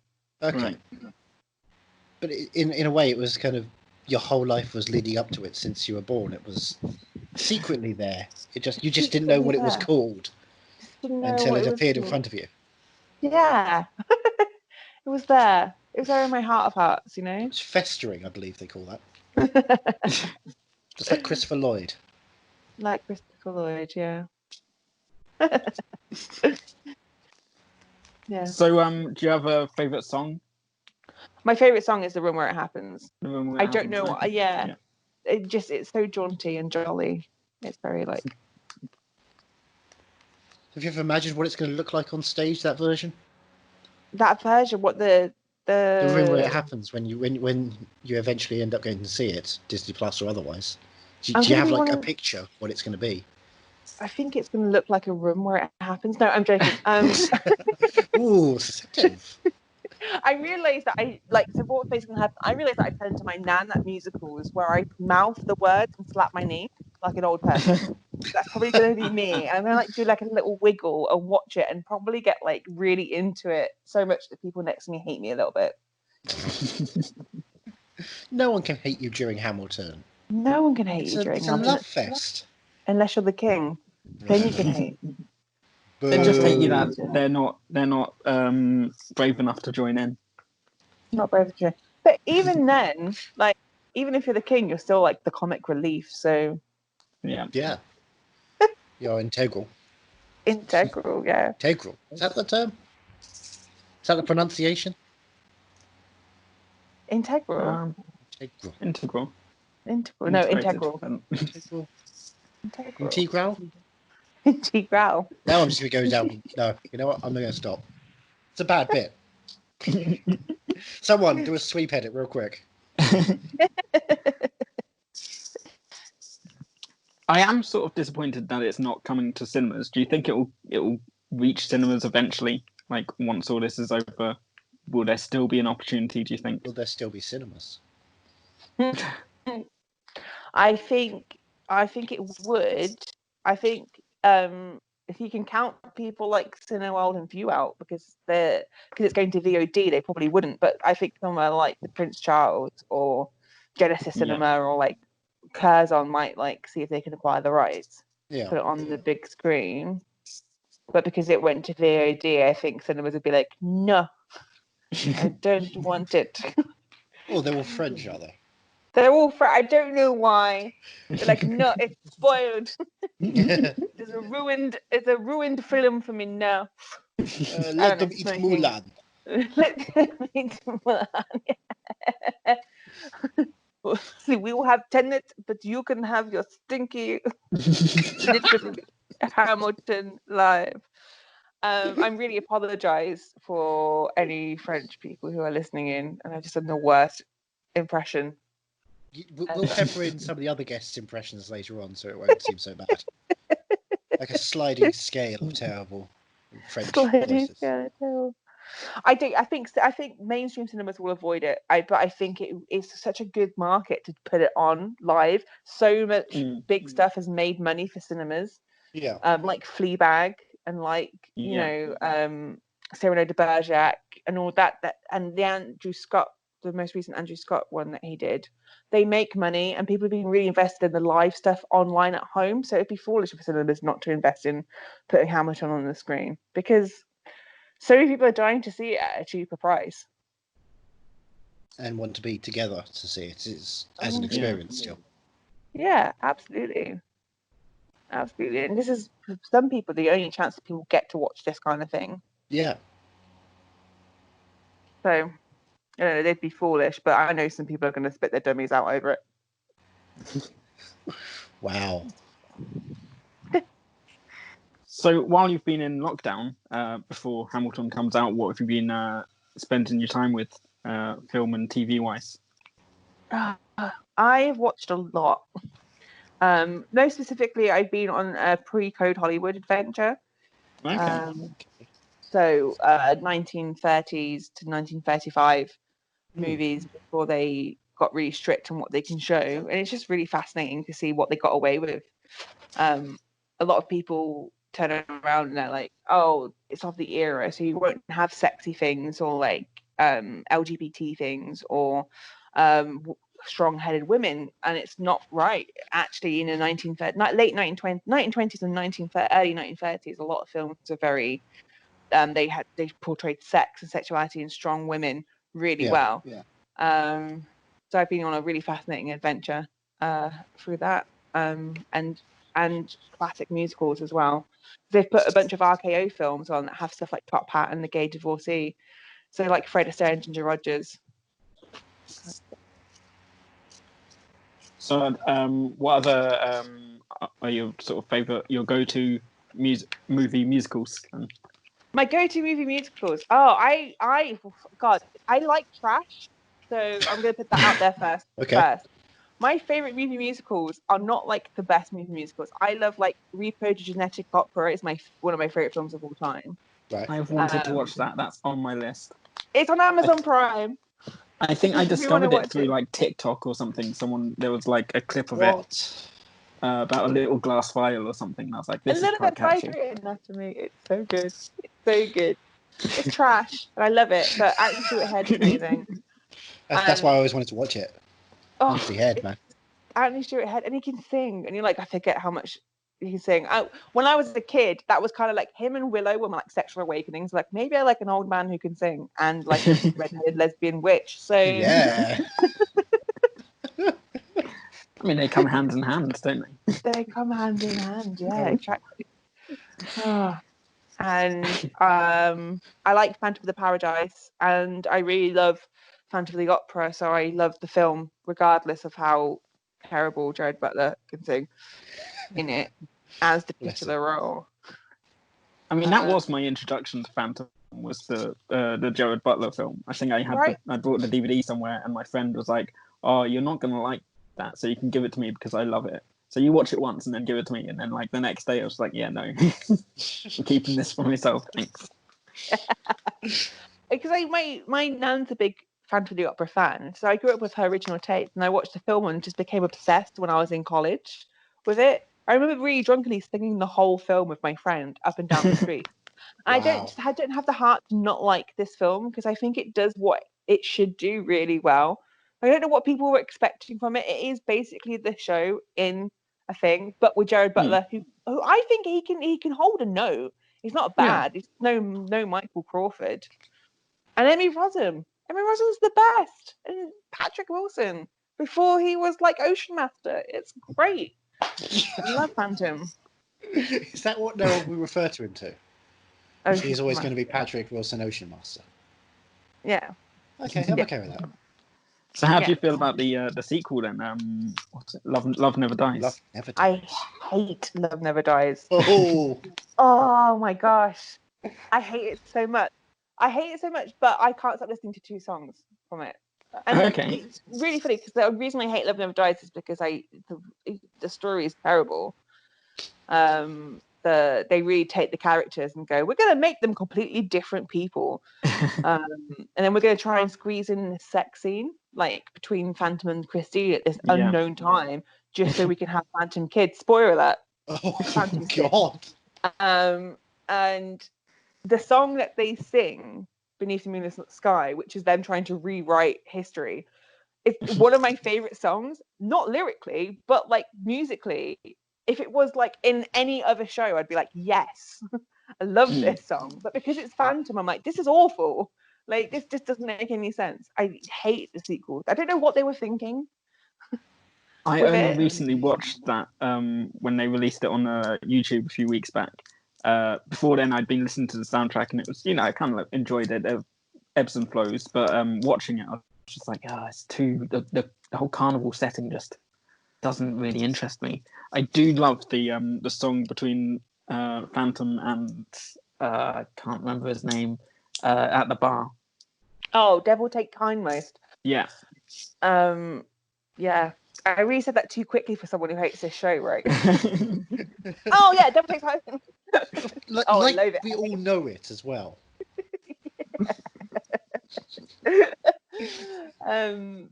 And they changed the production for like the recorded show. So like Till I Hear You Sing is the best song and the most like Phantom song in the whole production. And they put it at the beginning, and it's all downhill from there. Yeah, I don't. Yeah. Yeah. I can't really argue with you, to be honest. It isn't great, but I still enjoy the soundtrack to it enough. What are your other trashy musicals? I'm hoping you don't say Mamma Mia at all. No, Mamma Mia is not.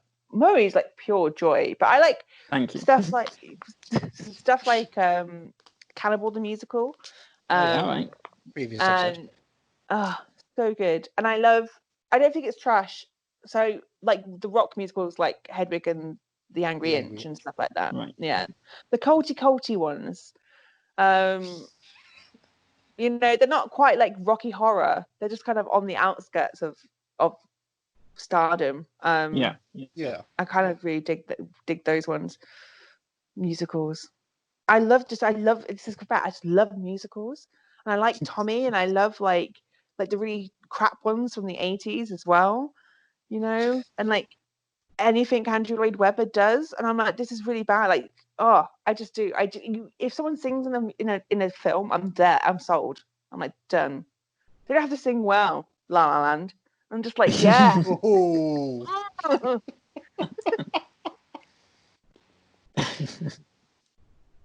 So your ultimate film would be someone who doesn't sing particularly well, but definitely sings. It's some sort of weird, rocky, but slightly not rocky, but also outsorts with everything that's normal experience. Yeah. But one person's slightly older, one of them's a redhead. One of them's a redhead. That would be like insanely perfect for me. Right, I'm just going to write a screenplay just for you. Just for me. You said it in the Victorian era, and I'm done. I'm there. I'm done. Oh, okay. Steampunk. Yeah. Is that a thing? You want that? Yeah. Steampunk. Okay. Musical. With the clanks and the steams puffs, that's a tempo you can keep a beat to. Wait for it. Steampunk Starlight Express. That's what's going to come. That's actually a good way around that. Yeah. Oh, it could work. It'd be horrifying. As horrifying as Cat was. I didn't mention it this time. It wasn't me. I just want to point that out. I avoided mentioning it as well. We were on Andrew Lloyd Webber. I took myself away. I love Cats, and I will defend it to its dying day. See, I like Cats. The film, Finally. I'm like 50-50 on. The thing is, the first half of Cats is so dull. But when you get into like the second half, like the minute McCavity has his number and like that, I'm there. I'm like there for the music and the production, and I'm here for Idris Elba having the best time of his life.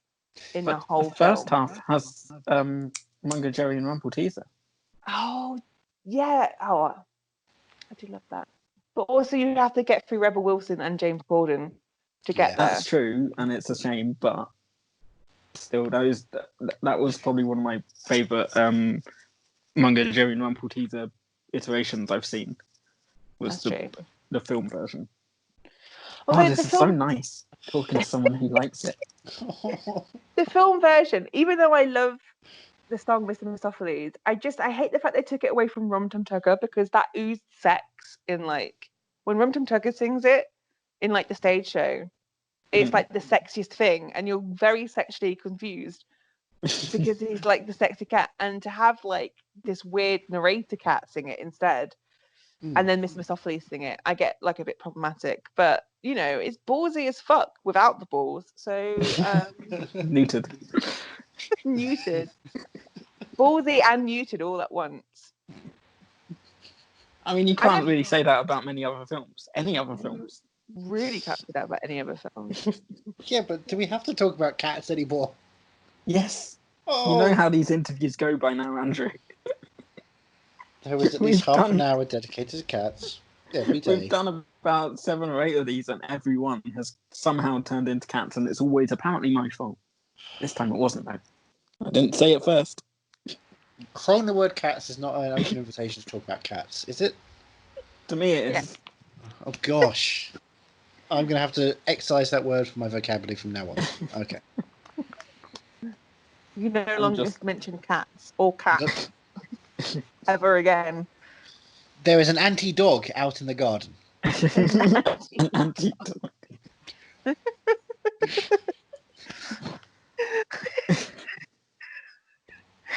I'm so calling cats that from now on. Hey, that was one of my favourite reviews. I can't remember what it was now. So bad it makes. It's completely gone from my head. But there was some like. Douglas said it. Hopefully, a guest later on in the episode. Yeah, you can ask him. That's going to bug me now. Worst thing to happen to cats since dogs? That was it. Yeah. Not that I agreed with any of it, but yes, it was rather well written, I admit. Oh dear. Are we done with cats? I'm just ecstatic right now. I don't know what else to say. So say Hamilton's so exciting. Can we focus on Hamilton for the rest of our lives instead? Because at least Hamilton, if they do a musical version, no one is going to rip their skin off to reveal a second skin with a twirly, shiny dress and making people march who are cockroaches. Because if they are marching in there, they are not cockroach marchers. Okay, Speaking of Hamilton then, how about Lin-Manuel's other musical, In the Heights? In the Heights. Do you know much? Have you listened to it? Have you seen it? Have you seen the trailer? I've seen the trailer. I know some of the songs, and I've seen the trailer, and I'm stoked for it because it looks great. It kind of looks like what West Side Story should be, but probably what West Side Story isn't going to be. You know, the upcoming one, not the classic, because the classic's incredible, problematic but incredible. But like, they're all problematic now. It turns out. Well, yeah, the upcoming West Side Story. That one that was meant to come out. The one that definitely never did. Definitely not going to come out now. Oh, Jesus. The world is so you don't want to talk about cats again now? We're on fire. Everyone's problematic. I'm excited because it's the same director of Crazy Rich Asians, right? Yeah. Am I? Yeah. So I'm really excited. Yeah, I'm excited to see what he does with it because I thought Crazy Rich Asians was so good. Yes. And it was just one iota away from being a musical. How great would a Crazy Rich Asians musical be for a start? Yeah, and maybe I feel the like sequel can do that. Yeah. Just give up all pretense of every other genre and go straight for Michelle Yeoh doing some dancing and singing. I'll be in heaven. I want Michelle Yeoh to do a musical. That'd be so good. Yes. You know, I think it could work really well.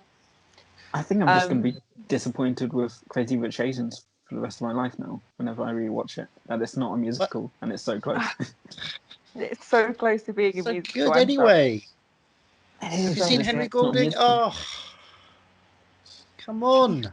Look up. God. I don't think how do you even remember that? Because Last Christmas was fun. Although it should have been a musical as well.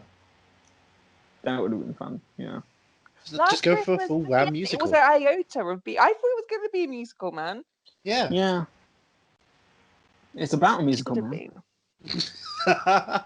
been. He comes from down your way and he can play.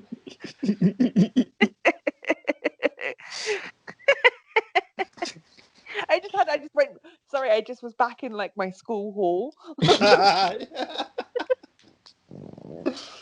So We what had about Music Man, Superman double bill. Yes.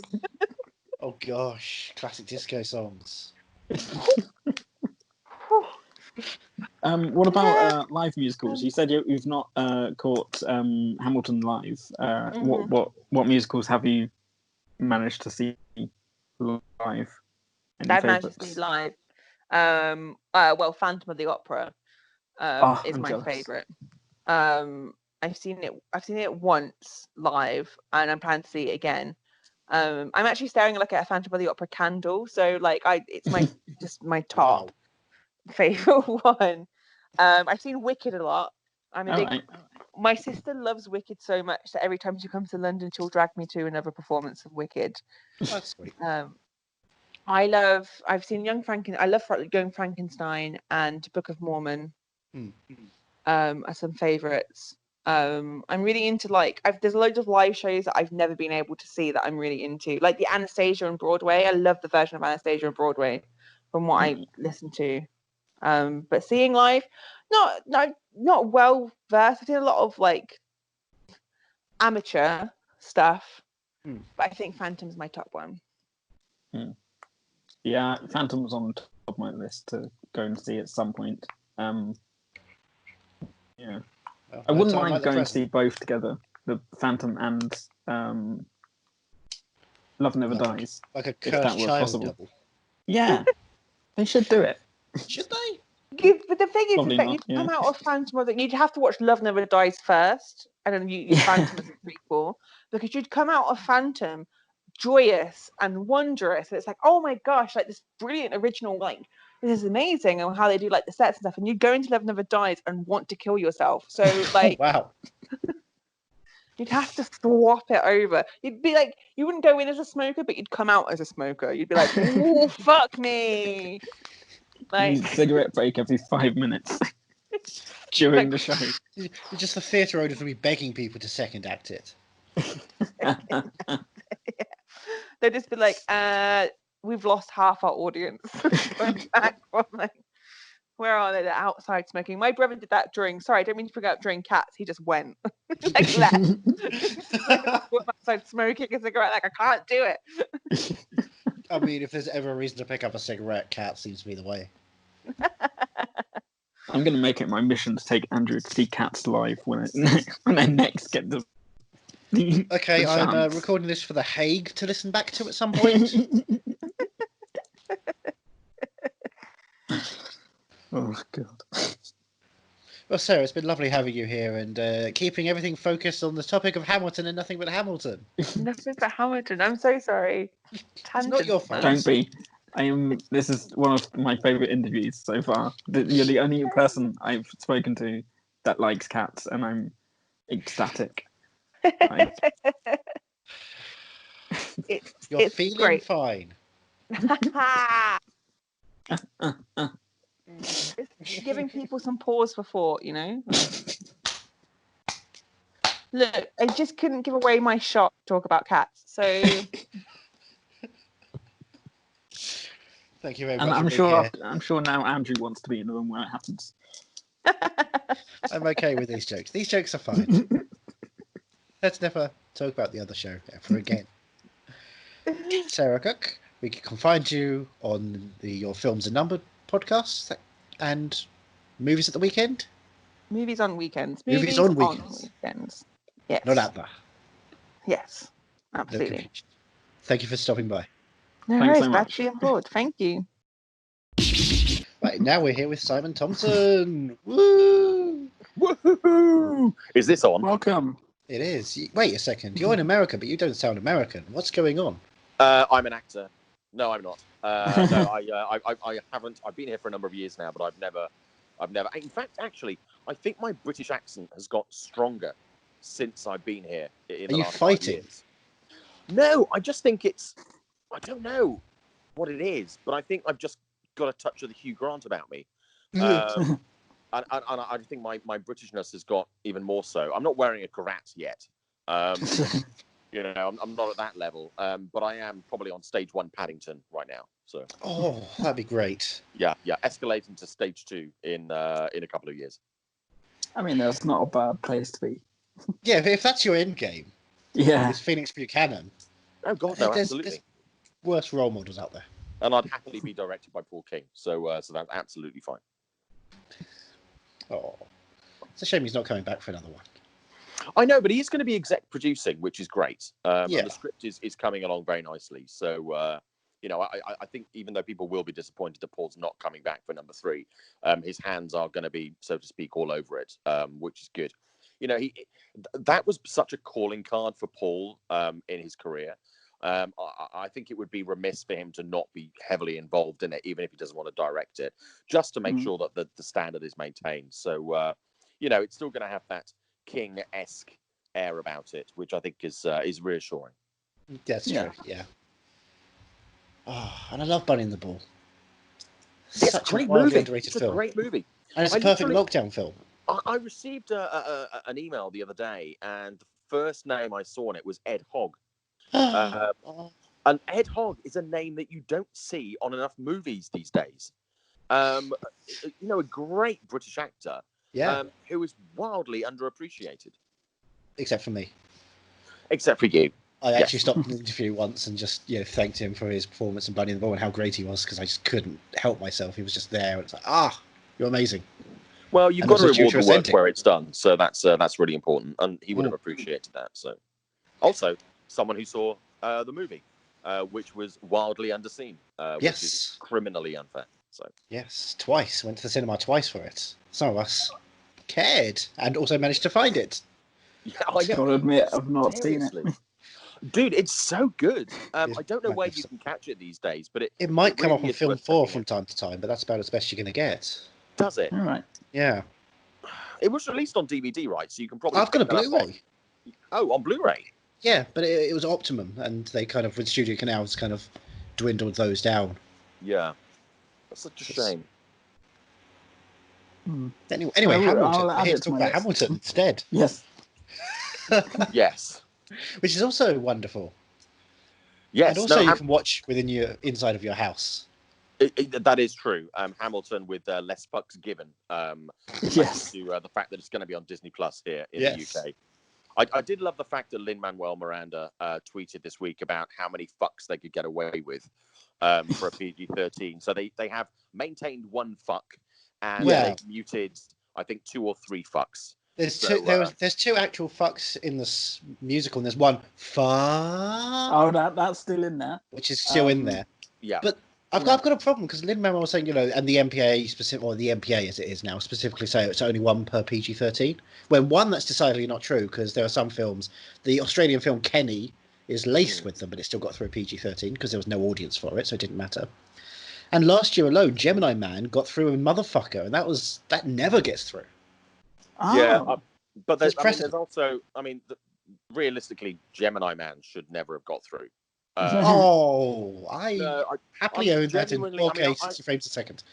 No, I mean, I love Ang Lee, and I had a great conversation with him, but even he knew that the movie that they made, as experimental and interesting as it was, it simply wasn't good enough. You know, and I think they spent too much time on the tech and not enough on the substance of the movie. You know, it was a real opportunity that was missed. And also the fact that what I found really weird with Gemini Man was the fact that they obviously shot it to be shown in a very specific format. and so few places could actually show it in that format. It was almost pointless doing it, which was really weird. More could show it in that format than when Billy Lynn's Long Halftime Walk came out, though, because that was only one screen in the whole world, I believe. Yeah. And The Hobbit. Oh, The Hobbit was another example, actually. Yeah. Yeah. Yeah, it's really strange. I mean, I absolutely admire the creative decision behind it. I didn't like the results. I saw it actually on the Paramount lot here in LA. And I was really, it just, you know, when something's so real that it looks more real than the real world, and it's mildly freaky, it's unsettling. That for me was the problem with Gemini Man. It was so fucking distracting that I just couldn't enjoy the movie. And then it turned out the movie actually wasn't that good anyway. So that was a shame. I think that's a really good example of where Hollywood is. Just because you can do something doesn't mean you should do something. Okay, but the tech was there to give Benedict Wong and a toucan a hangout session watching football. Are we saying that's not a good thing? I mean, I'm amazed that wasn't nominated for an Oscar, to be honest with you. But I'm also amazed that somebody wrote that and was like, "What we need in this scene is a toucan." It's a two-hander. Yeah, and why is that? Well, toucan play that game. So you know, but it's hard. It's hard to go Wong with Benedict Wong. You know, that is the truth. Criminally underused by Hollywood. I love him, and he's such a. Have you ever interviewed him, Andrew? I've never interviewed him, but I've had dinner with him before. Yeah, he's just the nicest guy. He's so humble. And but funny. Hollywood, outside of Doctor Strange, has never really given him the dues that he's due. That's so true. Speaking of fucks in movies, I'm just wondering, was what's it? King's Speech, was that a PG-13? Because wasn't that a 15 over here, and then they turned it into a 12? 15 to 12 and a PG-13 after an appeal. Yeah. It was, yeah. I was wondering if it was the same as in America, if it got appealed. Yes. That's kind of it bugs me now that I didn't know that, because when I heard that motherfucker had been taken out of Hamilton, I was like, all right, that's understandable. But now knowing that it was allowed in Gemini Man, I'm just like, Gemini Man things, theoretically. It's just Disney. It's just Disney being...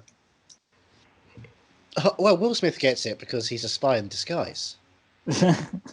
After that, you're free to get anything you want. True.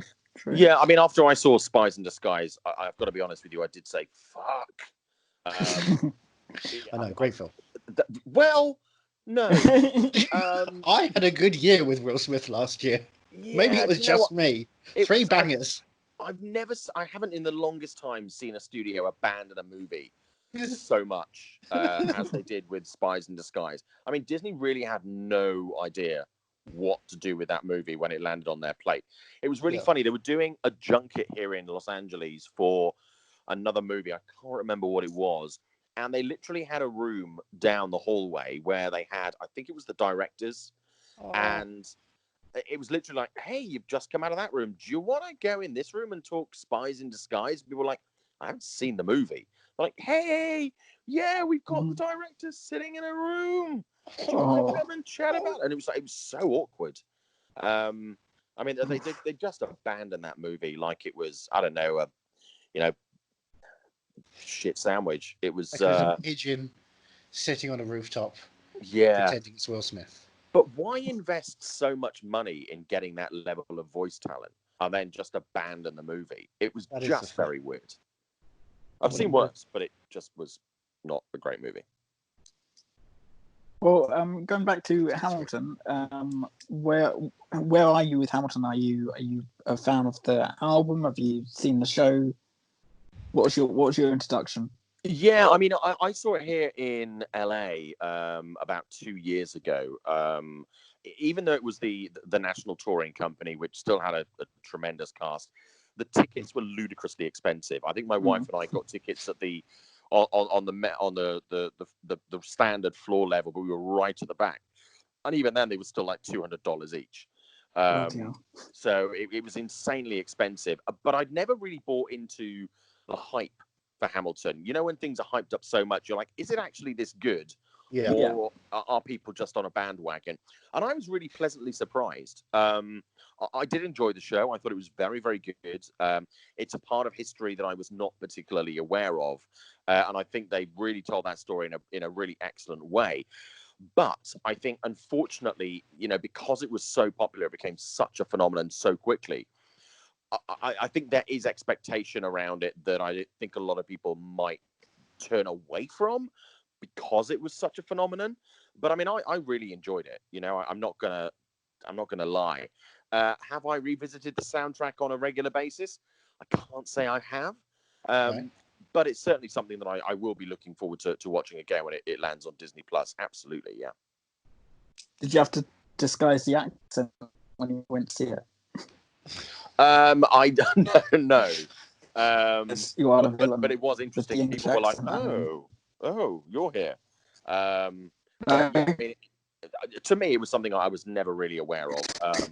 But it's part of the process of learning American history. But yeah, I mean, I found it amazing, and I think, to be honest with you, if it opens up that story and the history of America to more people in that way, I think it's a good thing. I think it's a really important piece of art. But people have a problem with musicals. Period. A lot of people turn away from that genre. But I think this is really an exceptional piece, and I think people will look at it just out of curiosity and enjoy it. As a result. And for Disney Plus as well, getting some content in this summer when languishing. Yeah, and it doesn't get more accessible than Disney Plus. I mean, no. I've not seen a platform that people have signed up to, no holds barred, no questions asked in that degree in my lifetime. I mean, we all remember when Netflix first landed, everyone was like, who's going to stream stuff? Who's going to not watch a DVD? Who's going to have that on their TV? What is the quality of the product? What is there? It's all old stuff. And now you look at Netflix and it's a completely different animal. But I think it will open it up to a lot more people. And I think people who wouldn't have watched it, or simply can't afford to watch it, to be honest with you, because That's the thing. So ludicrously expensive, we'll give it a try, which I think is a good thing. Have you guys seen it? Yes. Yeah, we saw it opening night of previews. In London. Nice. We didn't go to New York for it, alas. No. We weren't that New York finger came on to the us pulse. That's when they were experimenting and trying out songs. We weren't there. But we will be when we invent a time machine. That would be pretty cool. Bill and Ted Hamilton. That's why they're going to face the music. In the booth where it happens. Yay! There you go. So had you heard the album before you went in, or before you went into the live show? Or no, I'm not one of those guys where you listen to the soundtrack and it's like, oh, I know all the songs, I'm going to sing along. I went in completely blind and was like, is this really worth the hype that it's getting? And I to be honest with you, I think it was better that way. Because I saw another musical that a lot of people were talking about and have been talking about and is now becoming a movie, Dear Evan Hansen. And I listened to the soundtrack of that before I went to see it here in LA. And I'll be honest with you, I was kind of looking for the narrative beats to match the songs. And I kind of taught myself a lesson with that by just going, actually let the narrative and the music unfold as a story rather than going in and going, I know this one. So it was kind of a different experience for me with that one. But no, I mean, I didn't want to. I knew the room where it happened, and all that kind of stuff, and the popular beats on the soundtrack. But no, I wanted to go in as as green as possible to get that proper experience. But I think it's a different thing for everybody, really. What about you guys? Yeah, I usually. Sorry, go on. No, Johnny, you've steamrolled. Well, I usually wait until I've seen it live before I start listening to the soundtrack. But Hamilton was the exception to the rule because I knew there was a lot of rapping involved, and I was like, I was worried I wasn't going to be able to catch up with it as a first experience seeing it live because there's you're watching the characters as well, and it's just easier to focus on the album. So but you didn't have that issue yourself? No, I didn't. I'm quite surprised because I thought that potentially might be a bit of a stumbling block. But I think you kind of acclimatise, to what it is, the format, and how it's presented quite quickly. But I can entirely understand, why you did that. Andrew, what about you? Well, I tried not to listen to things beforehand, but also I don't go to much theatre-wise. With Hamilton, I remember it was just someone posted something on Twitter, maybe the day the album dropped, or they released the first couple of tracks on YouTube. But, what is this? This is interesting and weird. I kind of heard about it on, some sort of podcast once, and that was 2015, I must say. So pretty early on, I believe. Wow. And thus I kind of got into that hardcore for years until they finally came to London to perform for me. As I assume that's why they came to London. Oh, just for you, yes. Just Absolutely, 100%. Andrew. Yeah, they were like, I'll tell you what we haven't done. We haven't performed for Andrew. So we should really get to London. We should get to London and then delay it by a month and a half because the theatre's not quite ready yet. Yes. But don't worry. That was the Tony acceptance speech. Yeah. Then Manuel went up. He was like, I mean, thanks for this, but, we haven't performed for Andrew yet, so... Yeah, he's like, we'll got to put that at the top of the to-do list. So, Andrew, we're looking at you. Yeah. This is for you, Jonesy. I don't know why, for some reason, he's 1920s Italian-American gangster there, rather than a Latinx singer-songwriter composer. Is this Ian Frolin? Oh, we gotta do this. So what about other movie musicals? Favourites, least favourites? What are your highlights? And your lowlights? Do you know what? I'm not ashamed to admit that I'm a big fan of musicals. I always have been. I know it's a genre that a lot of people kind of shy away from. A big favourite of mine is the Rocky Horror Picture Show. Right. I'm also a massive fan of Little Shop of Horrors. That's a favourite of mine. I mean, even some of the classics like Cabaret and Chicago and stuff like that, I do really enjoy. But for me, it really has to be a mix of good songs, good narrative in the songs, not signposting, but just have a really nice arc in there. And I think when there's a story to back up the music and it's a really good book, that is something that I do really appreciate. It's kind of a guilty pleasure genre for me. Even Rock of Ages, which is yes. I hadn't seen as a musical until earlier this year, actually, here in Los Angeles. I first experienced that as the movie, which was, by the way, criminally underrated and exceptionally good fun. Yeah, no, seriously, I love that movie. The fact that audiences that was my number one film of that year. Yeah, it's a great movie. And I honestly believe that if it was released in 2020 and it was released to streaming, it would be like so popular. Yeah. And it's criminally underrated, and I love Tom Cruise's performance in that. Yeah. But yeah, I mean, I've always been a fan of musicals. I don't know why. I don't know where it comes from. It's not something that was really big in my family growing up. But it's just a format that I really like. I just find it's a really great way to tell a story. And Rock of Ages is it's something that shouldn't work because obviously none of those tracks were written as a narrative. They all have their own stories, but they fit together so well.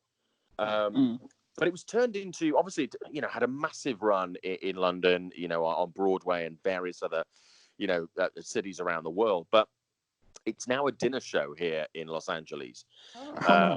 Yeah, it opened early this year, and it's unfortunately obviously closed because of COVID-19. But the guy Matthew Walker, who is the producer of the original show, which started here in Los Angeles in a tiny movie theater, in a tiny local theater. Matthew basically took over a venue on Sunset, and it turned half of it into a bar, which he called the Bourbon Room, and half of it into this dinner show. So you can now experience the entire Broadway musical, like a 3-hour show, effectively around you while you eat dinner and have drinks. it's absolutely incredible. So that was the first time I saw the musical, but I loved the movie when that came out. I honest to God have no reason why audiences didn't get behind it, because it had everything that audiences want, and yet audiences just did not turn out for it. I mean, I went night after night because I was working. I was still working night shifts back then, and I just went every single night just before my shift, and it would give me the biggest boost. It was the closest I got to going to like a proper gig. Mm. So, what other problems in the world of movies and cinema are we going to solve today? Where's Bond? Interesting. Yes. Let's dive in deep. What's going on with the world of summer blockbusters? Well, I think this year is a really interesting beast, obviously because of coronavirus. But for me, I understand the issue of moving movies back and putting them into early next year. But I think what's really interesting is something, and I had this discussion with someone yesterday, is the amount of movies that we've seen going to VOD or going to streaming platforms. Yeah. And I think that's just highlighted the lack of quality of some of the stuff that we're being presented with when you see it in a different context, when you see it on streaming and VOD. Right. And I think there are several movies that were due to be released theatrically, and I just think would probably have done okay because they were purely in that environment, but the quality to generate that money is simply not there. Yeah. I can think of one that was going to come out. I'm still debating whether to. I'm still debating whether to watch the new Steve Carell film that's due out this week. Is it Friday? Yeah. Well, you can't say no to it. It's irresistible. I'll be honest with you. I know a lot of critics have torn it a new asshole. But I genuinely enjoyed the movie. I am an apologist for Irresistible. I liked it. I thought the pacing was great. I loved the script, which a lot of people have thought was terrible. And I really love Chris Cooper. I think he was great as the mayor of this small town. But I mean, I really liked the movie. I liked what it had to say. I liked the way that it said it. And I thought it was really interesting and innovative. Do I think that if that was released in theatres, it would be a hit? No, I don't. And I think that's the difference where you're asking someone to pay, 15 quid, $25 to go and see a movie. I think people look at it differently. Is it worth the money? And that's when I review stuff, I always look at it in that way. Is it, if I left home and I paid for parking and I paid $15 and then I spent $10 on concessions, that's $30. Would I be pissed? Plus 3 hours or so of your time. Plus 3 hours of your time. So you've got everything there. Yeah. Yeah. And genuinely Irresistible, I would be very happy if I saw that. But I know a lot of people wouldn't be. For me, King of Staten Island is a great example of this, which I really liked as a movie. But if I paid $30 to go and see it in a movie theatre, I would kind of be a bit disappointed. Yeah, I suppose you're right there. Yeah. There's nothing wrong with the movie, but when you put time plus money on it, I just think a lot of the audience would have gone in expecting something that was sassy and madcap and probably a bit rude, and what they got was a great, heartfelt movie that was beautifully balanced, but they weren't expecting that. And I think audiences would have reacted in that way. When do you think you'll be ready to go back to the movie theatres? Do you know what? I don't know. I love going to the movies, and I love going to movie theatres. It's the people I don't trust. It's got nothing to do with the content. I would love to see Tenet, but I just don't trust people, and I don't trust movie theatres when you have the staff that you have who are paid what they're paid, and the ask that you are making of these ushers and cleaners is a really big ask.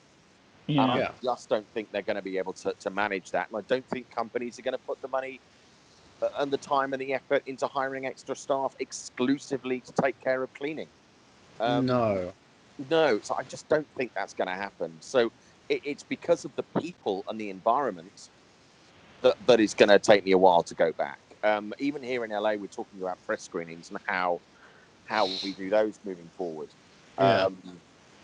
Because I don't want to be rude, but a lot of the members of our community, the film community and the entertainment industry, are not particularly clean. Molten. Yeah, and I just don't trust people to do what needs to be done to keep it a safe environment. So, to answer your question, I'm not going to be rushing back. I honestly don't know if I'll be back before the end of the year. Yeah. But that's partly because of cleanliness, and I think partly because I just don't think the content's going to be there that will make me want to make the effort and go there. Yeah. That's they're gearing up to start back over here, 4th of July, 10th of July for Cineworld. And I remember Cineworld was saying that they're going to be staggering film times. Still be bigger gaps. Oh, not I'm very intrigued to see.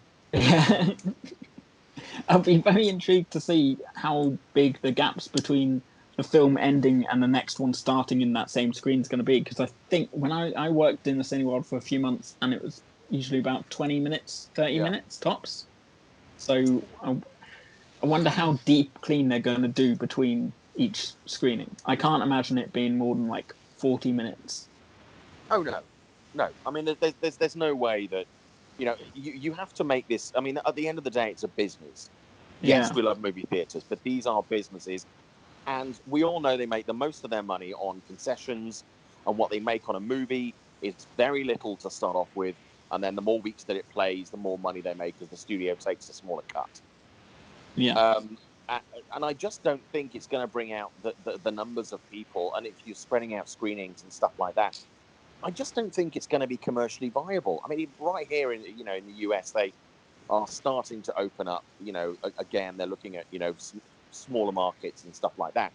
But what they're putting in there is like, the last the last Star Wars movie, Rise of Skywalker, and Bloodshot, and I'm like, hey, people didn't come out for those movies when they were out the first time, and now they're available at home. Why is anybody going to go, oh yes, the first movie I'm going to see in a theater is Bloodshot? They're not. Because they're family. Well, or Vin. Yes, that's true. I like your Fast and Furious reference there. Well done.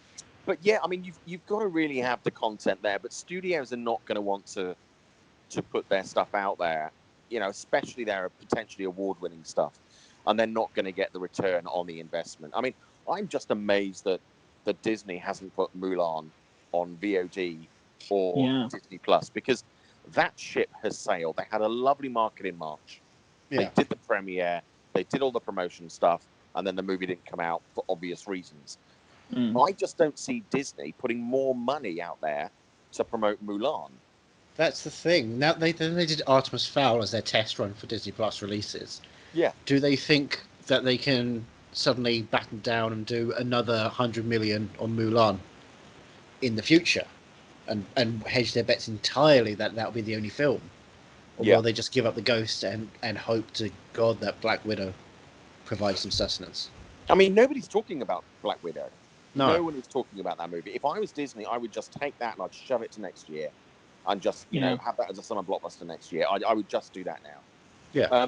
But also, when you think about some of these movies, Mulan's a great example, because it's not just you or me buying a ticket. That's a family movie. Yes.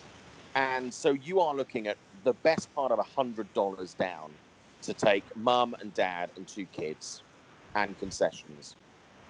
And I just don't think that, especially where people have been out of work for months, where money is tight, that people are going to look at that and go, I'm going to make the trip to a movie theater to watch Mulan, even though it's going to be on Disney Plus in 3 months. They're just not going to do it. Sure. So I just don't think, even aside from the health issues, it's going to be commercially viable for people to put their movies out there. And nobody wants to have... Tenet will do well. There is an audience that will go and see Tenet. They would die for it. They will literally die for it. I have friends who are so excited about this movie, and yet the number of people, what I call regular people, outside of this film bubble, who are going to go listening. Yeah, they're just not. They're not there yet. Yeah. You know, they are not going to be putting their butts on seats, and the people that will go there, that are dying to see this, it's simply not enough to make it commercially viable. You know, That's what I'm just hoping not gonna for. happen. Like, I think I'm in a very small minority of people who would like, you know, July 4th, once they open, I'm going to go. And mainly it's sort of curiosity to see how they're going to deal with it, with the social distancing and stuff. And also it's because I think that less people are going to want to go straight away. Mm. So I think I've got a week or two before more and more people start going. So I think I can just get one fix, you know, just one cinema trip, and then I'll be all right for a few months. I don't have to go for a few months. Yeah. But just to go on my own, and I imagine I think 1917. at least on the first day, I think it'll be all right, and then after that, I'm gonna sort of slowly regress back. But you know, just poke my head out quickly. And do you see why that's simply not sustainable for movie theatres? And I think a lot of people will do the exact same thing. I think once they've got it back, they will do that one trip. Oh, I've been to the movie theatre, and then they'll forget about it. Yeah. And that's not a sustainable business model. No. Yeah, I mean, I'll go to once and then just kind of see how they deal with, you know, see if the numbers rise because of all this, you know. Yeah. So it's gonna be an interesting year for sure. I mean, it's already been an interesting year. Is. Yeah. Interesting is one word for it. Yes. Yeah. But I mean, I honestly, I have no idea why anybody is intending to release anything this year. You know, before like November, December, I simply wouldn't bother. And you know, it's the same in the UK. You know, we see from the beaches of Bournemouth where people are already, they throw caution to the wind and they don't care, and they're contradicting their own arguments. If we do get a second wave of coronavirus in any significant way, that all this stuff is going to be, you know, purely academic anyway, because things are going to shut down again. Yeah.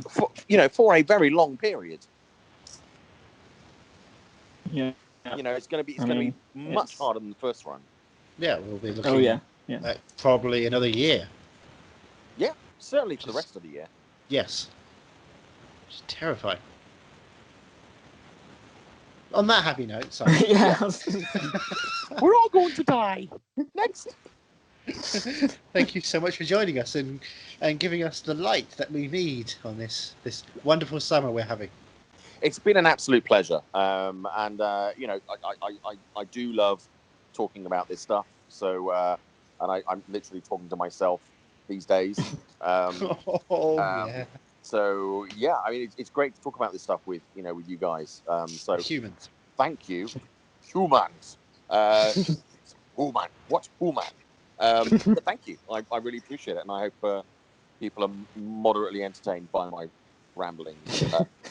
And if they want to, more of the same tired old shit, then they can follow me on Twitter at Showbiz Simon, a name that to this day I really regret owning on Twitter, but I now can't change it because I'll lose my blue tick if I change my name. But it's a kind of a shit handle, and I wish. What do you mean? It's great. No, it sounds like I'm a fucking cabaret act in Macclesfield in the 1970s.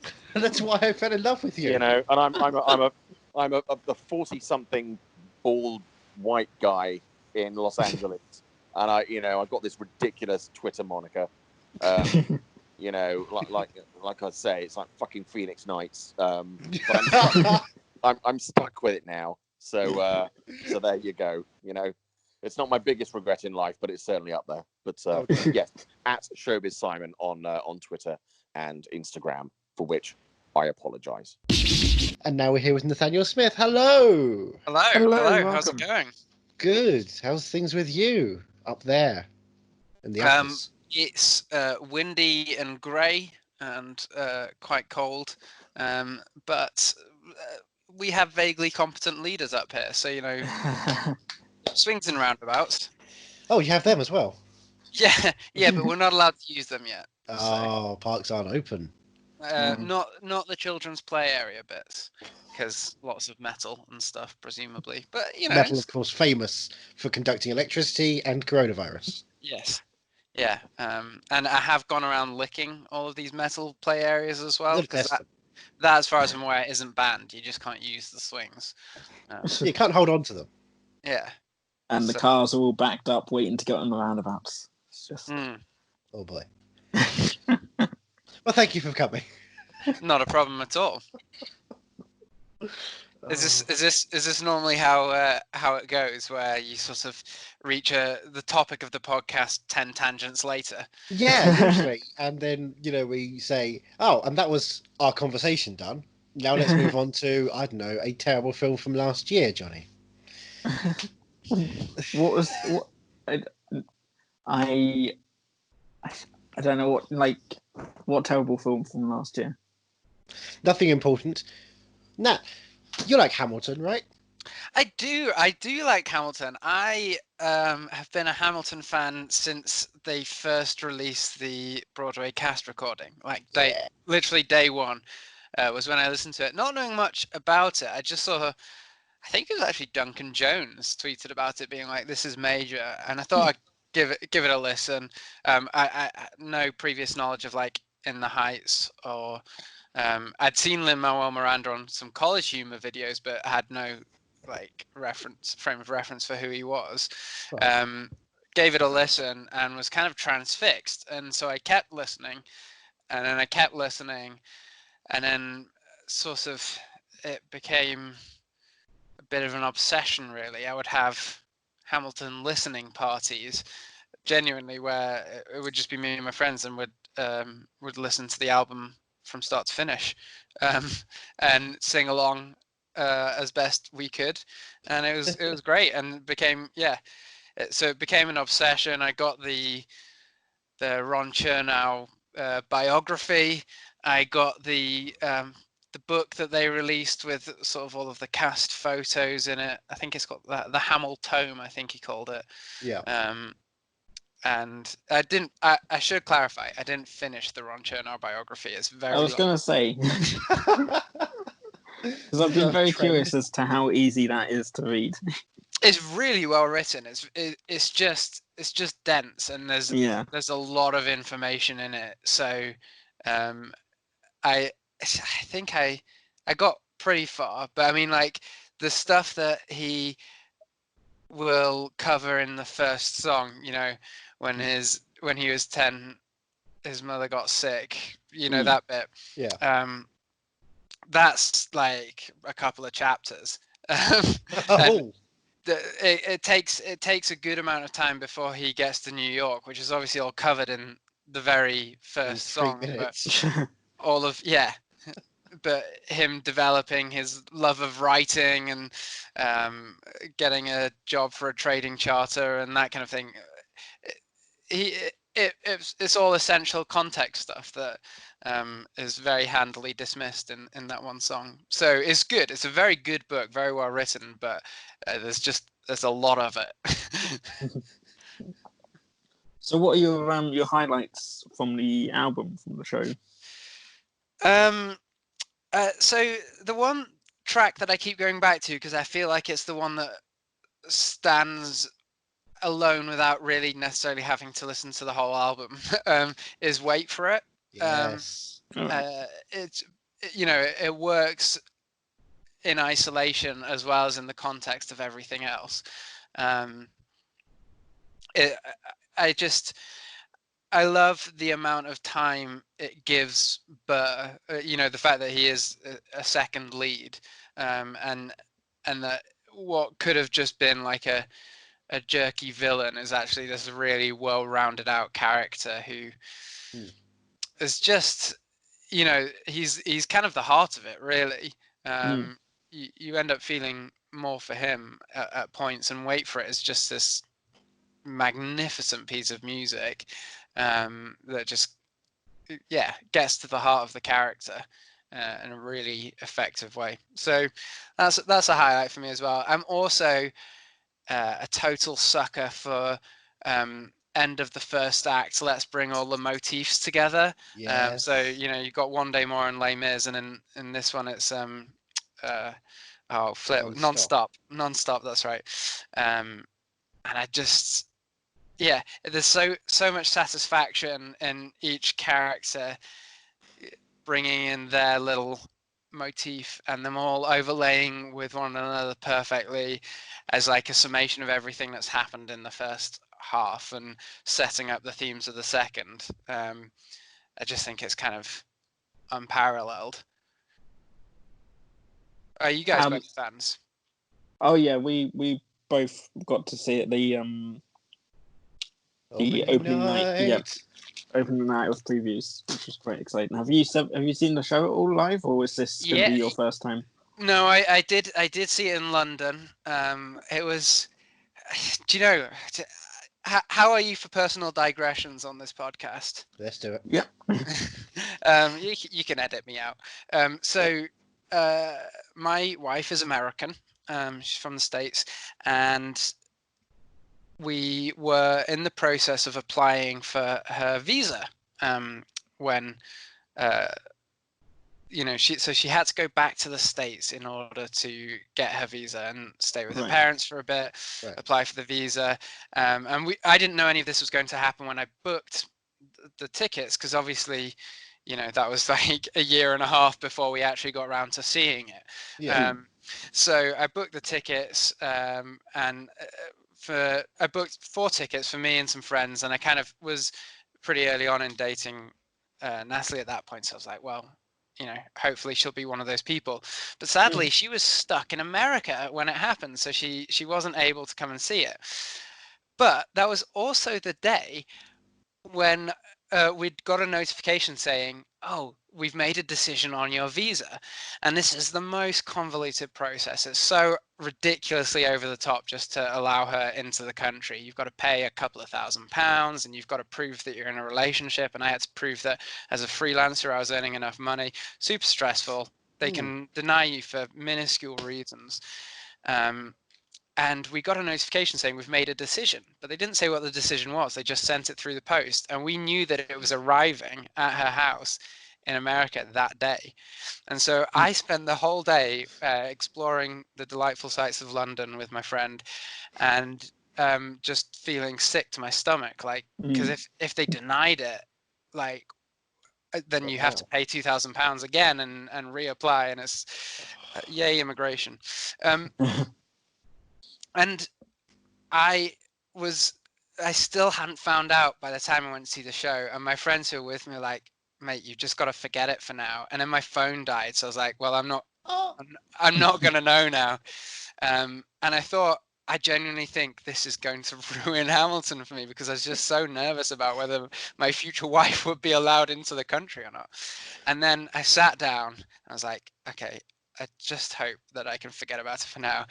And those first notes came in, bam, ba-da-da-dum, da-da-da-dum, and I was like, immediately transported and just forgot about it. And I was just like utterly swept away for 2.5 hours or however long it is, just in raptures at finally being able to see this thing that I'd been obsessed about for so long, and almost cried during Quiet Uptown because of personal family reasons that had happened that year, and like just was swept away, and it was perfect. And then I got home and she got her visa, and it was all in hindsight one of the best days, but also one of the worst days. So I thought you were going to be like, and to this day I still haven't recharged that phone, because I'm still taking hold of the magic of Hamilton. Yeah, still don't know if she's allowed in the country, but she's here. So it's quite nice, actually. This is going, not that Natalie is a big fan of musicals at all, really, but we're going to watch it obviously first thing, and this is going to be like what that day should have been, where we finally get to watch Hamilton together. Oh, that's nice. Adorable. Yeah. So that was a very long personal digression. I'll be amazed to see how you edit that down to something listenable. I will double it. Put some reverb, put an intermission in there. Repeat a couple of points. Set it to a beat. you want me to tell it again? Exact word. So, when you went into the show, Mm. were there any particular moments you were looking forward to sort of seeing performed on stage, like that you were most curious about? Besides all the stuff going on in your head at that point. Yeah. Yeah, I think the thing I was most interested in was to see how much the cast would differ, like because I had the Broadway cast recording so ingrained in my. It was almost like a kind of muscle memory to know like what to expect in terms of cadence and inflection and that kind of thing. Like, I suppose I was just interested to see how the cast would have a different spin on the character, because you can't like the worst thing they could have done would be to try and replicate Daveed Diggs and Leslie Odom Jr. and Lin-Manuel and that kind of thing. And so I was kind of waiting to see how well I would kind of adapt to seeing fresh interpretations of characters that I felt like I knew really well. And I thought, and it actually did take some getting used to, particularly Gilles Terrera as Burr, because that was to me the greatest difference in sort of interpretations of the character. I thought he took some time to get used to, but I thought, Jamal Westman, is that his name? Yeah. The Hamilton. guy playing Hamilton did a much better job than Lin-Manuel Miranda, who I don't actually think is a very good singer or performer. He's just an exceptionally talented writer. I don't know what you guys thought of the kind of the British cast relative to the American one. Yeah, I think I was in the same boat with Burr at the beginning. I was like, "Oh, this isn't Burr," but then towards the end, I've often kind of wished that I could re-listen to his version, because I did love his voice by the end of it. A very specific voice, which really works well. Yeah, surprisingly so. And I feel like he made Burr funnier as well, like rounded him out a bit more, rather than just as kind of like, the obsession that Leslie Odom Jr. brings to it. He added some notes of like humor and warmth that made me believe that like he actually kind of got on with Hamilton as well, that there was a form of friendship at first anyway. That I quite appreciated. So what about other musicals, film-wise or stage-wise? What are your favourites, your least favourites? Do you have anything? So least favourites, I'm really not an Andrew Lloyd Webber fan. I don't think he's a great songwriter, to be honest. I mean, look, I adored Cats, but that was because of how terrible it was.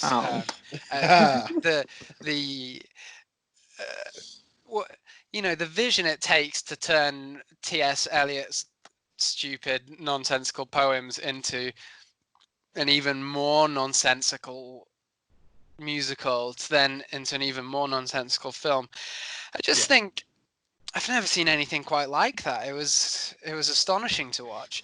But by and large, not a huge Lloyd Webber fan. I saw his Sunset Boulevard on stage. I thought it was dreadful.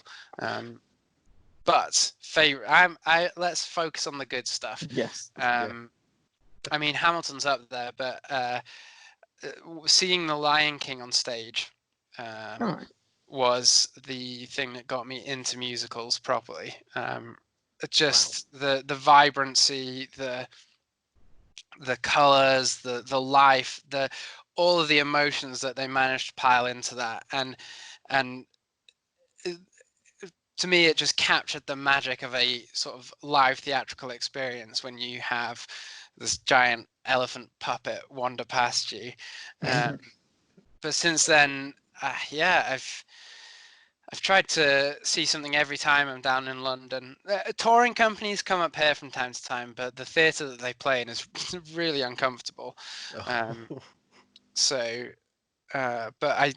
big fan of Matilda. Les Mis, I think, is, you know, I'm fully on board with the hype for that musical. I know it's perhaps not a popular thing among like cool musical crowds, but I wish there just were many. well, you know how you get like there are different levels of fandom in every medium, and then you get to like the snobby level where it's like musical Twitter. Yeah, which I imagine I'm not on it because I'm definitely still at the cursory level of like, oh, hey, that I loved that. But I think Les Mis is brilliant. Now, if you've ever tried reading that, my goodness, Victor Hugo does not go anywhere in a hurry. Have you actually tried to read Les Mis? I got 700 pages into it. Blimey. Yeah. Out of how many pages? Like 800. 1,200. Yeah, and it was so he does this thing where he like has a plot bit and then a history bit. And I was like, I'd muscled through like a bit of historical stuff and had been through this really satisfying length of plot stuff that was really rich in detail and just a really delightful read. And then it just absolutely grinds to a halt with some like chronicles of the Napoleonic Wars that I was like, nah, I'm out. Sorry, Victor, I can't do this anymore. But no, big fan of Les Mis. I'm blanking now on musicals that I love. I mean, as I say, The Lion King is the one that competes with Hamilton for being my favorite musical. Well, when it comes to Andrew Lloyd Webber, you said you don't like him, but is that like a blanket? You just don't like anything, or is there any wiggle room for, say, Jesus Christ Superstar, one of the best musicals ever made? Do you know? Actually, I've never seen or listened to Jesus Christ Superstar. Yeah, I mean the closest I've got is Lindsay Ellis's compilation video of people singing the "Why" note from Gethsemane. So that's as far as I've got with Jesus Christ Superstar. I suspect. Oh, and I know the bum bum bum. Oh yeah. I suspect I would not be a fan though. I'm just gonna take a guess that it's a bit blasphemous. So I'm a committed Christian. I work for a church. Always a little like, I don't know. Andrew Lloyd Webber's just not the person I want writing about Jesus. Fair enough. Yeah. Yeah, I suppose so. I mean, look, I'm being a bit facetious because I'm a big fan of the Scorsese film Last Temptation. So I'm not one of these like, you're not allowed to depict Jesus unless it's incredibly reverent. But I just no, Andrew Lloyd Webber. I just think his lyric writing is so clumsy. Like in the Sunset Boulevard one, he rhymed boulevard with boulevard, and I just thought you can do better. Well, in Macavity, they rhyme Macavity with suavity. I think that's a T.S. Eliot line because it's still awful. Yeah, but I believe that when he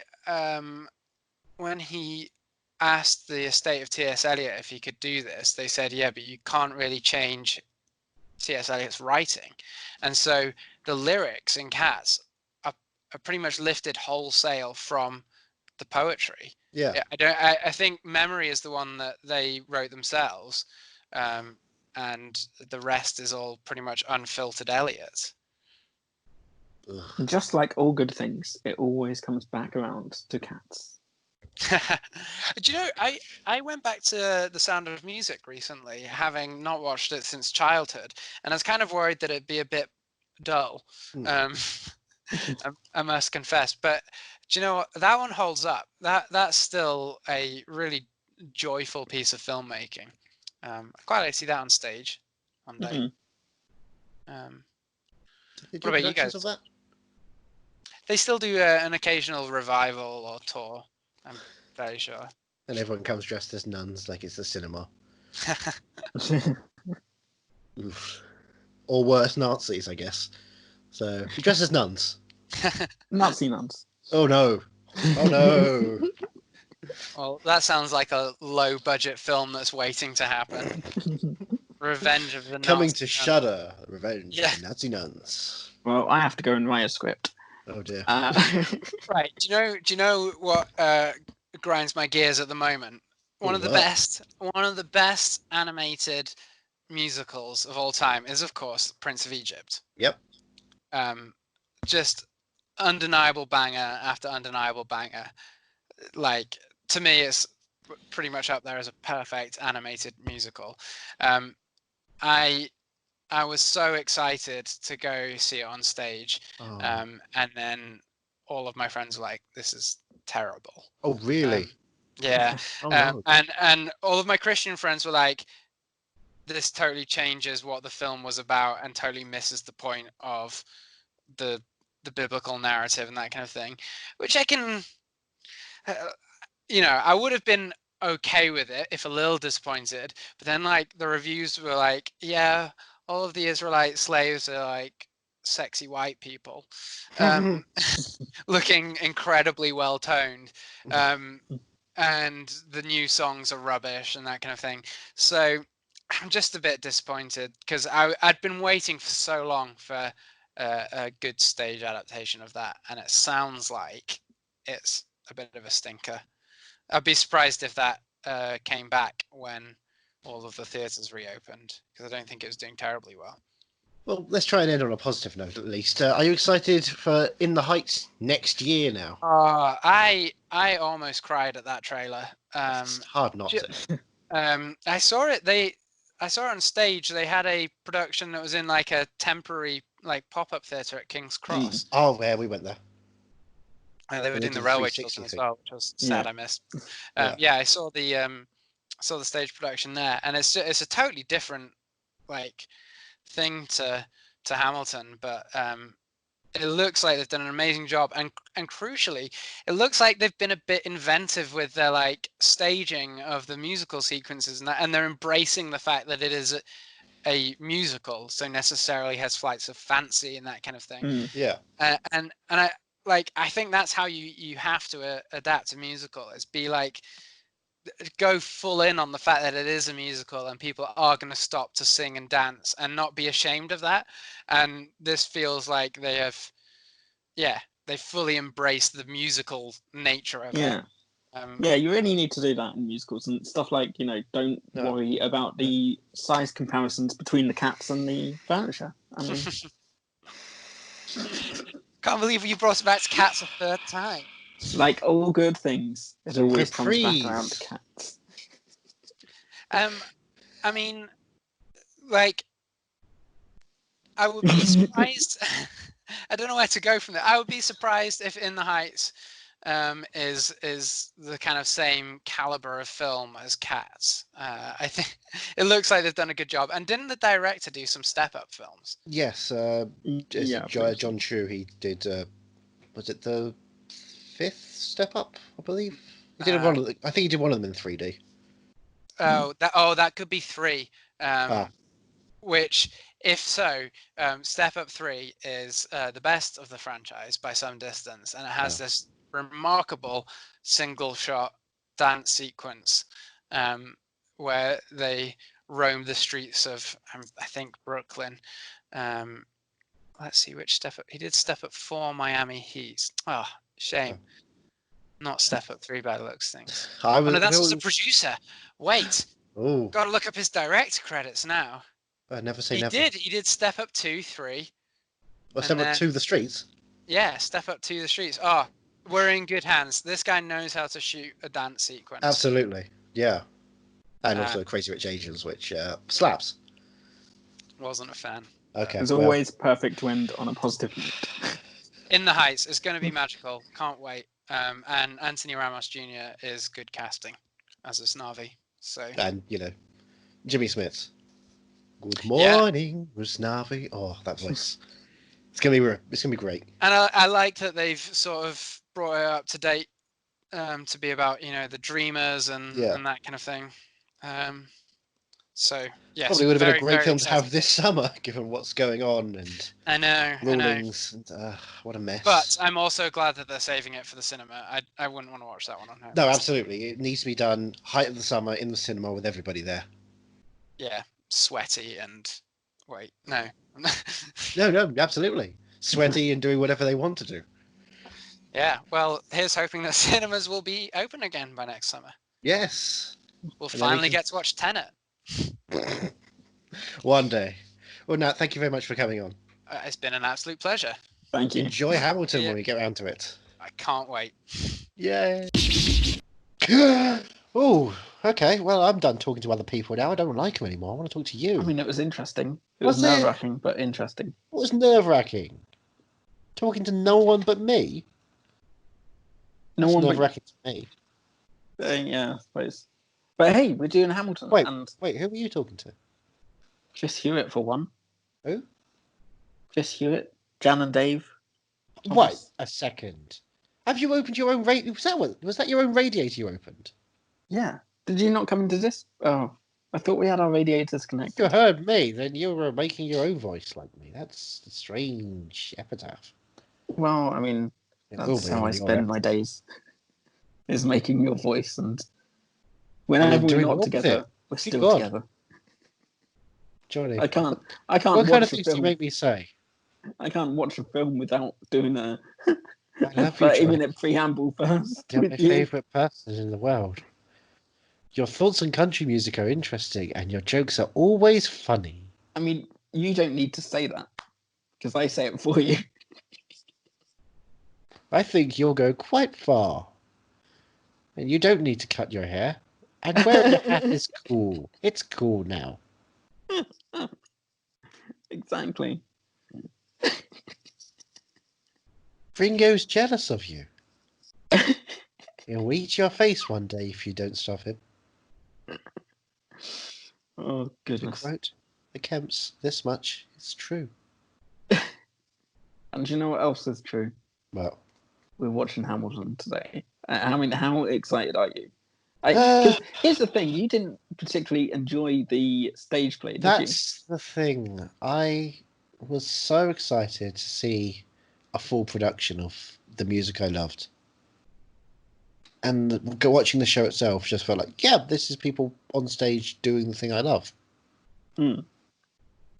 But I didn't see the staging as interesting, the choreography as fascinating. It didn't move me as a musical as it did a concept album when I heard it. Right. Well, but did the fact that it was, one of your favourite concept albums being performed on stage, did that help at least? No. No? No, because I was trying to, focus up and go like, right, be in the present, be in this moment, not the movement. And it just didn't work. Luckily, I sat there with my mother, and she was really, it blew her all away. And she'd heard the album before, right?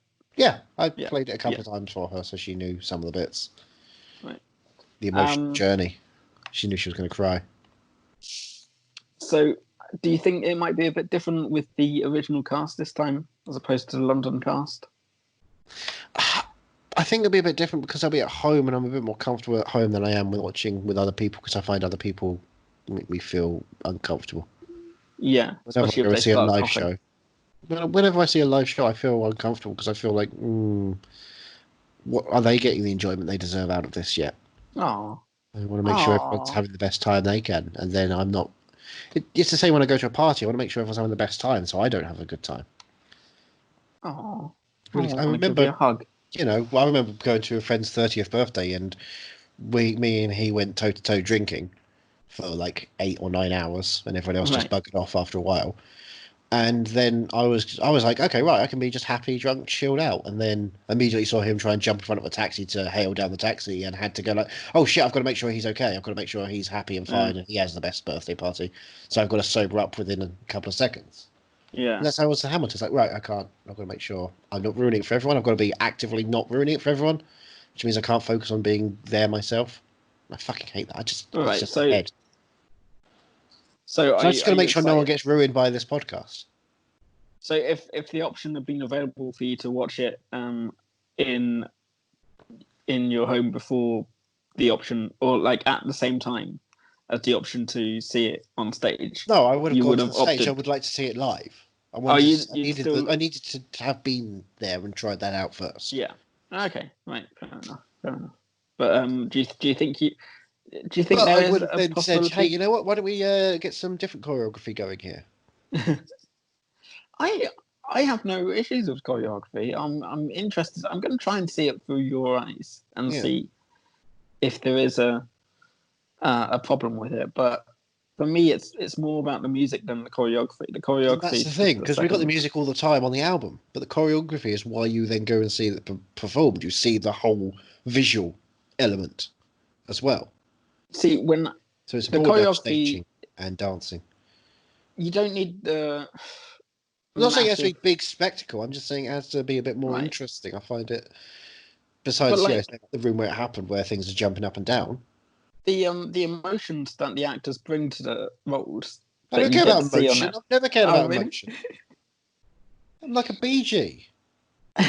Just emotion. See, there's not much choreography in Burn, which is one of my favorite exactly. songs. That sucks. But it's I still find it so utterly powerful because of the way she emotes throughout the whole song. Okay, and but picture to she you. is so hurt. Picture to you, right? That they put her on a harness secretly, and she starts lifting up around and throwing these letters into the crowd, and we thus become the fire, fueling her.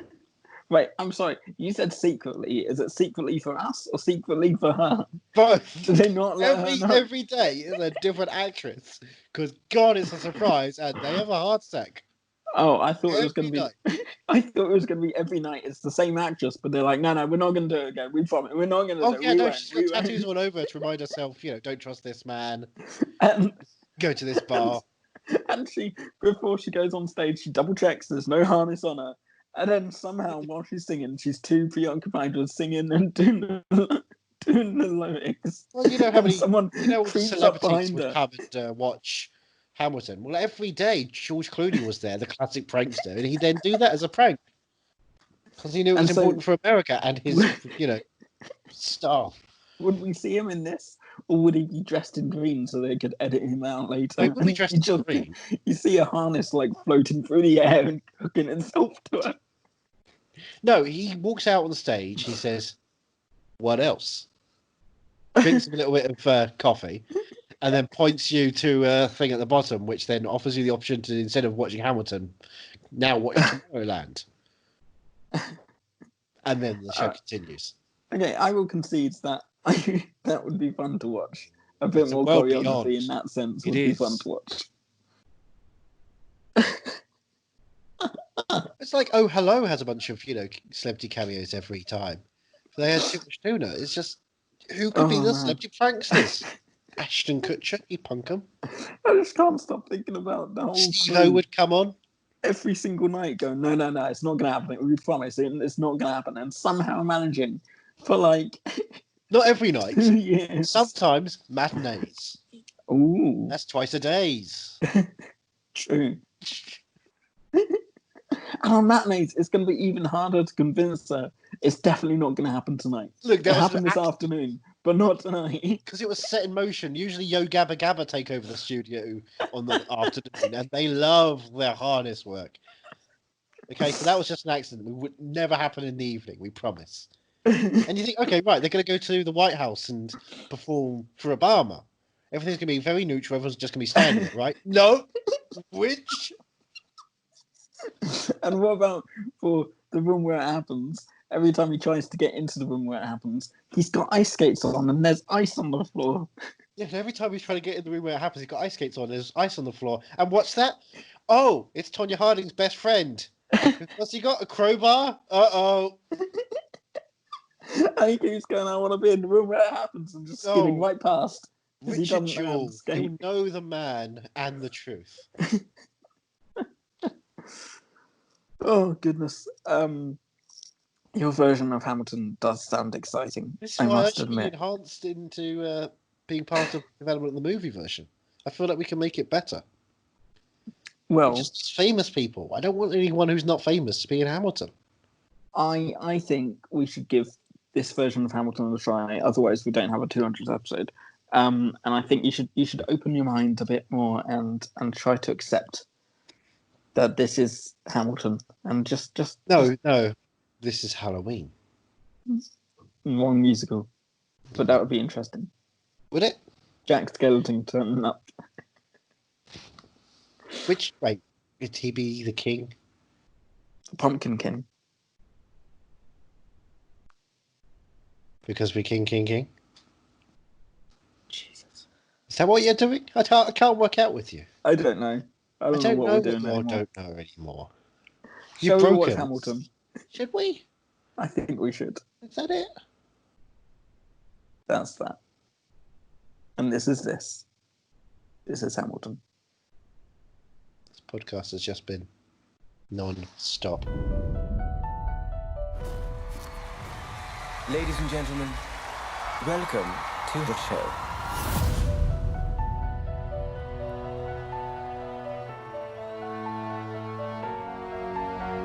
The $10 founding father without a father got a lot farther by working a lot harder, by being a lot smarter, by being a self-starter. To your union and the hope that you provide. May you always be satisfied.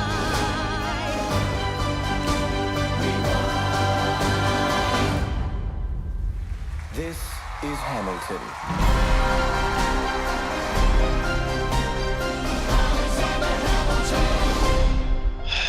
So, I was out of the room for a couple of hours. What did I miss? Oh, there's a song in that. Is there? You said you got a notepad. Have you got a song on your notepad yet? No, just notes on my notepad. It's not a song pad, it's a notepad. Okay, right. I'm providing you the beat. You provide the harmony. I'm not doing it. There's no way. I can't rap to save my life. How was the sound for you during that whole thing? I mean, I had it on mute because I feel like the real way to watch musical is to see every enunciated lip syncing. So I put the thing on my iPod. I just blasted the music from there instead. And I tell you, it did not sync up. Well, see, for me... I should admit that I did put the U2 album on. Both U2 albums. Songs of Innocence is Act 1, Songs of Experience is Act 2, obviously. See, for me, it was... I couldn't really hear what they were singing because the second it started... Oh, because they're rapping. No, it wasn't. It was touche. But no, the second it started, Lin-Manuel Miranda came in, sat behind me, and started singing SOS. Well, that seems to be what you always do, though. Yeah. Doesn't matter what film you're watching. Yeah. I feel like you should get used to that, like a white noise situation. I know, but you just blot it out of your ears. I thought this was the one time he'd let me watch it, because I was watching him on screen. But no. Yeah, but even more so then, because he wants you to have a disorientating feeling. Going, I know the voice would come out of that face, but it's not matching up with the way the mouth is moving from that face. And so now my world doesn't make any sense. So now I'm going to have to go and watch it again, and then he's going to sneak in like a little school go, go again, and do it all over. Yep. This plan. It's how he's going to get through the rest of quarantine. Sneaking into your house every couple of hours, sitting there, and go, hey, watch this. So when we got halfway through, we were in the interval, and there was 1 minute where we could speak. We weren't in sync. We're slightly out of sync the first act. It's actually completely in sync the second act. Were we? Yep. Oh. I put the headphones on a couple of times when you had found your. You then had your microphone on a couple once, twice. All right. Start and the end, and we were still perfectly in sync at the end. Oh. Yeah. But when we spoke during the intermission, you said you were enjoying it more this time. So do go on. What made you enjoy it more this time? Do you think? there's a scale to the show which, when you're just sitting there, sometimes it just drops and it gets big and then gets small and gets big and gets small. And I don't care for that on shows. All right. Because you're sitting there, you're stuck in one place. Yeah. And they're almost hiding away from you at times. Yeah. Whereas with this, the camera can move in and out and get us closer to the action, which is what I've always loved more about cinema than theatre, is that you can find the shots you want. And if you don't like them, throw them away. Whereas there on stage, you just kind of have to sit there and take it, which is, I mean, that's why I loved watching In the Heights, because we watched it and the audience was sat in 360 around the stage. Yeah. And so they were performing around everywhere. So everything was big. And everyone was jumping towards the crowd in that way. So it always felt like there was an active participation of us just being engaged across the board. Whereas but then there's also the thing. The stuckness. There's also the thing with In the Heights, like you said, was the 360 thing. Yeah. We're missing things because we're looking. Yeah, we're so entranced with how much is going on that we miss things on the other side. Yeah. And but that doesn't bother me as much. No, I'll take missing things rather than seeing so much that I can't. Don't know where to look. Yeah. I get bored, and I want to focus on something different. I'd rather be over-indulged and stimulated than under-stimulated, and I'm always under-stimulated, Johnny. It's been a very unstimulating time. One of the first things I noticed was no cheer for Hamilton's entrance. Yeah, do you know why? Why? No one likes him. He comes out, it's like, hey, look at me. Well, and I was like, God, but you're sitting behind me singing SOS at the same time. Stop it. I know. I was quite surprised. I thought there'd be a huge cheer for him. The second he does Alexander Hamilton. Like 8 a.m. today when they started watching it going, that's weird. There was a thunderous applause when I went to see it. Very strange recording choice. But I think it's better to have a lower applause tempo thing. I mean, obviously for Immigrants We Get the Job Done and a couple of David stuff, have the big blasts of laughter and applause because that's the important stuff. But just for appearance of a character, especially someone who has to be built up really because you're watching his story, it shouldn't be a big like, oh, there he is and let's watch it. It should be like, okay, and then it's his journey to the point where you want to applaud. Christopher Jackson comes in, it's like, here comes the general, and everyone applauds. Yeah. It's like, yeah, here he is. And this guy storms the fuck in. Sorry, in. I completely get that. So what did they use a shot like with no audience? Well, they recorded specific stuff for this version. They recorded 3 or 4 shows over 3 days, 3 nights, and also recorded some bits, some musical numbers and some insert shots specifically for the video. Oh, with no audience. Okay. No audience, no. So they could get the intimacy and the closeness of some of the things. Yeah. So when he first appears, it's a real close up. They weren't going to have a camera on the stage. Really that's right. Those are the moments where obviously they do it after the fact. Can you imagine that? Alexander Hamilton. Where is he? Where is he? Is he behind Joe or Sal? Big camera around with a on massive stage? red light on it. But like, I think it was hard to kind of. There's no way to really notice. Like, oh, this is from a different. You can't. No, that's kind of the practice of rehearsals. Yeah. Which I kind of liked. Every dance is choreographed so they all land on the right marks. Yeah. Every line is rehearsed to the point where they should be able to sing it with their eyes closed, but they shouldn't sing with their eyes closed because you want to see the emotion in the eyes. Philippa Sue definitely has that going on all over her performance. Good God. Wow. That's what actors do. You open up a suitcase, that's what the money's for. So that was the first thing I noted down. No cheer for Ham's entrance. Wow. Sorry, it's A.Ham. A.Ham. You know this. I'm going to write it down. My obedient servant. Thank you. And when Burr says, "I'm the one thing I can control," I don't know. Something about that just jumped out at me. Just the way Burr's whole performance with Leslie Odom Jr. is perfect. He strikes the balance just. That is, that's a year and a half worked in Yeah, performance at that point, and you feel every beat. Oh yeah. But at once it just flows through him ethereally. Yeah. It's phenomenal, absolutely phenomenal. I mean, everyone's so good in this version. Did you also notice? Was it in Guns and Ships where Hamilton says "chicka blah" and it says in the subtitles "imitates explosion"? Can't sing along to that. I know. I tried to say explosion. Didn't work, so I just went "chicka blah." Yeah. Rap, rap, rap. It's much better, much easier. Also, Hamilton's "Call Me Son One More Time" was powerful. He was angry. He was hella angry. Although, you know who else was louder in this version? Go on. Hamilton wrote the other 51. Yeah.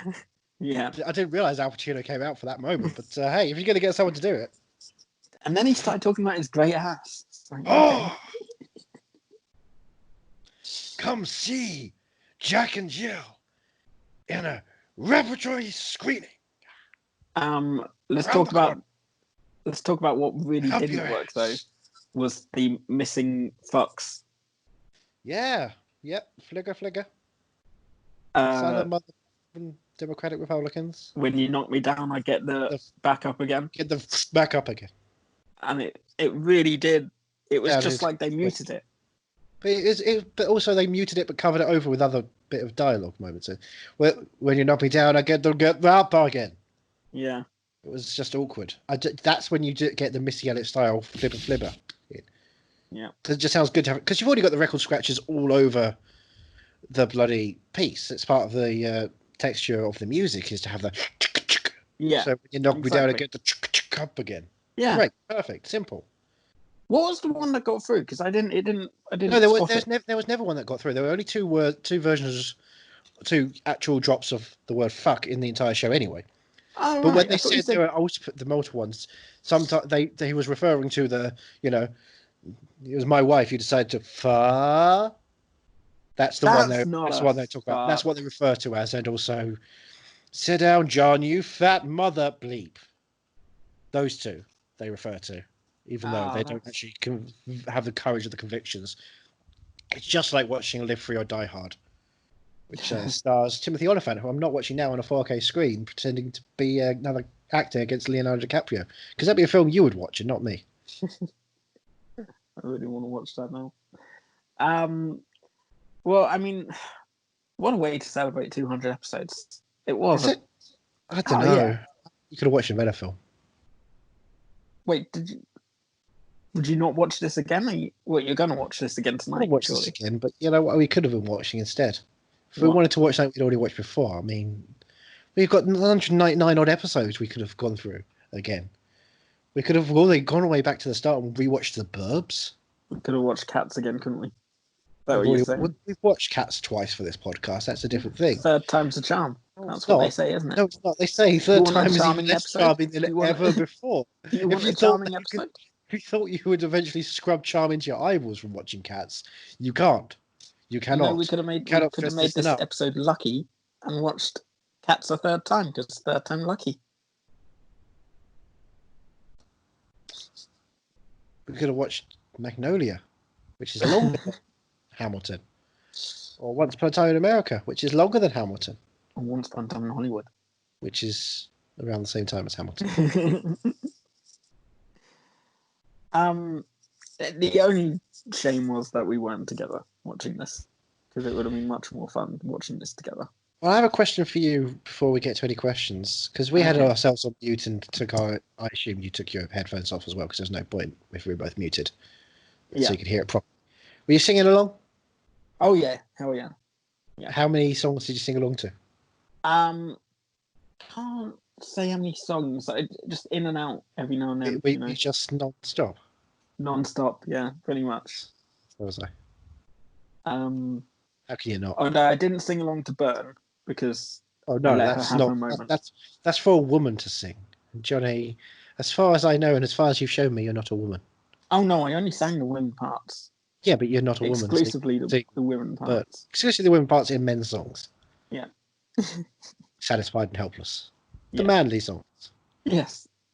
Songs with balls. Up to 5 of them that you can throw around. What you do with them, right? Oh yeah. What questions did you have? You said before we get to the questions. Well, the big question, of course, is the one we'll get to at the end of the podcast. Yeah. That's not the point. That's the only other question. Before I get to the question. Right. Oh, sorry. I thought you had questions. I mumble because my mouth is bad, and I've not seen another human being for ages, and I dislike the fact that I'm never going to see anyone again. Oh, don't say that. Well, what's the point? I'm outside. Let me in. I'm helpless. Oh. Look at your eyes. I'm so into you. Did you? I kind of forgot about the whole segment with the death of I can't remember his name. John Lawrence. Yeah. Yeah, because I only saw that bit once, and that was on stage. So I was like, oh shit. Yeah, I forgot about that. It's like, Disney version of it would be, oh shit, because they say oh shit. Yeah, they do actually. I was quite surprised at that. Oh, they got it all in there, except Republican, Southern motherfucking Democratic Republicans. Do you think this is ever going to get a release on Blu-ray and they'll have the fucks in there? I assume eventually they will do a version, but they won't have the fucks in there because Disney got it. Oh, do you think? Yeah. Oh, I was hoping they might release an unrated version or something. If Disney want to then offer it to, the adult Disney brand, put it under Fox or Touchstone or something like that, or God forbid, Miramax. They don't own Miramax anymore. It's fine. Yeah, maybe one day. The uncut, X-rated, probably still technically PG-13 rated. Hopefully. Because, again, 2 F words in 2.5 hours. Brief. They just say brief, strong language and they get away with it. Yeah. It's that shit. Yeah. But when the movie comes, obviously it's going to be a hard R because you've got to have how can you say no to this fully? You've got to see actual penetration to make it make sense. And speaking of actual penetration, Yorktown has to have a lot more. Last one is Hamilton. That'd be good. Aaron Burr narrates and posits the idea that actually history is akin to the metamorphosis of a lamb into a lion. When the actual film it starts off out, innocent and eventually becomes preying on its own in order to survive. It destroys any symbol of hope in order to become the ferocious warrior that will lead on through the generations. Yeah, I can see it happening. And then to cut it with Matt Dillon just staring there going, why the fuck am I here? When the actual film comes out, like the Hollywoodized version, the fictional retelling, yes, the full narrative feature. Is that going to have to be a Disney product now? No, they don't have the rights to Hamilton. They have the rights to this film.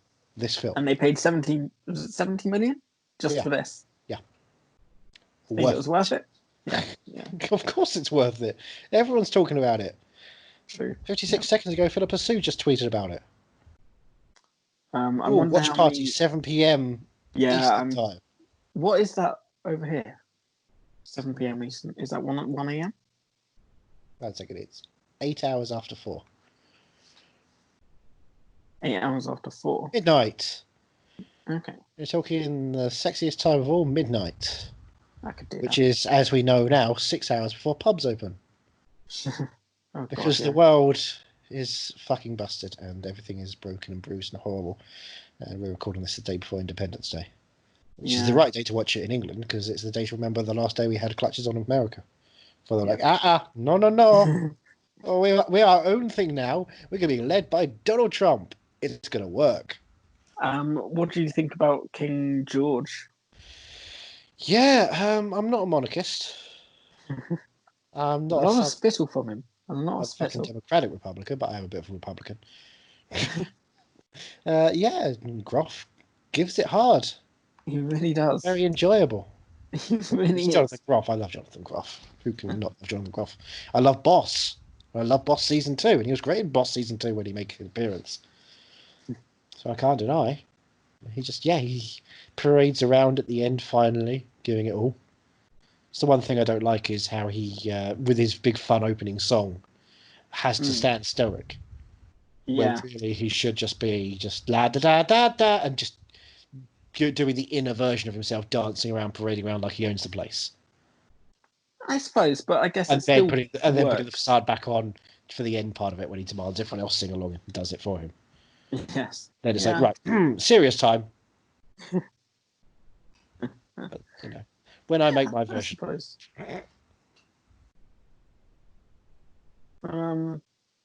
I mean, how was Dear Theodosia for you? I know that's your favorite. Wait for It and Hurricane, my favorite. Yeah, but it's like one of your top. It's one of my top. I'd probably say top 50 songs on the track. It's a bold statement. Yeah, I liked it. I think it was so. No, it wasn't really close, was it? I was going to say it's so close to Burn, but it's not. In time, it's not. But yeah, I don't know. Burn is just.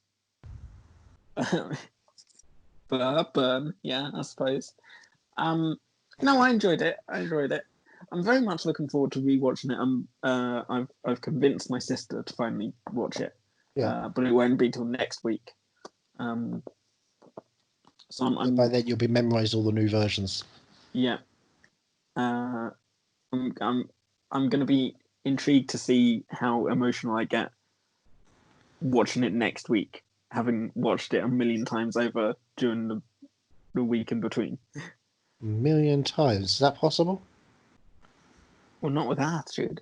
How many times are you going to have to... Well, how many devices do you have to have it on all the time? That's the question. Well, I've got my laptop, my iPhone, my iPad, and the TV. Okay. So I can have it on at least 4 times. I'm trying to think what other devices Now, if you put it on your laptop and also you Skype with me and I put it on my phone, my TV, and my iPad and aim it towards the camera of the laptop so it's on your screen at least 3 times there as well. Would that help? Yeah, we're up to 7. There we go. Could you convince someone across the street to play it on something? At you? Perhaps. That could be. I can see into the windows across the street if I. Yeah, you can. If I have enough. And you know what that means? They can see into yours. Oh yeah. So keep it tight. Yeah, we can get up to 10, I imagine. I could borrow my sister's phone. Which means you only have to watch it 100,000 times. And her laptop. There we go. Yeah. I mean, it's feasible, I think. It is totally feasible. What else are you going to do? What else are you going to do? Exactly. Well, you'll probably be glad to know I'm already doubting whether I should go to the cinema tomorrow or not. Good. All week leading up to it, I've been like, I'm going to go. But then I keep reading more and more about ventilators. And I'm like, oh, God. Because I didn't... Was it you I was talking to? That stuff. I only recently discovered what a ventilator was. Really? Because I always thought it was just like a mask, a gas mask or something. Oh no, it's a lot more than the gas mask. But yeah, it's. Do you know what I think of is Scrubs. One of the early episodes where they was it Elliot can't put the ventilator in. Yeah. And I always remember seeing can't that. Intubate a tube. Yeah, that was it. That's what it is, isn't it? You stick that big fucking metal thing down, and I was like, oh god. Yep. Well, because it's making your lungs work for you. It's directly, it's actively having to do that for you because you can't do it yourself. You're not strong enough to do that yourself. Yeah, for some reason I never realised that's what it was. And then when I'm just going to read a list of films that the Genesis Cinema have. Yes. Right, I don't really choose my film. They've got Trolls. I'll guess it eventually, but we've got Trolls World Tour. Right. Which you love, obviously, because Sam Rockwell. Oh, yeah. And country music. Yeah. Country music, and he doesn't play racist at all. Sonic the Hedgehog. Right. Which, of course, you love because, you've got to go fast. Yeah, that reminds me of you. Onward, which, of course, you love because you can watch it on Disney Plus in America. Yes. Yeah. Jumanji: The Next Level, which you love, of course, because your effusive love of Danny DeVito and Danny Glover, and what if the two Dannys were also pretending to be a horse and Aquafina at some point? Also, I do have a thing for redheads and Karen Gillan, so... Specifically redheads and Karen Gillan, or Karen Yes. Gillan's also a redhead? Specifically redheads and Karen Gillan together. Yeah. Not separately, never separate. Oh, no. When she's, bald. That. Oh, no, that's... I can never watch the Guardians of the Galaxy films. No, it's a bit nebulous. Yeah. Back to the Future. You've never seen it before. It's never on ITV, so you want to go and see that when you can. I've heard it's got a bad script. It's one of the worst scripts ever written or something, isn't it? It's so bad that the second one, they have to go back and rearrange everything to apologise for it. Oh, yeah. God. Embarrassing. Parasite. Don't know what happened there. Just a strange film. Just got inside everybody. Festered. Just Mercy, the film we all love. Is it a Peach Eatalon screening of Parasite? No, you're thinking of Calling by Your Name. Not eating. Was that only eating? I was going to say. I did it wrong last time. No, you did it just right, my friend. I Am Not Your Negro, which was on BBC the other week, so you're definitely going to watch it there. Oh, yeah. Memento. Oh, I've got it tattooed on myself not to watch that again. Is it any good? Which chapter? Knives Out. Which is out on Amazon Prime at the end of the month. So we can all not watch it there. Yep. Moonlight. You mean La La Land? The one that won the Oscar? Yeah, the one that won the Oscar. The one we all love. The film about Mahershala Ali. And then the guy who holds pizza. Queen and Slim. I enjoyed Queen and Slim. Iconic duo. Did you see Queen and Slim? Saw it a couple of months before it came out. Did you like it? Batman Begins. Good film. What, Batman Begins or Queen and Slim? One of them. All right. Do the Right Thing. Which I've not seen. Blackwater Abyss. Which I believe is near San Luis Abyss. And that's the film choices. Those are all the film choices. Those are all your film choices. I can't wait to go to the cinema to watch some of these films that I already own in 4K, so I have a better quality. All right, viewing without getting killed. Say you have to go to the cinema and see one of those films. To the cinema and see one. Touché. Which one would you go see? Well, probably Batman Begins out of those because that's a good film. Is it in 35mm? No, the only one of all the options in 35mm was the Prestige, and that was only available in 35mm. Oh yeah, I remember that. Can you guess which one I was planning to go see? Trolls World Tour. I did say that. Did you really think I was going to go see Trolls World Tour? Yeah, because you saw it once, and you're like, you know what? It's not as good at home. I want to experience it on the big screen, so I can sing along to all the songs I kind of knew beforehand. Strangely enough, no, that wasn't the one I was going to go see. Do you not like rock punches? I still might see this. I was thinking of going to rewatch Parasite. The Coldplay musical. Yes.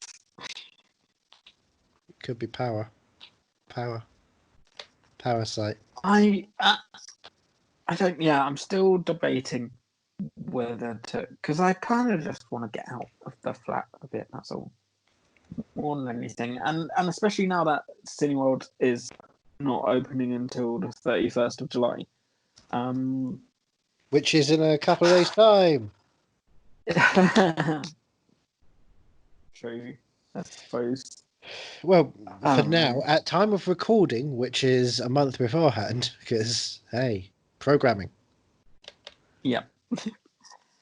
Yeah, because I had been sort of leaning back towards that. Don't bother going to Genesis. Yeah. Because Cineworld opens on the 10th. And then they rearranged. So I'm in two minds, and I don't know. And maybe we should put masks on our servers and our stuff.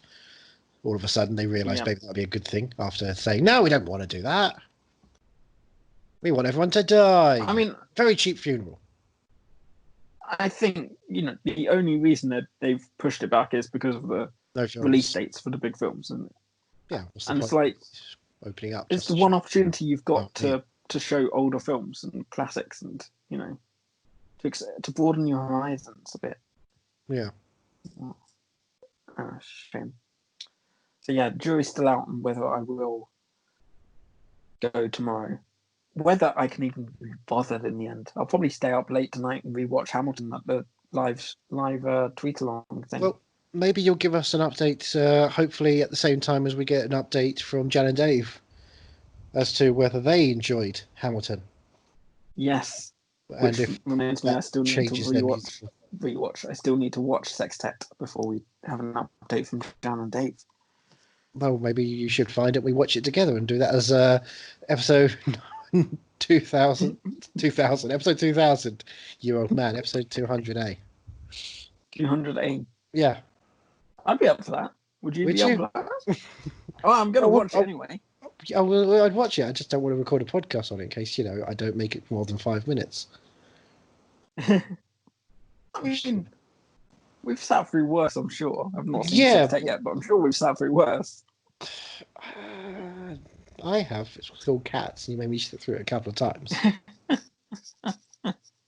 Damn, that was my other... That was the other thing I was going to say at the beginning. Why is that not showing? Recording, but... Oh. How is that not bringing all the audiences in? The beginning of this post-watch recording, I had two options. One was to go down the Lin-Manuel Miranda was sat behind me route, and one was to just go, so let's talk Cats. And I completely forgot about it until now. Well, God, you know we should watch Cats again. I wish you made none of those choices. Because both is bad. Get on with talking about magic of musicals again with Jan and Dave Thomas. Brilliant. Thank you for having us back. Well, thank you for doing the homework. To be fair, I've had more difficult homework than watching Hamilton. I mean, it wasn't the one that convinced us that that musicals are the but it was. Well, thanks for joining us. I think it's fair to say, and I'm glad I watched it and I thought it was good, and I was really impressed with how clever it is and how well put together it is and all of those things. Yeah. But it certainly didn't make me think, oh God, I wish I'd paid £100 for a ticket to go and see this live. Even with, Jonathan Groff and Lin-Manuel Miranda, I still would have been like, I don't think this is £100 well spent. Yeah, I mean, the thing, well, there's a few things impressed me about it, but the thing I thought was incredibly clever is what they do with taking an incredibly kind of complex and long and kind of labyrinthine piece of history, and doing it pretty like as an opera for whatever it is, 3 hours, and actually not losing the audience, because it makes perfect sense. It is really clever, and I think that's the thing that I sort of do admire about Lin-Manuel Miranda, is that all of his stuff is very clever. And if you look at the stuff that he's done for on like the Tonys and things, it's all really ingenious. But as Jan said, I found it enjoyable. I wasn't really kind of getting the why is everyone obsessed with this?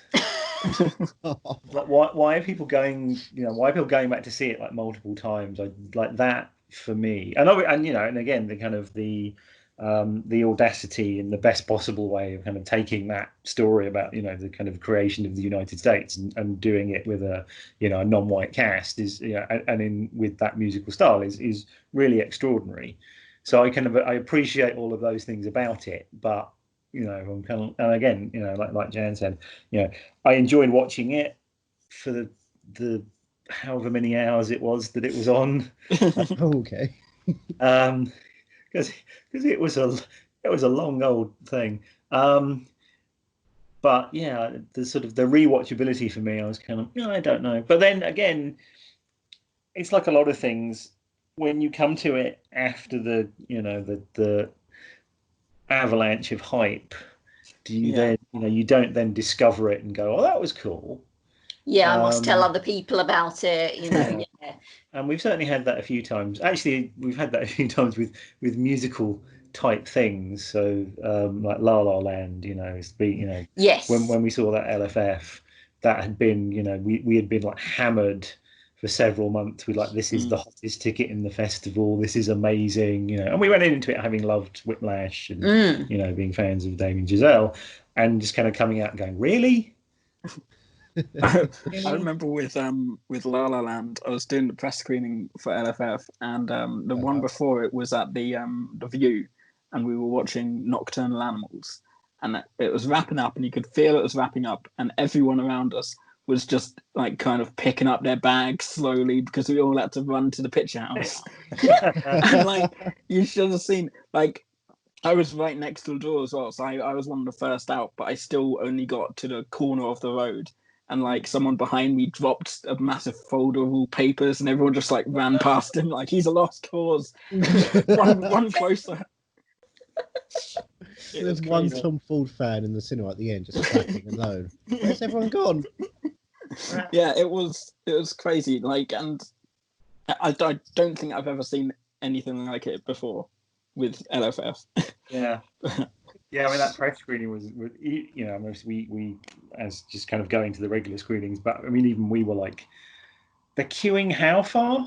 Yeah, pictures of the queue and what time the queue started and like all of this stuff. It was in LFF legend. Yeah, it's like it was the only time you'd ever be able to see it. Yep, it's not like it's on Netflix now. They're burning the print immediately after this. You just wish they had. I wish they burned the print before. So did not need to see Ryan Gosling saving Jazz. Did you have any highlights, any particular songs that stuck with you, earworms? I have found, I don't know what it's called, the song that Jonathan Groff sings keeps popping in my head. Just that bit. Yeah. I was actually going to say, because I hadn't really kind of clicked on anything particularly until when you mentioned that. Yeah, I didn't think I liked it, but it kept coming back in my head, and I was like, what is that tune from? Yeah. Yeah. I know, probably. I mean, I guess probably like My Shot, but then they keep revisiting that during the show, and also I think they'd heard that before, because that's kind of whenever Lin-Manuel Miranda went on anything like a talk show or something, right, that would inevitably be the thing that got played, or he would do a bit of, or something, So I think that's kind of probably, but yeah, I mean, nothing really stuck in my head. Yeah, because I was surprised, because often with these kind of things that you've sort of heard some of the stuff without realizing that you heard it, but I was surprised watching it. It's like, no, none of this is in any way familiar to me. Yeah. All right. And we don't, I mean, it's probably played on the sort of thing that we as old people that don't, without our finger on the pulse of pop culture, don't listen to.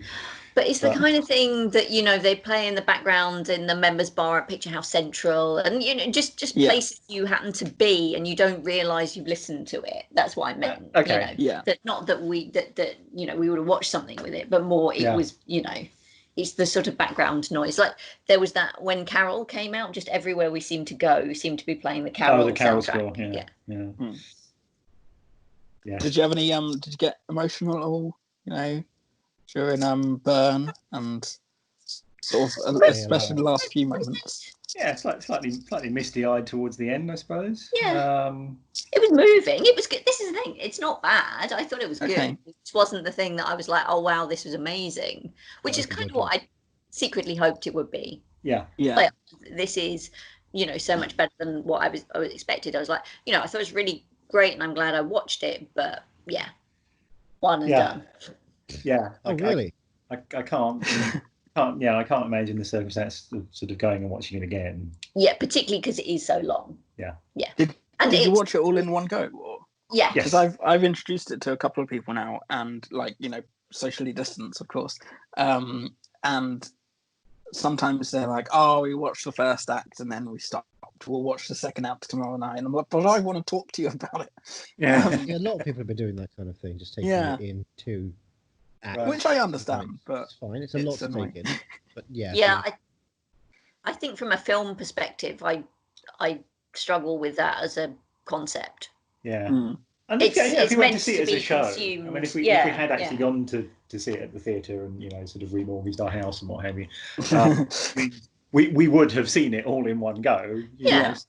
And we did pause it at the intermission and make a cup of coffee or whatever, much like we would have in the theatre. But yeah, it's like, well, this piece was designed to be consumed in one sitting. Exactly. It was the creative intention, and it would be disrespectful unless I was going to turn it off. Yeah.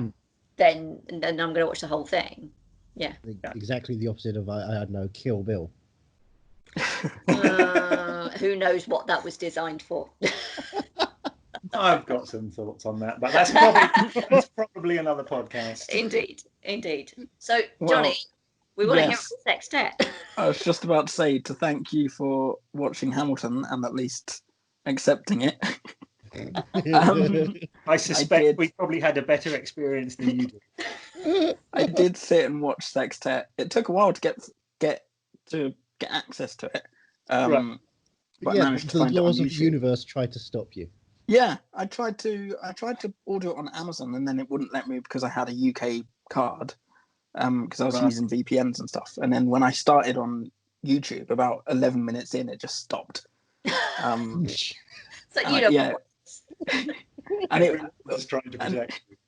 Yeah, and during that 11 minutes, a lot of it was like buffering. It was like holding me back. But don't do it, buddy. Save yourself. My goodness, I know you warned me, but I went into this still thinking I think I'm gonna have some fun with it, and I like the idea of it. I especially liked Timothy Dalton, like basically coming out on live TV and then not realizing what he's done, and they're trying to keep him away from his new wife. Yeah. But it was painful. Yeah, that's all I can say about it. It was just utterly painful. And Mae West, you could tell she was like getting the lines fed into her ears every single time. Yep. And even when she sang, she wasn't singing, she was talking. Yep. The way she does Babyface, I've still got it going in my head like a nightmare. I think it felt longer than Hamilton, and it was only an hour and 28 minutes. That's probably fair. Yeah. And I really went in. I was even halfway through. I was like, no, there'll still be some fun moments, and even like the songs were very spaced apart. And when they did happen, it was like, oh no, this isn't a song. This is so much worse. Yes, I love the fact that Timothy Dalton comes at it as well. Like, he's it's something that from the RSC.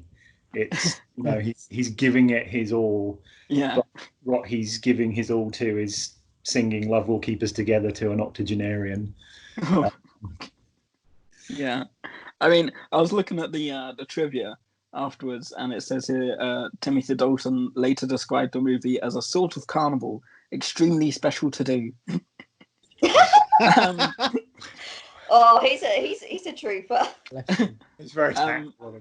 There was another thing I saw. Oh yeah, the press kit was issued with a pink cassette tape, like the one featured in the movie, which included the songs from the movie, but the soundtrack's never been commercially released. So like 4:00 in the morning, there I am on eBay, just like wondering, I wonder if anyone's ever sold this before, because maybe it's like a piece of cinematic history. You'd have thought that someone would have put that music out there in today's day and age by now. Sure.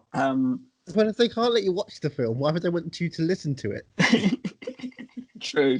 Clearly, But all the press people were like, fuck you movie. This tape's going in the bin. I'm gonna burn it. You know. Oh, they came together. The critics circle actually formed a circle around a fiery bin and just chucked all their pink cassette tapes in. Ringo was fun, at least. Ringo Starr pops up a couple of times. He's interesting. Oh yes, he does. Yes. Also, do you know who turned down the role of Sir Michael Barrington that Timothy Dalton played? I don't. Go on. Any guesses? It's the most ridiculous name you'll ever think of. If that helps. Arnold Schwarzenegger. Wow. I mean, the possibilities. He turned it down. He was offered it. He could smell, what was coming, and he ran. He was like, Hercules in New York was one thing, but this is a step too far. The worst thing about it was Mae West. It was just painful to watch her. I mean, joking aside, it is like it's sort of a terrible idea that was then, sort of, I don't know who was kind of around her and advising her at that time, but you would have hoped that someone would have just said no. I mean, I assume, she got paid some money. I don't know how much. I'm guessing not a huge amount, but obviously, she probably had expenses, and this was a way of, getting some cash. But yeah, I don't think, one hoped there might have been slightly more respectful, kind of less humiliating kind of ways of going about it. Yeah, it is kind of sad, but it is. It's an extraordinary document. Once you've seen it, you'll never unsee it. Also, I love how it opens with the whole thing opens as a sort of a news report on Mae West characters getting married again. It's a sixth husband, and the host of this report is in the bridal suite, and they're all just obsessing with this is where it's going to happen. And it's like, what? This is where Timothy Dalton's going to bang Mae West. Yeah. The news anchor played by Regis Philbin of Regis and County fame, as himself. Yeah, extraordinary. But just the way Mae West reacts, she can't react to things. Like there's the moment where she somehow finds herself in the gym with a lot of guys, and they're taking pictures as a publicity shot. And there's a few of them on a trampoline, and this pink tape that she's recorded her autobiography on, bounces up through the roof into a lion's mouth in the wall, and she just goes, "Oh," and that's all she does throughout the film. Just this weird "oh," and it's just utterly painful. I was almost going to watch it twice as I started it, because I was 2 days early before we recorded this, and I was like, maybe I'll watch it again, to refresh myself even more. And I was like, no, this is stuck in my memory forever now. This is what's going to wake me up in the middle of the night. You may try, but you won't be able to forget it. I mean, and we haven't even talked about the bizarre scene where suddenly Alice Cooper in blackface shows up as some sort of hotel employee and plays a song that is not, unlike all the other songs in the movie, is not an existing song. Is some sort of original, which again has never been released in any form, presumably by demand, or possibly just because Alice Cooper has got good lawyers, maybe. Speaking of Alice Cooper, I've just seen this on the trivia. He claimed on numerous occasions that Mae West sexually propositioned him and each of the movie's other leading men. Oh dear. I mean, it's Mae West. Yeah. It's not inconceivable. Yeah. I mean, I hope she didn't proposition poor old Walter Pidgeon in his last movie ever. Well, it's her last movie as well. Yeah, well. Yeah. They were going down together.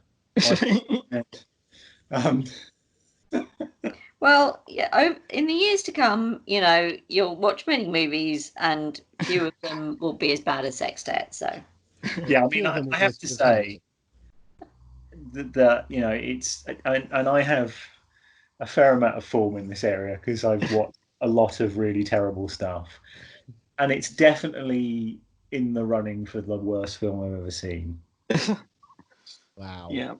And I've seen a lot of stuff that I would say is execrably bad, but it's between that one and years ago when we went to B-Fest, which is like a 24-hour bad movie marathon in Chicago in January. Yeah. Ooh. It was minus 24 degrees. Yeah. Oof. So obviously that's where you want to go to sit in an auditorium with fellow masochists to watch 24 hours of terrible movies. And one of the movies that they showed was called Terror of Tiny Town, which is an all small person western.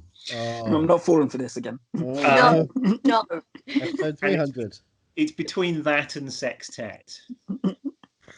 Now, I have seen Sextet more than once, and I've never had the urge or the intestinal fortitude to ever revisit Terror of Tiny Town, and I do not intend to. So maybe it's like the second worst movie I've ever seen, but it's pretty up there. Yeah, I mean, I don't know when we're going to be doing an episode on Sextet Andrew. We haven't put it in the lineup yet, but you just let me know. Yeah, well, you've seen it, so you've done the episode. This is it. This is the episode. It's a mini episode in the episode. I can tell you I'm categorically not movie mad for it. Excellent. Excellent. Are you mad that you have watched it? Oh, I am fuming. Dave definitely needs to buy you a drink to say sorry when we see it. Yeah. By a brewery, I think. Well, yeah, that's true. Yeah, well, thank you, I suppose. Well, you're welcome. So I think we can definitively say Hamilton is better than Sextet. Yes. By some margin. We've done the research now. It's official. Yeah. Well, thank you for, putting so many spanners in the works here. We live to serve.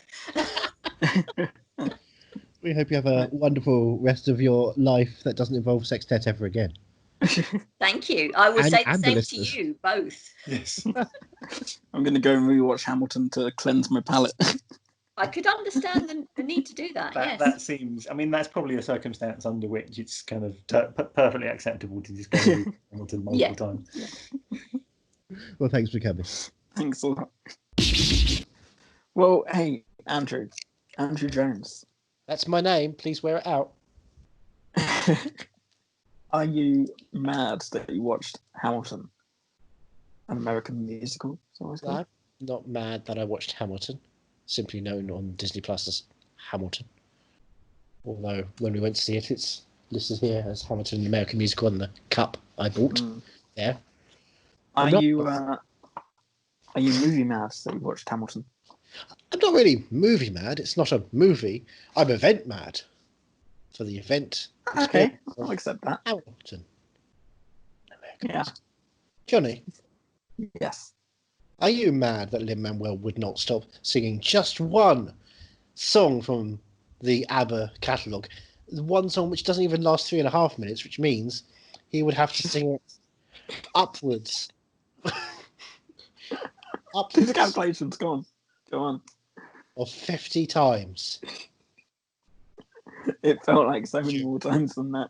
Well, yeah, he was also doing his best Pierce Brosnan impression, so it would. Yeah. And he had the beard going, so it was like this Eurovision, and everyone saying, I play ya dingo dongo, whatever that is. Everyone saying, isn't that funny? And fuck that film. That film's fucking awful. My brother, who's a big Eurovision fan, agreed. He sat through it. I kind of want to watch Eurovision with my sister, who's a big Eurovision fan, but again, you don't want to play Twister with your sister, though, do you? No. Do you know what to do that? Al Pacino. Again, Al Pacino, play Twister with your sister 51 times. Why do you keep bringing that film up? I watched it once out of morbid curiosity. A second time was yeah. It's the undead curiosity, zombiosity. Yeah, I wouldn't mind watching Eurovision with my sister because she's a Eurovision fan. But like I said, I don't watch Eurovision. I will never watch Eurovision. So why would I watch the film of Eurovision? Why not with me? Watch an actual show of Eurovision together in the post.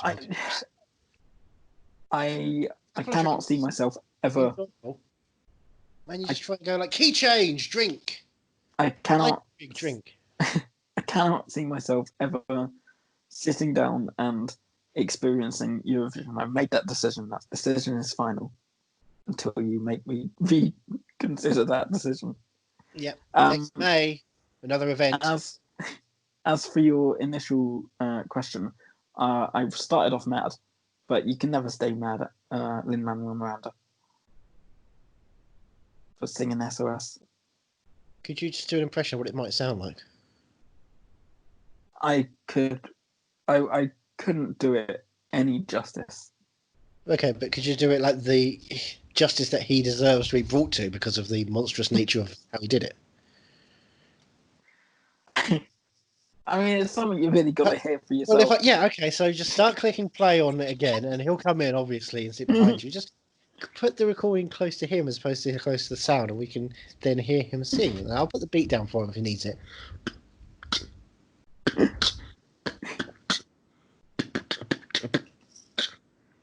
Do you think he raps SOS? Is that what you're trying to...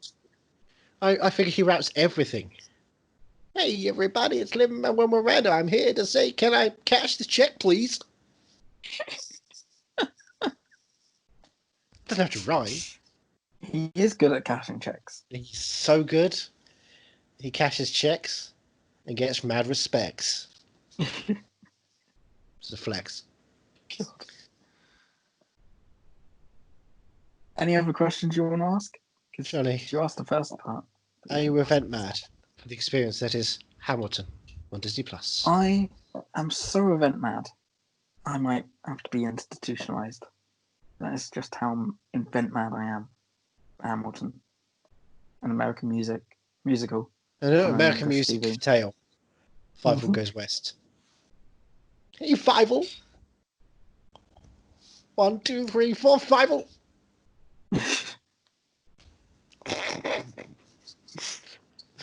So it's like 5. Where can we find you to celebrate 200 episodes? I am drumming the depths of the internet on a trash website called Twitter. Ooh. It currently exists, and it's like Parler for people who are not so evil but also kind of shitty. And I bet Ethan runs. This will be funny and relevant in a month's time when Parler is shut down. And Twitter is destroyed and the world is over. This will be the last podcast released, I'm guessing, because probably a nuclear bomb one day, right? That's what 2020 is leading to. Probably. Yeah. What about you, Johnny? Where can we find you? I'm at movie_mad on Twitter and on Instagram. Are you movie_mad? Is on Twitter. Is it? It is indeed. Oh, we should probably post on there then. Probably should. Give you a wave. We're also on Facebook. Are you movie mad? Oh, that'd be cool. You could post on there and say hi to us on there. And if you write that and then put at hotmail.com. So let me get this straight. Are you movie mad at hotmail.com? Yeah. Okay. Well, that's in a roundabout way. Would that be an email? Yes. I knew it. I know the internet. What do you do with the email then? What would you say? Well, we only accept emails that offer penis enlargement. Yeah, but not for us. Not for us. No, Nosferatu. Yeah. Yeah.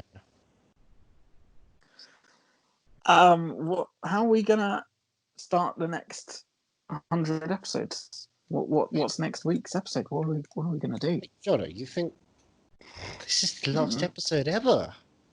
What are you talking about? No, because we've got to do Sextet, surely. Yeah, but again, that's not really next week. That's just going to be whenever it ever happens at the end of the world. Oh, and it will happen. Oh, God. It will happen. That's how the world's going to end. What if I decide to take legal action out on you instead?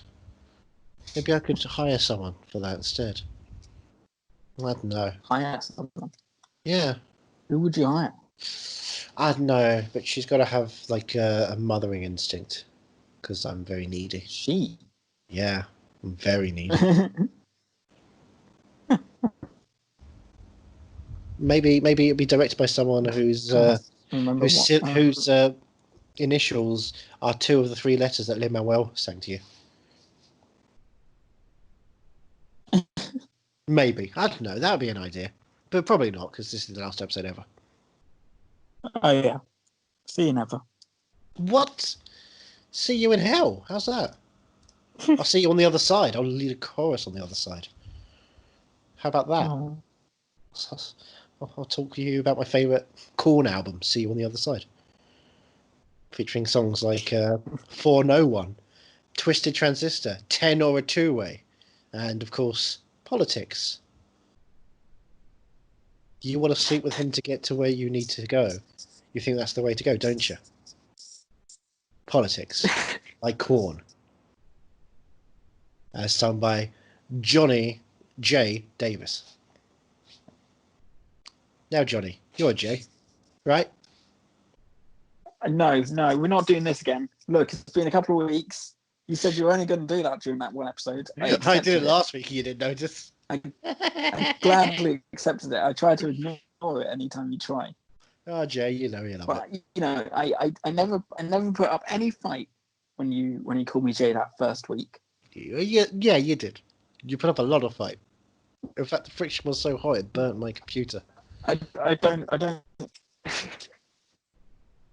I don't either, but you know. You know, right? You know what? You're right. This is the last episode. If you keep calling me Jay, that's cool, Jay. I'm gonna go rewatch Hamilton. Hey everybody, it's me. Oh God! There are those happy days. They seem so hard to find. I wonder if I rewatch Mamma Mia, does Piers Brosnan? I rewatch Mamma Mia. Does Piers Brosnan turn up and sing a bit of Hamilton? It would have been so good. Can you hear me?